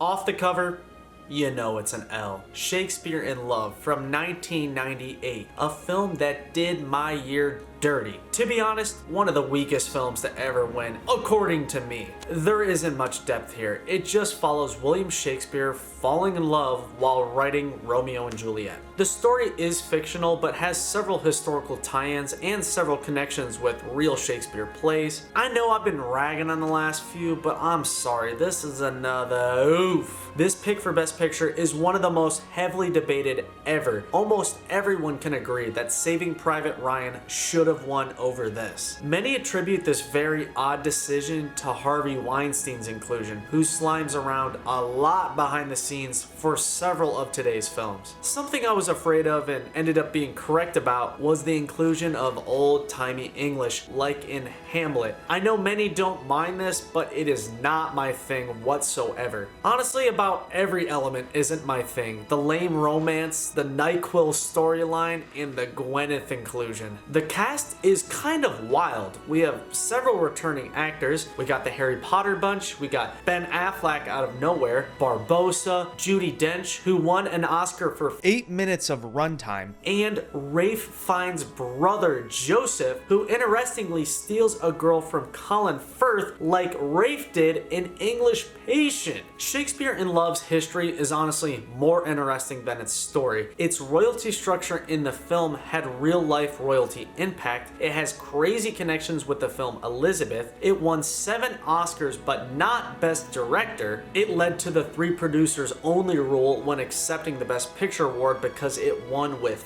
5, and it's directed by the John Madden. There were sections where I'm like, that's kind of clever. That's kind of a cool inclusion. This isn't god awful, but instead of continuing this negative rant, I'll leave it at this. I do not like Shakespeare in Love, but if you do, good. I gotta question you though.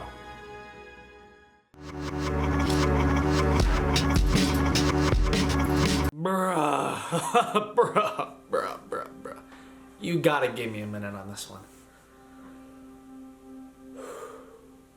1999 brought us a top 5 Best Picture winner, American Beauty, starring the very dicey yet great actor Kevin Spacey, who, despite his allegations, is one of my favorite actors of all time. This is the directional debut of the marvelous Sam Mendes, who is responsible for some later heat. The story follows several characters. Lester, who's having a midlife crisis and spends the entire film trying to get in shape for his daughter's hot best friend. Carolyn, his real estate agent wife who has a warped perspective on life. Jane, his insecure daughter. And Ricky, an outcast with a crazy dad. Real big fan of this film. I've seen it before and I was glad to revisit. The story is incredible. The characters are genius. The writing is oh so good. The acting from everyone is out of this world status. American Beauty is packed with double meanings and overarching messages. I just love films like that. The story is wild and too hard to cover quickly because there's a lot of elements to it. It mostly follows Lester using a lot of fantasy sequences and through a perfectly progressing, satisfying storyline that can be uncomfortable, but gripping as hell. Kevin Spacey is spectacular here. He had me non-stop dying. A lot of his funniest scenes were actually improv. Kevin said he partially based his performance off of Jack from The Apartment, 1960's Best Picture winner. When American Beauty won Best Picture, it was considered a big win for DreamWorks because of their snub with Saving Private Ryan. And also, I gotta mention Steven Spielberg on the production here. I mean, there's some big names behind this joint. The ending here is damn near one of my favorites. It's bonkers, I'm telling you. Plus, this film looks great. I love the visual style Sam went with here. Plus, the music, muy bien. There's a lot of classic scenes, especially any of the ones with the rose petals. People know those ones the most. The film is actually titled off of a breed of roses, American Beauty, a breed known for beauty at the top but root rot at the bottom, kind of comparable to the family's dynamic. It's also comparable to a previous winner, Mrs. Miniver, where the title of the film relates to a rose breed. To describe why American Beauty is so good is tricky. There's a lot of reasons. First of all, it has that cozy 90s feel. If you know, you know. The story is just really engaging and really funny, like a lot of laughs, but at the same time it's poetic, it's deep, it's symbolic, it's beautiful. There's a lot to it. This is my type of film. It's got that well-made Hollywood feel, but it's smart and it has obvious soul, passion, and style as well, topped off with a killer ending. If you're looking for the perfect, unique, dark comedy, look no further.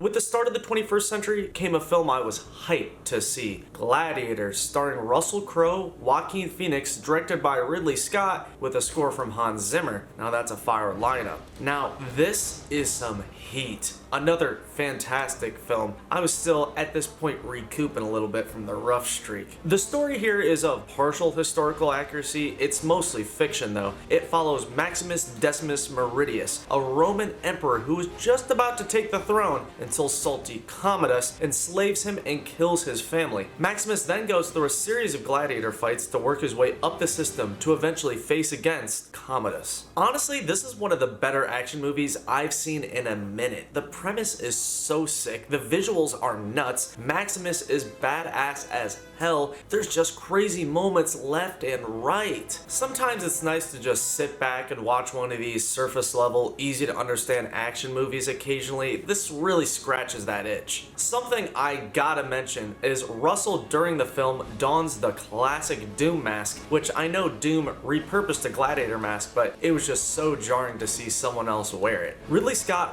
really achieved an immersive atmosphere with Gladiator. Similar to Titanic, massive sets were built that really give it that cinematic it factor. And I'm always game for a movie during this time period. I think it's a really fascinating one, and it kind of reminded me of Ben-Hur a tad. You really feel how Scott was aiming for a realistic Rome portrayal with the gore and the costumes and the real fire, which was encouraged by the government because they were planning on demolishing that forest anyway. Also the fight scenes, which led Russell to get injured a ton on set. Reading into this film is pretty wild. The tigers were real. They even had vets off screen aimed in with tranq darts if anything got dicey. The real Commodus did actually fight in arenas back in the day. He didn't die in hand one like in the film, but he would wound the gladiators he fought, similar to how he gave himself an advantage with Russell being injured. And while on the topic of that ending, it's probably the only part of this film I'm not 100% sure about. Similar to Mel Gibson, I'm a little shaky on Russell Crowe, but here he's damn good.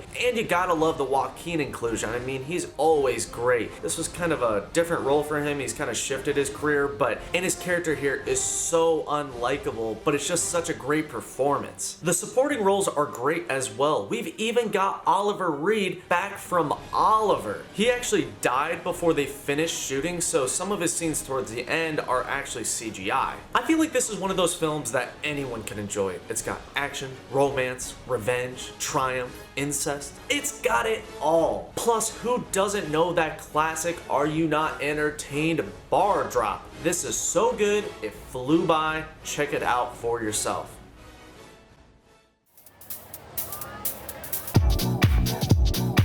Phew.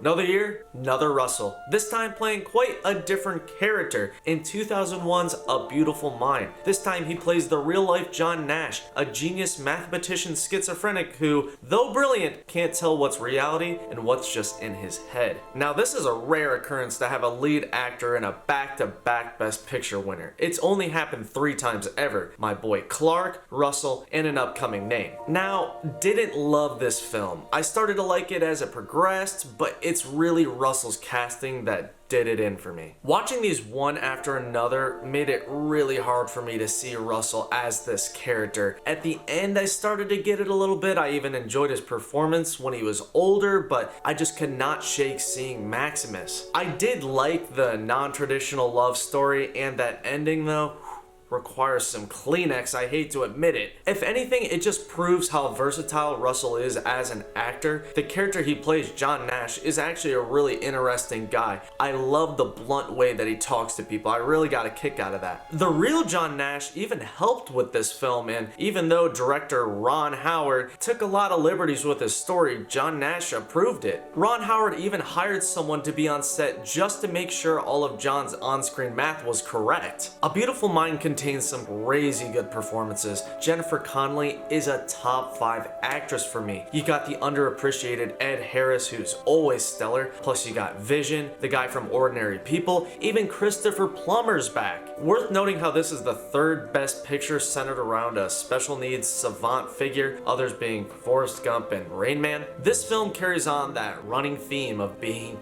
dark and depressing. The dark depressingness comes from the bonkers plot twist. I mean, I knew one was coming, but not one as crazy as this. In the beginning, the film is meant to make you think that Russell is level-headed and a reliable narrator, but when all the schizo stuff starts getting revealed, dude, it's a comparable twist to Shutter Island or The Sixth Sense. Despite the decent twist, there's just something about A Beautiful Mind that stops me from really liking it. I can't put my finger on exactly why. Maybe it's the weird soundtrack, the Russell casting, the dark subject matter. I don't know. I did find enjoyment, but overall it's pretty average.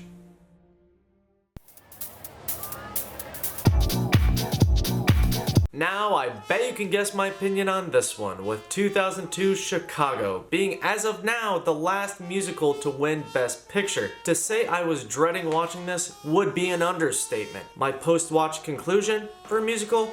It's not bad. Not great either. This is of course a film adaptation of the musical Chicago that was only made into a film once the play was revived in the 90s and it caused a huge boost in popularity. It actually ended up being one of the most successful plays in Broadway history. This film actually even includes some actresses from the play. The plot is inspired by true stories, but in reality fictional. It follows 2 girls, Roxy Hart and Velma Kelly, who both compete to see who could be more popular in the press, all while sharing the same lawyer who also just cares about his celebrity status. I went into this open-minded, but came to the same conclusion I always do. I respect the metaphorical, symbolic imagery of musicals, and as always, the choreography is spectacular. To make a musical, it takes talent. There's an audience for it as well, but just who cares about 2002 Chicago? Musicals just typically don't stand up to others in terms of entertainment impact. Watching this just felt like a a well-edited, well-produced live version of the play. It just doesn't hold up next to the greats. It's an art form, I'll give it that, but it's a lid dropper. Immediately when I started watching this, I knew it was the opposite of my taste. It's something about that overly expressive acting combined with the exposition hidden in the lyrics nature of musicals that just turns me off. Despite that, there are some redeemable qualities. I gotta respect the performances. The two leads were great, no issues whatsoever. Queen Latifah was good, John C. Reilly and Richard Gere also fantastic. It was weird seeing him sing though. This is actually Rob Marshall's directional debut, so I gotta give him props for that. You know, acclaimed out the gate. And it's also interesting to note how Michael Jackson and Prince were considered for the role of Billy. The parts of the film that contain no music aren't that bad, honestly. The story's premise is halfway decent. There are plot elements I did get a slight kick out of, but when you get down to it, it's still a clock watcher. The sub 2 hour runtime was such a bless up. Even though Chicago ain't for me, it's interesting to point out how similar this film is to 1929's winner, The Broadway Melody, in several ways, with the story premise of the two girls competing for fame on Broadway and the dance numbers. It's kind of interesting because that's the first ever musical and this is the last as of now, so I just thought it was an interesting connection. Despite giving a little praise to Chicago, it's like every other musical for me. I can't imagine rewatching it. The idea of having to sit through that cellophane song again, my god was that insufferable. To me, musicals just should not be held in the same regard as these other films because in my opinion, they belong better on the stage. So anyway, let's pray this is the last one.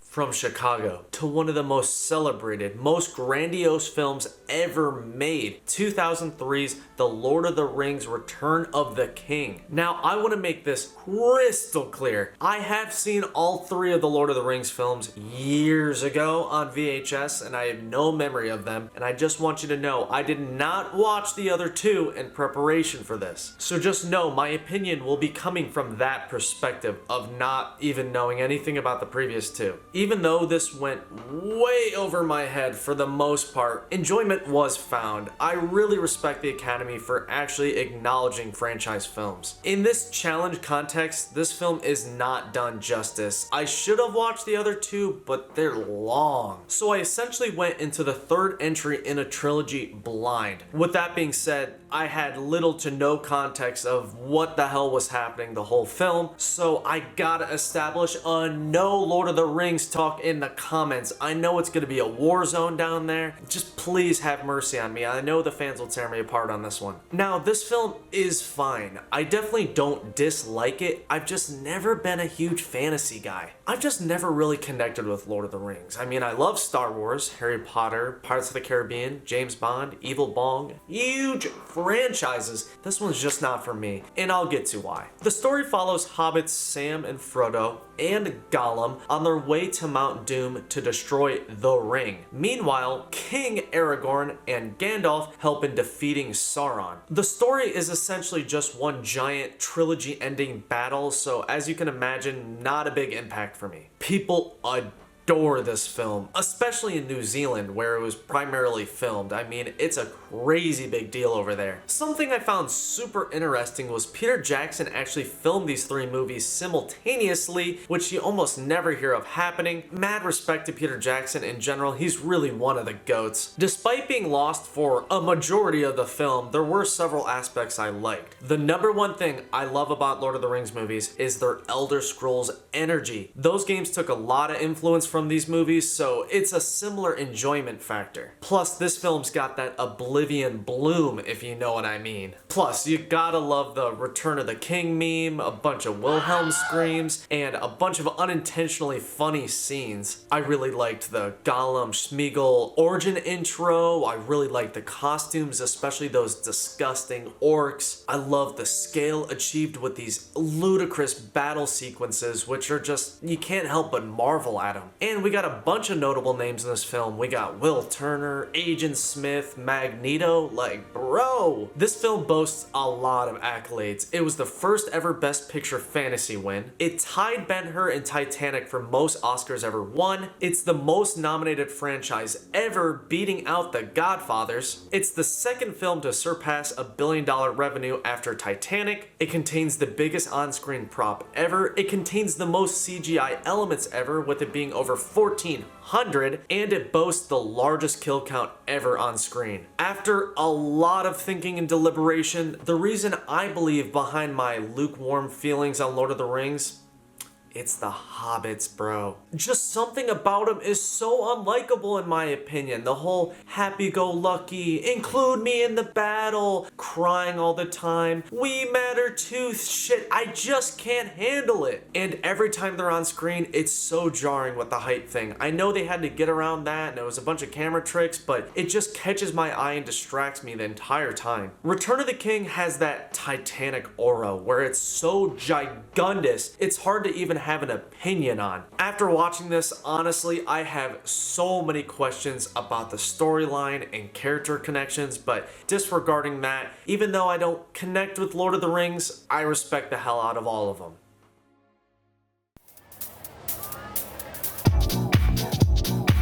With 2004 came another boxing Best Picture and the return of Morgan and Clint together. Produced by the same producer as The Godfathers comes $1 Million Baby, another film that follows the somewhat theme of dark ass subject matters. I really appreciate a film like this that makes you think it's run of the mill and then diverts expectations. The story follows coach Frankie Dunn, who helps amateur boxer Maggie rise up the ranks. They eventually form a strong relationship and she becomes in essence his $1 Million Baby. The film has you think it's gonna follow the typical sports movie progression, training, final fight, but that isn't the case here. When out of nowhere Maggie becomes paralyzed and the remainder of the film is her trying to convince her coach to kill her. And as you can imagine, it's a heavy watch. The plot twist hits hard. After it, there's some hard to watch moments. I honestly was confused why the film won until that twist happened, then it was clear. Before it happened, it felt super generic, so it was a needed vibe switch. The plot is based off of a short story, and this again is directed by Clint Eastwood. He's actually the oldest ever director to win an Oscar. Now, that issue I discussed earlier with Clint and his line delivery, it still applies. Honestly, it's kinda worse here. Clint still has that dry, deadpan, spoon-fed, zero subtlety, narrating way of talking in this film as well. It just really distracted me. Not even just him, the dialogue in this movie is exposition overload. Once I got over Clint's questionable acting, I'd say the movie is above average overall. It does kind of have that stereotypical feel of checking every box until that end where some depth is added, and the story is written pretty smart as well. I know people are dicey on Hilary Swank. I don't really know why. She seemed fine here. She actually put on 20 pounds of muscle for the role. She also got a bad infection during shooting, but she didn't tell anyone about it because she didn't think it fit the character. And don't get me wrong, Clint is not a bad actor. He's been good. Here he even kind of gave me Mick vibes, but this is just not his best work in my opinion. Pacing is good, the connections and callbacks are solid, the ending is a tearjerker for sure. It's just a pretty overall inoffensive movie that's hard to be passionate one way or another, good or bad. For what it is, it's a nice surface level, easy to understand watch. I mean, you need those every so often. I'm just not a big massive sports movie fan, but this isn't that bad.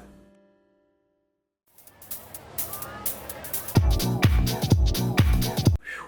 2005's Crash, aka the Best Picture universally known for being the worst film to ever win the award. Why is it, you might ask? After watching, it's obvious. This is the most forgettable popcorny blockbuster to ever win. People were pissed when this beat Brokeback Mountain, which by all accounts is a better film. What makes Crash so bad is its super tone-deaf story, which follows a group of people all dealing with their own issues, mostly racial issues. I can see why it won because the concept is wholesome and it hits every group, but they just failed to achieve their goal. It's almost in the opposite direction. It's kind of a tad racist racist. The racial messages are so on the damn nose, it's as if they almost support the stereotypes. It's to the point where it's like, open up, insert the spoon, and just eat this preachy message. There is no subtlety to it at all. And the ending as well.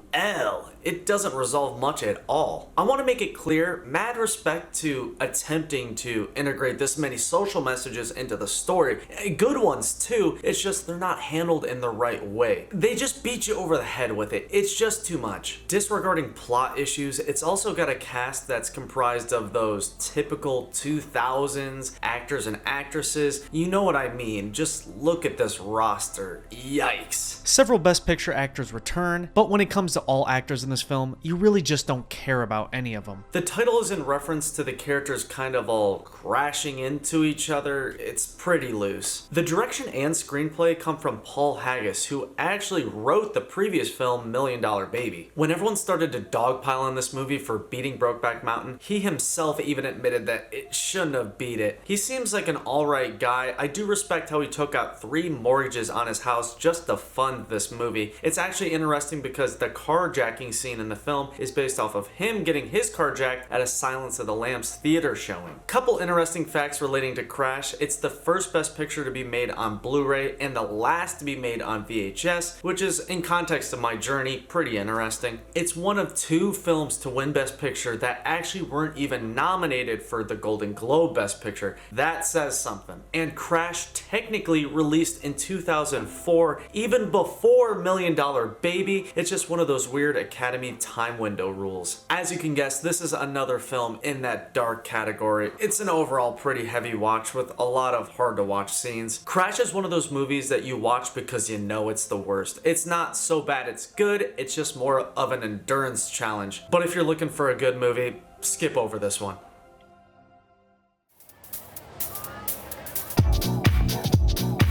Man, was I looking forward to this. Surprisingly, the first Scorsese film to win the award, that being 2006 The Departed, starring Matt Damon, Leonardo DiCaprio, Jack Nicholson, Martin Sheen, Alec Baldwin, Mark Wahlberg. Crazy cast and crazy good movie too. The premise here is so good. It follows a mole in the FBI and an undercover cop as they try to identify each other while both dealing with the dangerous crime boss, Frank Costello. I've seen this before and I couldn't wait to see it again. It's so funny, so gripping, and it has all those great mob movie hallmarks. This was needed after the last 2 luster lacquers, if you know what I mean. And boy am I a Scorsese fan, and this is packed with the Scorsese-isms for sure. The writing is oh so good, the casting is of course incredible. I'm glad to see Leo, Jack, and Martin back from the previous winners, and I love Matt Damon as well. This cast is so stacked that half the budget just went to their salaries. The film runs at a quick but perfect pace. The story plays out in a really delightful, satisfying way. The ending is supreme, twist and all. Lot of tense moments, lot of laugh out loud moments, especially Mark Wahlberg. He had me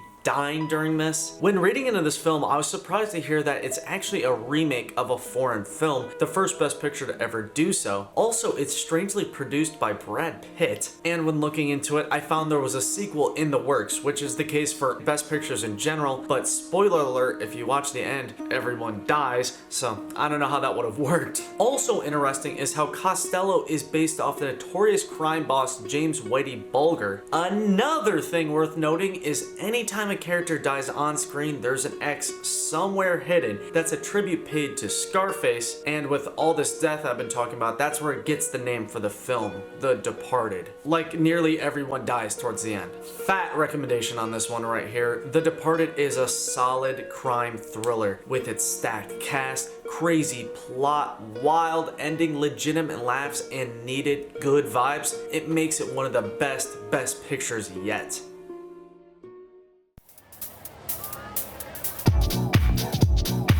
Banger after Oscar banger 2007, a year responsible for a top 10 Best Picture winner. You know the one, No Country for Old Men, a classic Coen Brothers movie which I have seen before. Big fan of these guys, I've seen nearly every film of theirs and this is one of the best. I love it. The story is based off a book that follows Llewellyn, an unsuspecting man who happens to stumble across some money from a drug deal gone wrong. He is then hunted by the scariest man imaginable, Anton Chigurh, all while the police attempt to play catch up. It's hard to beat a better villain than Chigurh with the wonky haircut, the massive shotgun silencer, the menacing voice, the warped perspective. My god, he's mesmerizing here. Javier is one of the best actors, man. I'm telling you, he's a goddamn icon. So many memorable moments. The shower scene, the milk scene, the stitching up scene, the pharmacy scene, the dog chase sequence, and that goddamn gas station scene. One of the best ever. The themes and unique metaphors hit so hard here. And if you're wondering what the title of the film is referring to, it comes from Tommy Lee's perspective, the cop playing catch-up. It's in reference to how he knows that there's no room for an old man like him in this modern world of crime. Anton's not the only great character. Like I said, Tommy Lee, Woody Harrelson, Josh Brolin. I mean, if it's a Coen Brothers movie, you know the casting's gonna be fire, and you know the on-screen characters are gonna be good. These brothers produce, direct, write, and edit everything themselves. It's just, there's some of the best doing it. There's a certain feeling you get when watching this, a really desolate, eerie, chilling atmosphere that I've never felt in any other film. It's helped by the lack of storytelling and minimal music. It just leaves you with a really weird aftertaste. I love it. The behind the scenes stories are pretty awesome. There were filming delays because There Will Be Blood was filming oil explosions nearby. Right before the shoot, Josh Brolin injured his arm and he thought it was going to be a rip for him, but it was actually written into the character, so it was seamless. And at the time of this movie's release, shotgun silencers weren't even a thing, but since after are now a thing. Javier Bardem was the first Spanish actor to be nominated and to win an Academy Award. This is the only time since West Side Story since two directors won the Best Director award. For every scene that included blood in the movie, the Coen brothers had to buy the expensive $800 per gallon blood instead of the normal, because the normal blood has sugar in it, so in the desert it would have been surrounded by bugs and ants in every shot. And Woody Harrelson's real life dad has some sort of connection to the actual story. Overall, nothing beats a good cat and mouse story. No Country for Old Men doesn't take time to hold your hand and feed you the plot. It just uses a lot of no dialogue visual storytelling, which is my thing. In every way, this film is up my alley. I hope it is for you too.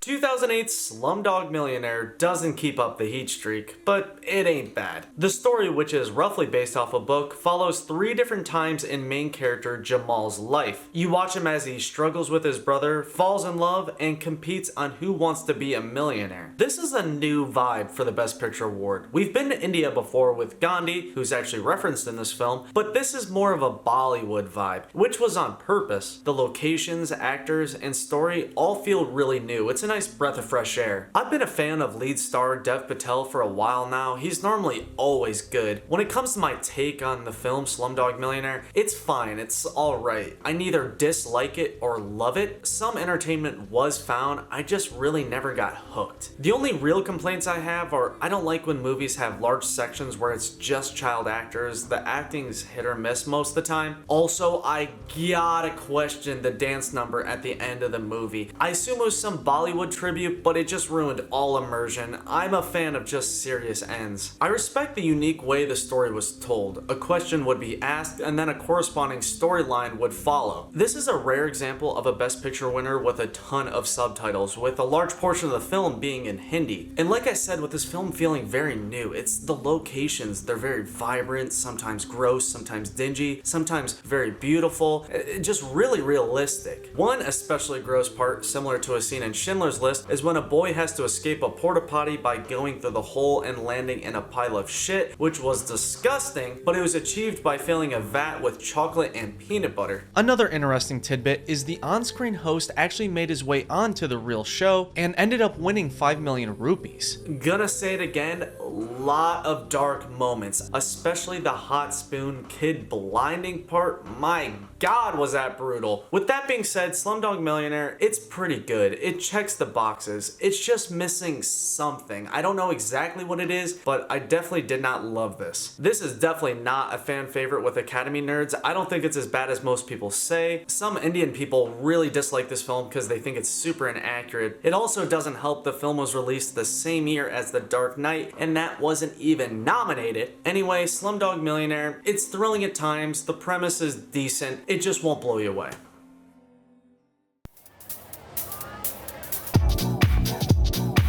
"2009, winning year for The Hurt Locker. Did it release that year? Nope. Why did it win?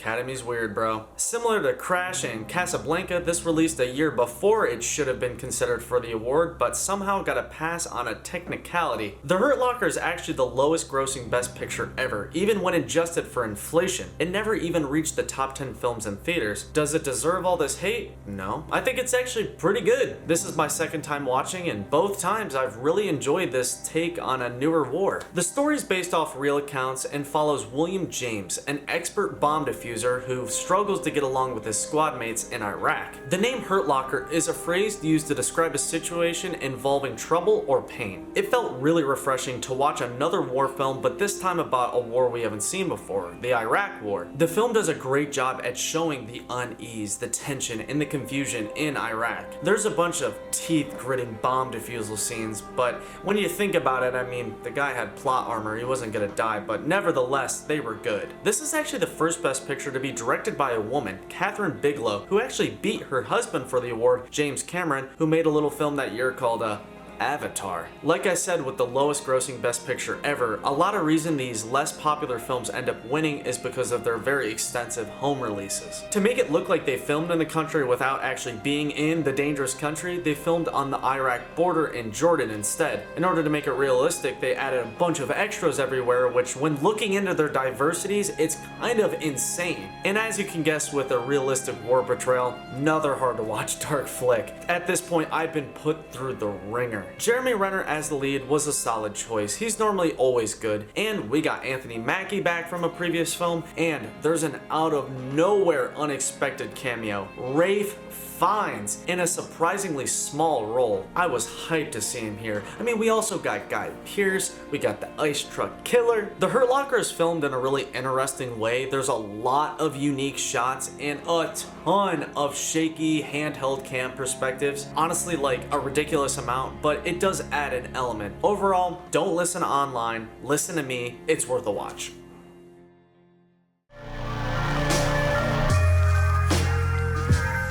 The King's Speech, starring returning actors Colin Firth and Jeffrey Rush. Again, another film I've seen previously, and another film I'm a fan of. The King's Speech is a fantastic story about King George VI, who needs help with a stammer. Ever since Albert George, aka Bertie, was young, he struggled with a speech impediment, and now that he is king, his role requires a lot of public speaking, which is not his strong suit. When a very important speech is coming up, he knows he has to fix it, so he hires Lionel, a speech therapist, to eliminate his vocal stammer. Worth noting how this is the first Australian film to ever win Best Picture. The premise for this film is unique, touching, and true. The story is even similar to 1964's winner My Fair Lady, where the main character also needs help from a phonics teacher. I'm a big fan of biopics like this, films that don't cover their entire life but instead just cover a bite-sized portion. I gotta say, this is one of the most visually appealing period pieces to ever win. I love the color palette and location visuals they went with here. It's really relaxing to watch a film like this with its soothing, lighthearted, low-stakes storyline combined with really great character chemistry. There's a lot of great memorable moments. The crazy cussing, the vocal training montage, like every scene is just superb writing. On paper, this film would seem really boring, but there's just something about Bertie and Lionel's dynamic. It's captivating. Both leads are great here, top-notch actors. Colin got so into his role he had a hard time shaking the stutter even after filming. It's cool to point out and weird to witness these two characters discussing Shakespeare when they both played characters in Shakespeare in Love. We also got Guy Pearce back from the previous film. I mean, he's another favorite of mine. It was cool to see a lot of Harry Potter actors here. The war story plotline tied in, that was really well done. I mean, no complaints, honestly. There just isn't too much to discuss here.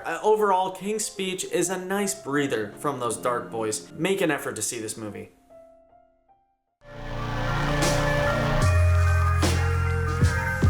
You would never guess, but 2011 brought us the only other silent Best Picture film, The Artist. Again, another non-American, non-British film, this time from France. It's actually interesting because the story takes place the same year the award came out, 1927, where the other silent film released, Wings. The story follows George Valentine, a once popular silent movie star who becomes more and more irrelevant as talkies start to take over. While he struggles for work, the girl he loves finds success in the very sound films that lead to his downfall. The title refers to the main character's battle with the art form of film. Obviously, this film was made to pay homage to films from the 20s and 30s. They accomplished this in several ways, of course, with the silence, the aspect ratio, the black and white, the acting style, the lighting, the music, the transitions, the title cards. They even filmed this in a slower frame rate to give it a faster look. Again, similar to the films of that era. I never heard of this film before this challenge, and I gotta say, it's a fun watch. I like seeing more unknown faces, the music's great, I love the stunt dogs. I just really got a kick out of a movie about the process of making movies. It's like the definition of breath of fresh air. The Artist is packed with nods to classic films. Several scenes and plot elements tie into films from the past. Even the film's story has ties with specific silent movie stars. When you think about it, it took balls to make a movie like this. There's so many things you need to consider compared to making a normal movie. Fun facts for The Artist include there were actually 3 stunt dogs, not 1, and they're all painted to match. There's a Grand Hotel reference. The final dancing scene took 5 months of practice, and the lead star was the first ever French actor to win the Best Actor Oscar. People like to clown on this movie for being Oscar bait, but I really got a kick out of it. At first I was shaky, but as the film progressed, it really won me over. The extent at which they went to replicate this time period is so commendable. It's gimmicky, but it's really impressive. And it's really fast feeling too, like it flew by. The most notable part of the movie comes when, out of nowhere, us as the audience and George hear for the first time. It honestly caught me off guard actually hearing audio. It's hard to describe how bizarre of an experience watching this is, especially when you start to recognize actors you're not used to seeing them in that way. When you boil it down, it is a relationship-centered film, which you know by now, not for me, but I can overlook it because I just respect the fact this film even exists. From my perspective, actually seeing films from back then, it was really cool to return. Just don't sleep on The Artist. It'll surprise you.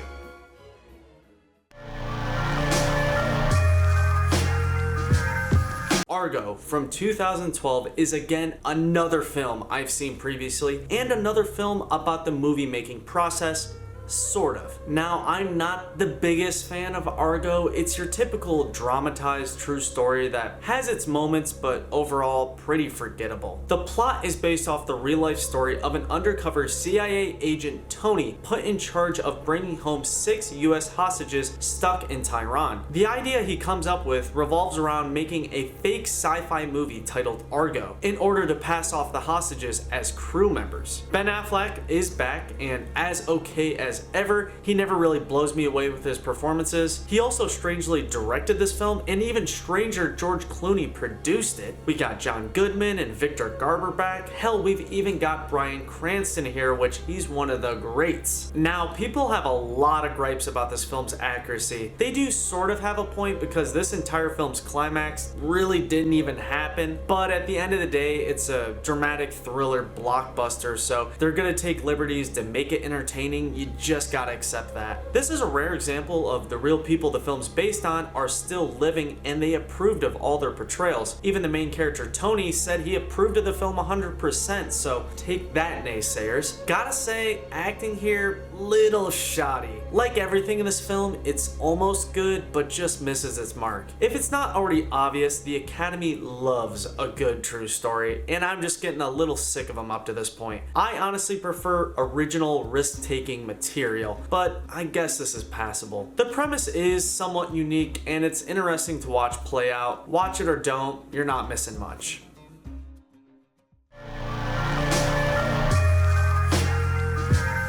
What did I tell you? True stories are the Academy's bread and butter. 2013's 12 Years a Slave is another true story, again based off a book, this time about Solomon Northup, a free man from the 1800s who was kidnapped into slavery for 12 years. Though being another true story, this film is praised for its accuracy. As you can guess, another dark film, but this time it's gotta be to get the point across, and boy does it. It makes you step back a bit with its intense, blunt, to the point story that does not sugarcoat things, that's for sure. Tonally, this is a major vibe switch from a lot of the previous winners. This is an important, in-your-face story unlike any other. This is similar to Schindler's List, where the subject matter is super important and needs known. I'm just not as big a fan of this one. I don't know exactly why, it's just sad films in general, regardless of topic, just take it out of me. And I get the point of the film is to make you uncomfortable. They probably didn't even care about the entertainment value all that much, they just want you to hear the story and maybe learn something from it. 12 Years a Slave is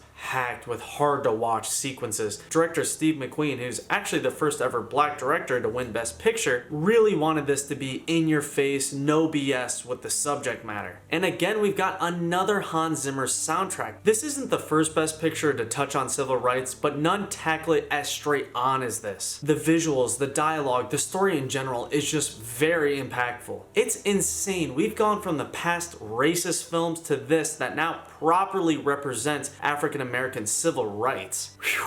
The performances here are really something, especially Chiwetel, man, he tapped into something. Just incredible. Also, Michael Fassbender in a different league. He's scary as hell here. Also, you got Brad, Benedict, Sarah, Lupita, Paul, Michael. I mean, the cast is stacked. The only real gripe I have is the pacing is a little inconsistent. I felt like it was really fast at times and then slow and then fast. But come on, it's forgivable. Typically, I avoid heavy watches like this, but I'm glad this got made to bring light to this just tragic story. Make sure to watch this movie to just educate yourself and maybe you'll take something from it.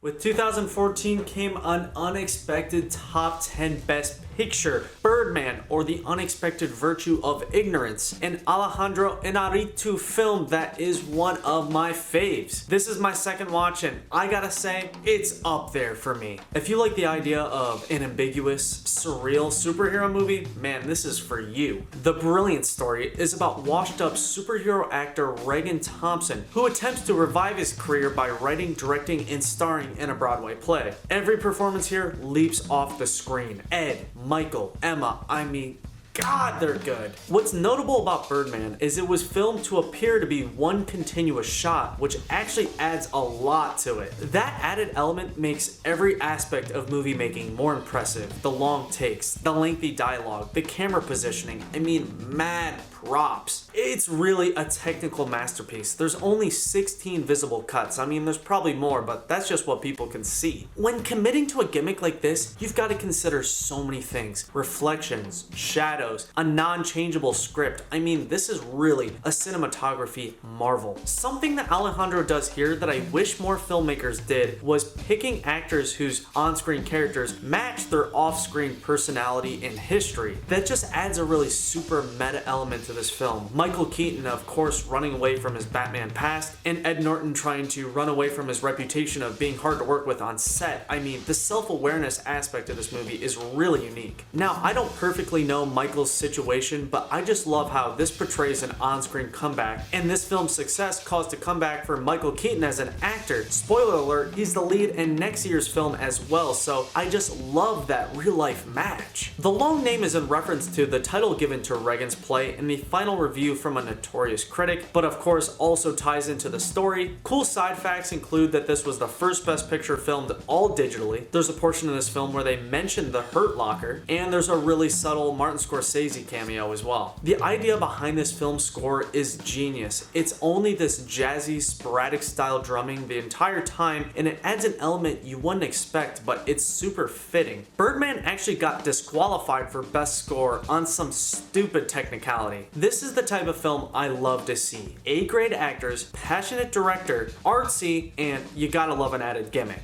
I don't have a single complaint. These kind of films rarely win. I'm liking the direction the award's going. More of these, please.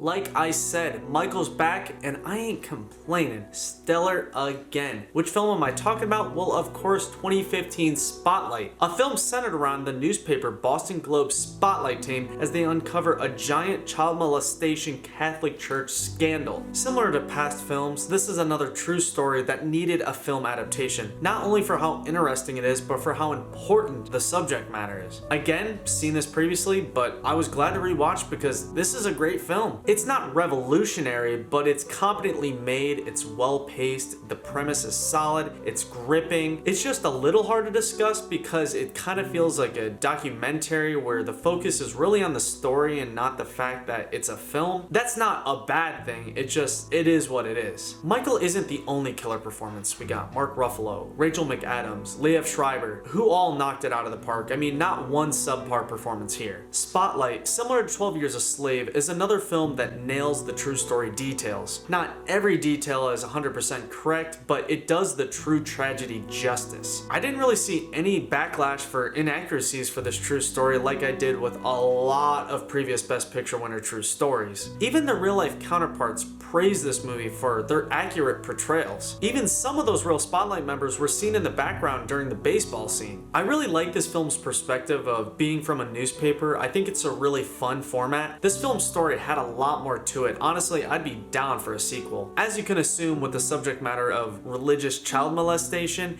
there's some hard to watch sequences, plus 9/11 happens during the plot, so it gets dark. But it's handled in a way that doesn't depress you. It's an easier, more lighthearted watch than you'd think. Regardless of normal movie aspects and critiques, it's just cool to see another movie about a true story about an ongoing issue that needs to be put on blast. This film won't blow you away, but I had zero issues with it. I think it's worth a shot.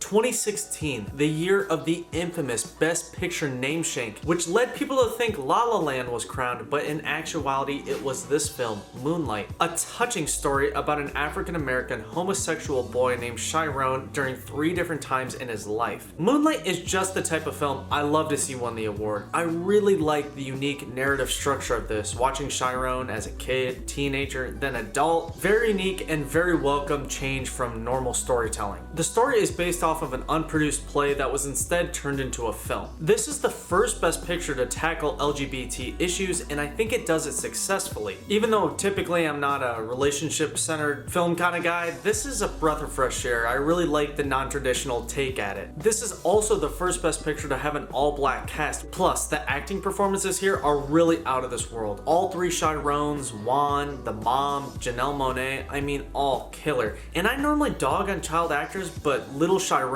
here, man, he kills it. I was surprised. You probably won't remember, but this film reminds me a lot, format-wise, of The Last Emperor, the winner from 1987. The film is told in a similar way of child, teenager, adult. This is by far one of the most visually appealing films to ever win Best Picture. It's beautiful, start to finish. The location choice, the color palette, the powerful imagery, the unique lighting, and this is without a doubt, as you can guess, a tearjerker. If you're not moved even a little bit by this, you're not human. Sounded like a broken record here, but this is dark. Some really heavy sequences. Certain parts of this film really make you feel for Chiron. I'm a big fan of films that have very minimal dialogue and instead let you soak in the story and characters' feelings visually instead. I mean, this is a prime example of that. There's so many subtle aspects to Moonlight that just make it so great. And the perspective too, I mean, you really feel the unease of Chiron through every age. Some cool facts include the swimming scene was real. That child actor really had no clue how to swim. The 3 Chiron actors and 3 Kevin actors purposely chose to never meet on set in order to form their own different takes at the character. I guessed this while watching and ended up being correct that the song that is played in the beginning of the film was taken because of its sample use in Wesley's Theory from Kendrick Lamar, and this is the lowest ever budget for a Best Picture film. I'm always game for an A24 movie, and this is one of the best. Just about every aspect of this movie is well executed. Overall, Moonlight was a very different film that you wouldn't expect to see win, but I'm glad it did.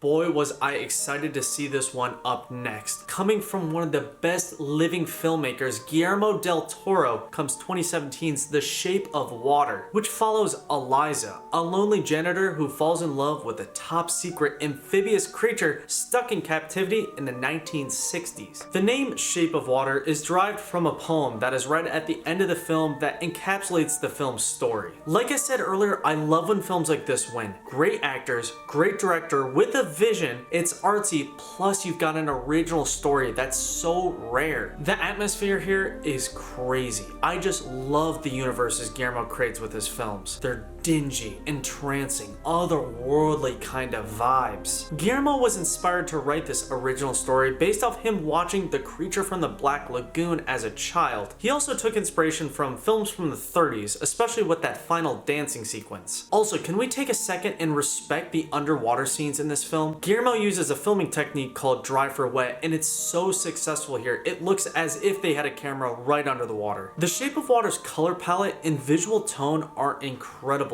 The use of green and blue really adds a unique element. Also, the dialogue, the oddball quirky writing, just about everything sucks you into this enchanting fantasy universe. Each character here is well thought out. Each one stands on their own and they're very well developed. Guillermo even wrote 40 pages of backstory for each character, which was given to the actors and they could choose if they wanted to incorporate it or not. Guillermo does what a lot of my other favorite directors do as well, which is use the same batch of actors in his films. I love seeing the returning faces and shifting roles every time. When looking into the behind the scenes, I was super impressed with what was visual effects and what was actually mechanical when it came to the creature's suit. Guillermo even had an entire team dedicated to the creature's design and the animatronics behind his inner workings. Under the costume is Doug Jones, who's been with Guillermo for a lot of previous films. When watching this, you get a feeling that there's a social message maybe about the treatment of animals, but the focus is really on the romance, which typically isn't my thing, but it somehow really works for me here. It's hard not to love this beautiful,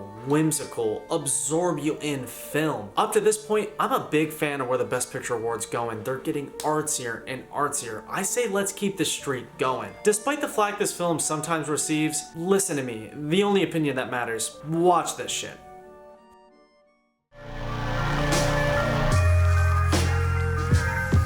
Green Book from 2018, a film starring 2 returning actors, Viggo Mortensen and Mahershala Ali, who together are reason enough to watch. Now, this isn't a groundbreaking film, but it's a nice, bite-sized, good feely. This is another film that tackles racism, and it's another true story. That story being about Dr. Shirley, a classical pianist who is in need of a driver for his tour. He hires the unlikely Tony Lip, an Italian bouncer tough guy who both don't get along at first, but as the tour continues, start to warm up to each other. The plot is very similar to 1989's forgettable winner, Driving Miss Daisy, but sort of in reverse. They are identical but similar in message. The chemistry between these two though is way better. A lot of heartwarming moments and you really grow to love both characters. To me, this feels like another film where the focus is totally on the story and the actual movie elements are rather average. The story kind of follows the same format the whole film. It's this funny joke moment then serious, funny joke moment, then serious. Just the writing is really on the nose with the subject matter. I just wish it was a little more subtle. I just don't love this movie. The story is fine, hell, I commend it. Just the film overall is super clean, polished, two-dimensional, Hallmark vibes, just lacking that oomph. And the acting style and music, it's weird. It kind of a TV vibe, but for what it is, it's not bad. I don't dislike this film. When looking into the real story, I had no clue that Tony Lip was a real actor. He's even one of the big roles in The Sopranos. Even some of Tony Lip's real family members are in this film. Hell, his son even produced the film. Bro, Viggo Mortensen in this movie is nasty. He's a slob start to finish. This was of course all on purpose because his character was a little heavier, so he needed to put on some weight. He actually lost it really quickly right after the filming. His strategy for gaining weight was eating a lot of pizza and a lot of pasta and then immediately going to bed. Also, during that nasty hot dog eating scene, in real life he actually finished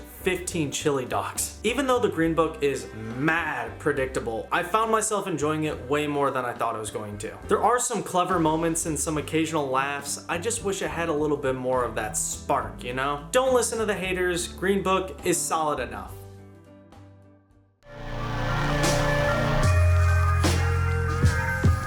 (2019), a monumental year for the Best Picture award. The year Parasite dropped, the first ever foreign language Best Picture from the marvelous director Bong Joon-ho. Bro, this is a next level film. This is my second time watching, and I gotta say, this is some top 10 shit. Forget the context of the challenge. The genius story is centered around two families, one rich, one poor. The poor Kim family contrive a plan to all acquire jobs within the rich Park family by faking their skills and acting as if they were all unrelated. It all goes to plan until shit hits the fan. Bong explains the film's title, meaning not only that the way the poor family infiltrates the rich like a parasite, but the way the rich family are parasites themselves in terms of labor. They can't cook, can't drive, can't clean, making them parasites in their own right. Similar to Moonlight, the story was written with the intention of being a play, but was later turned into a film. I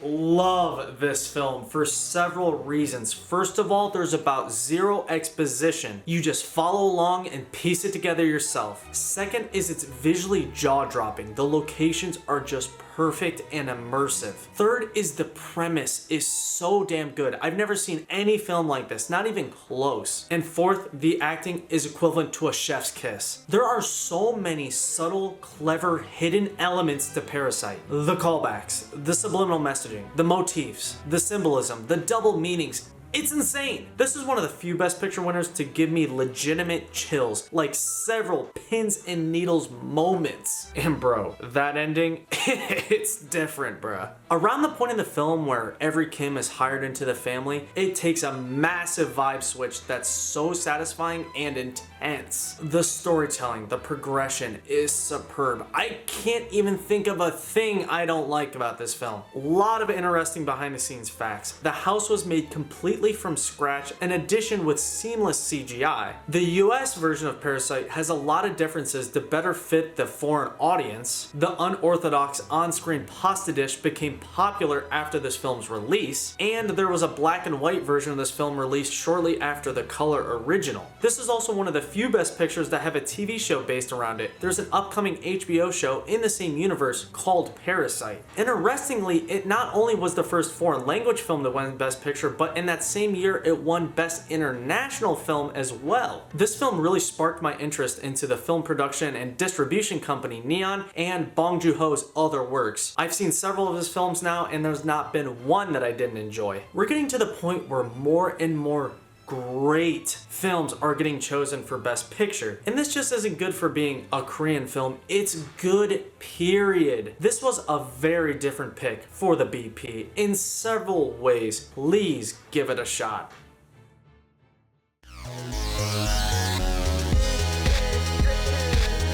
And continuing the artsy streak is 2020's Nomadland, starring the great Frances McDormand as Fern, a lady who decides to live only out of a van as a modern-day nomad. Throughout the film, you watch her going job to job while she makes new friends, leaves old friends, all while trying to forget about her dead husband. It's kind of like a snapshot of life for Fern while incorporating some real-life events. Based off a book of the same name comes this film that I really can't decide if I like. This was another film that I'd never heard of before this challenge, so I went in hesitant but open-minded. I know the Best Picture Award's been leaning towards more artsier films, and before watching I thought maybe they went a little far with this. It ended up being okay, not great. It was just kind of slim pickings in 2020, I think. Nomadland is one of those films where not much happens, it's just all about establishing a vibe, which I didn't really like at first. I prefer films with a little more depth, but the more I think about this film, more I kind of like it. It's another film that relies heavily on subliminal storytelling with an emphasis on visuals. There's a lot of scenes with no dialogue that give you as the audience a chance to interpret what Fern's thinking and what she's been through instead of spelling it out, which I'm always a fan of that. If there's one thing I love in movies, it's ambiguity, and this has it. Similar to every other time I've seen Frances, she's great here. Super believable in the role. She's actually even one of the producers for this film as well. I've been a fan of Frances for a while. I love her in the different Coen Brothers films she's a part of. I just recently found out she's married to Joel, which I mean, it makes a lot of sense. To get into the role, her alongside the director actually lived out of vans for 4 to 5 months during the production. And I gotta mention that emergency bucket scene, that was real as well. The landscapes and visual styles is what ultimately sold me on Nomadland. Together they create this kind of relaxing experience to watching this. The only gripes that I have are it's very slow and dry and a tad sad for my liking. Plus I don't love Fern as a character. I think she's a little annoying. I guessed this while watching and ended up being correct that most of the actors in this film are real people, not actors. Actual real nomads that use their first name in the movie. Despite that, it wasn't noticeable because of any lack of skill, just because of how believable they were. Nomadland is a weird one for me. The vibe they were going for, they achieved it. It makes for an interesting watch. I just need a little bit more. I'd say this is another take or leave. This is one more for the completionist only.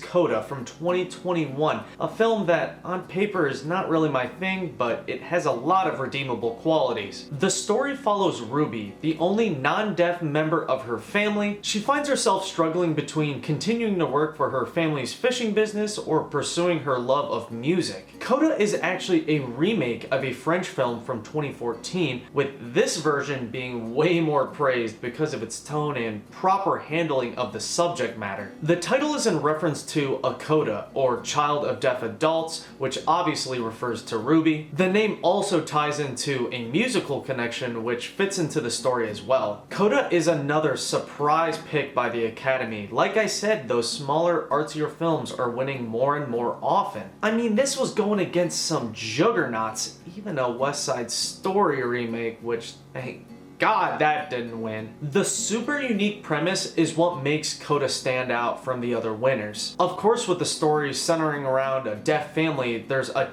ton of sign language which really gives the film a different feel. There's huge portions of no dialogue and you just have to follow the subtitles, along with a lot of new faces you don't see, so it just adds to that different vibe. Whew.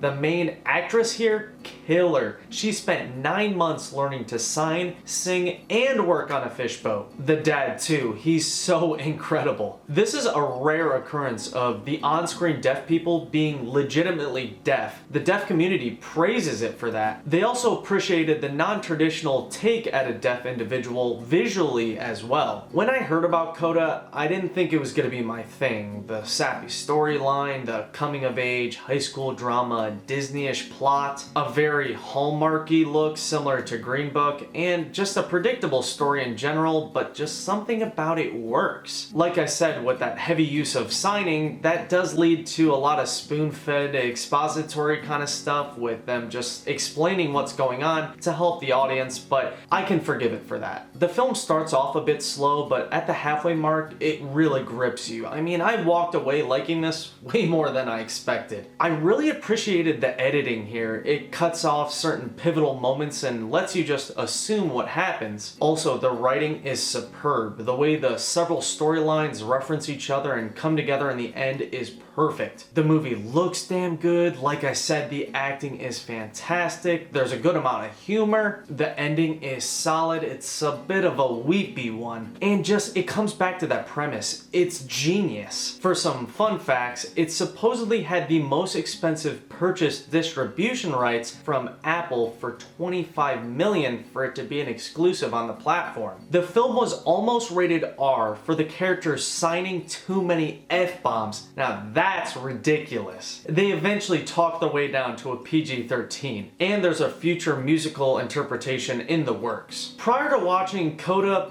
I was shaky on it, but I came around. I mean, it's hard to dislike. It's not perfect, but I strangely got a kick out of it. I say throw this bitch on the list of need to sees.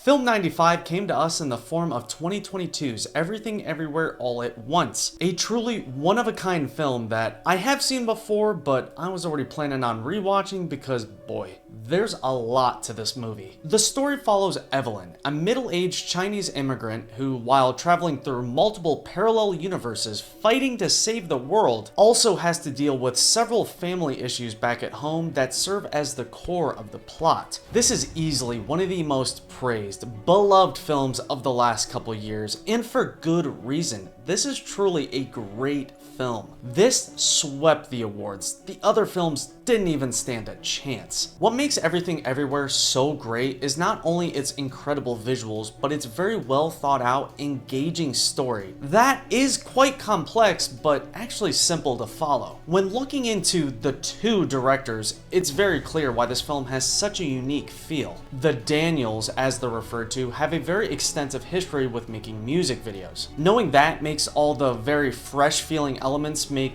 way more sense. The constant cutting back and forth, the unique lighting and color grading, the costume design, the choreography, the crisp editing, the unique cinematography, and the amazing visual effects all have a music video inspired feel to them. Trying to put this film into a genre is tricky. You really can't compare it to any other film. I dare you to try. When it comes to the acting here, it's fantastic. Michelle Yeoh and Ke Huy Quan, who hasn't had a major role in over 20 years. Yeah, he's short round if you don't recognize him. Just both of them were spectacular. Honestly, all the side characters were terrific. There's so much to love here. The dense metaphors, the crazy shots, the way they filmed the fight scenes, the very bizarre humor, the location diversity, the multi-layered imagery, the absolutely insane montage sequences, and that tearjerker end. Memorable scenes, there's a ton. The finger flex, the butt plug fight, the fake out ending, the silent rock conversation, and of course, all the hot dog finger scenes. The Daniels just have so many clever ideas packed into the story, especially with the whole verse jumping premise, with the whole different jumping pad options. I just love it. When you combine the very dynamic editing decisions, the back and forth storytelling, the insane transitions, the hilarious references that are sprinkled throughout the entire runtime, and just how much effort was put into every single scene, you could make the masterpiece argument for sure. The amount of prep and foresight that must have went into so many of these sequences is just really next level. I honestly think this is a perfect mix of what a best picture needs. Blockbuster-esque action, an overall artsy look, state-of-the-art visual effects, and a very compelling story.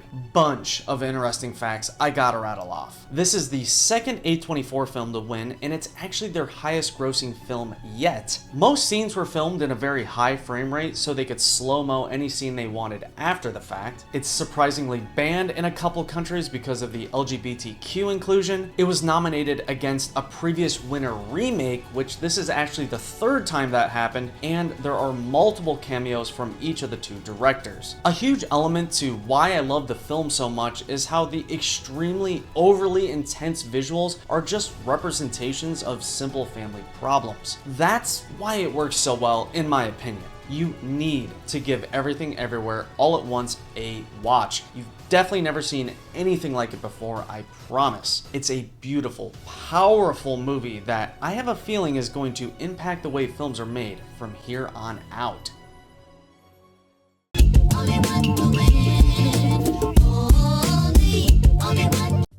It is now time for my formula for what's needed for the Best Picture award. After watching all 95 films, I believe that if you include one or several of these 10 ingredients, your chances for winning the award are pretty good. These are placed in the order of importance.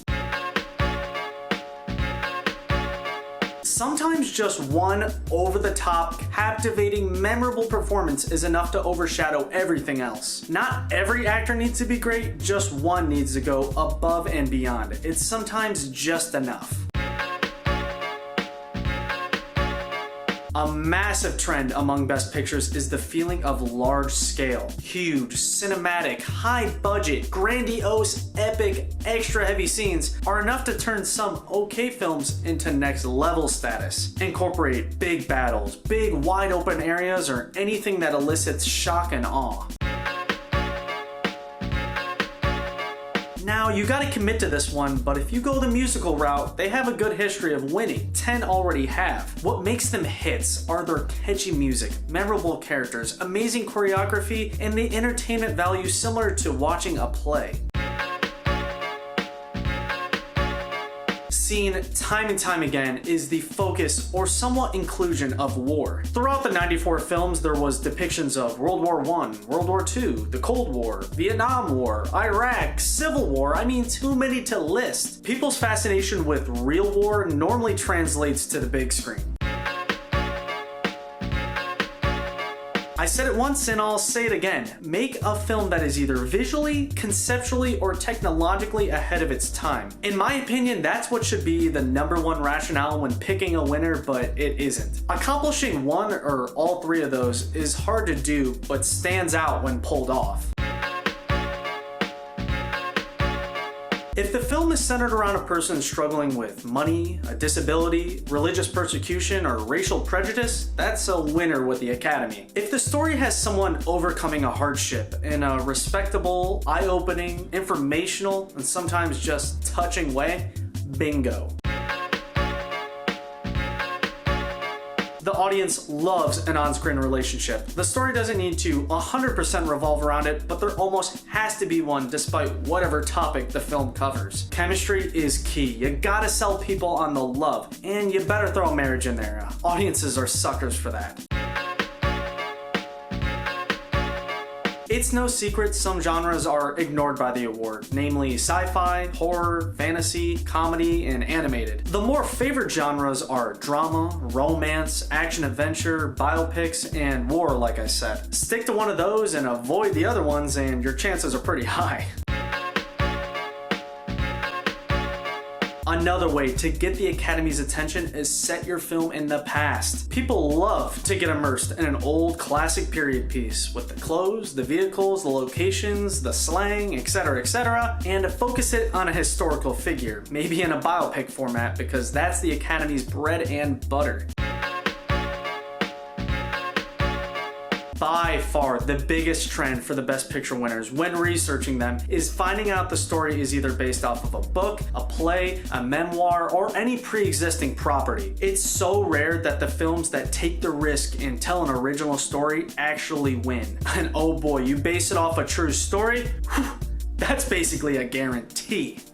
There are of course other factors such as release dates, ratings, themes, country of origin, current political status of the world, but these are the main ones. Not every film that has received the award fits into one or any of these, just overall when looking at the 94, these are the main ones that jumped out at me. Let me know if you agree / should add more.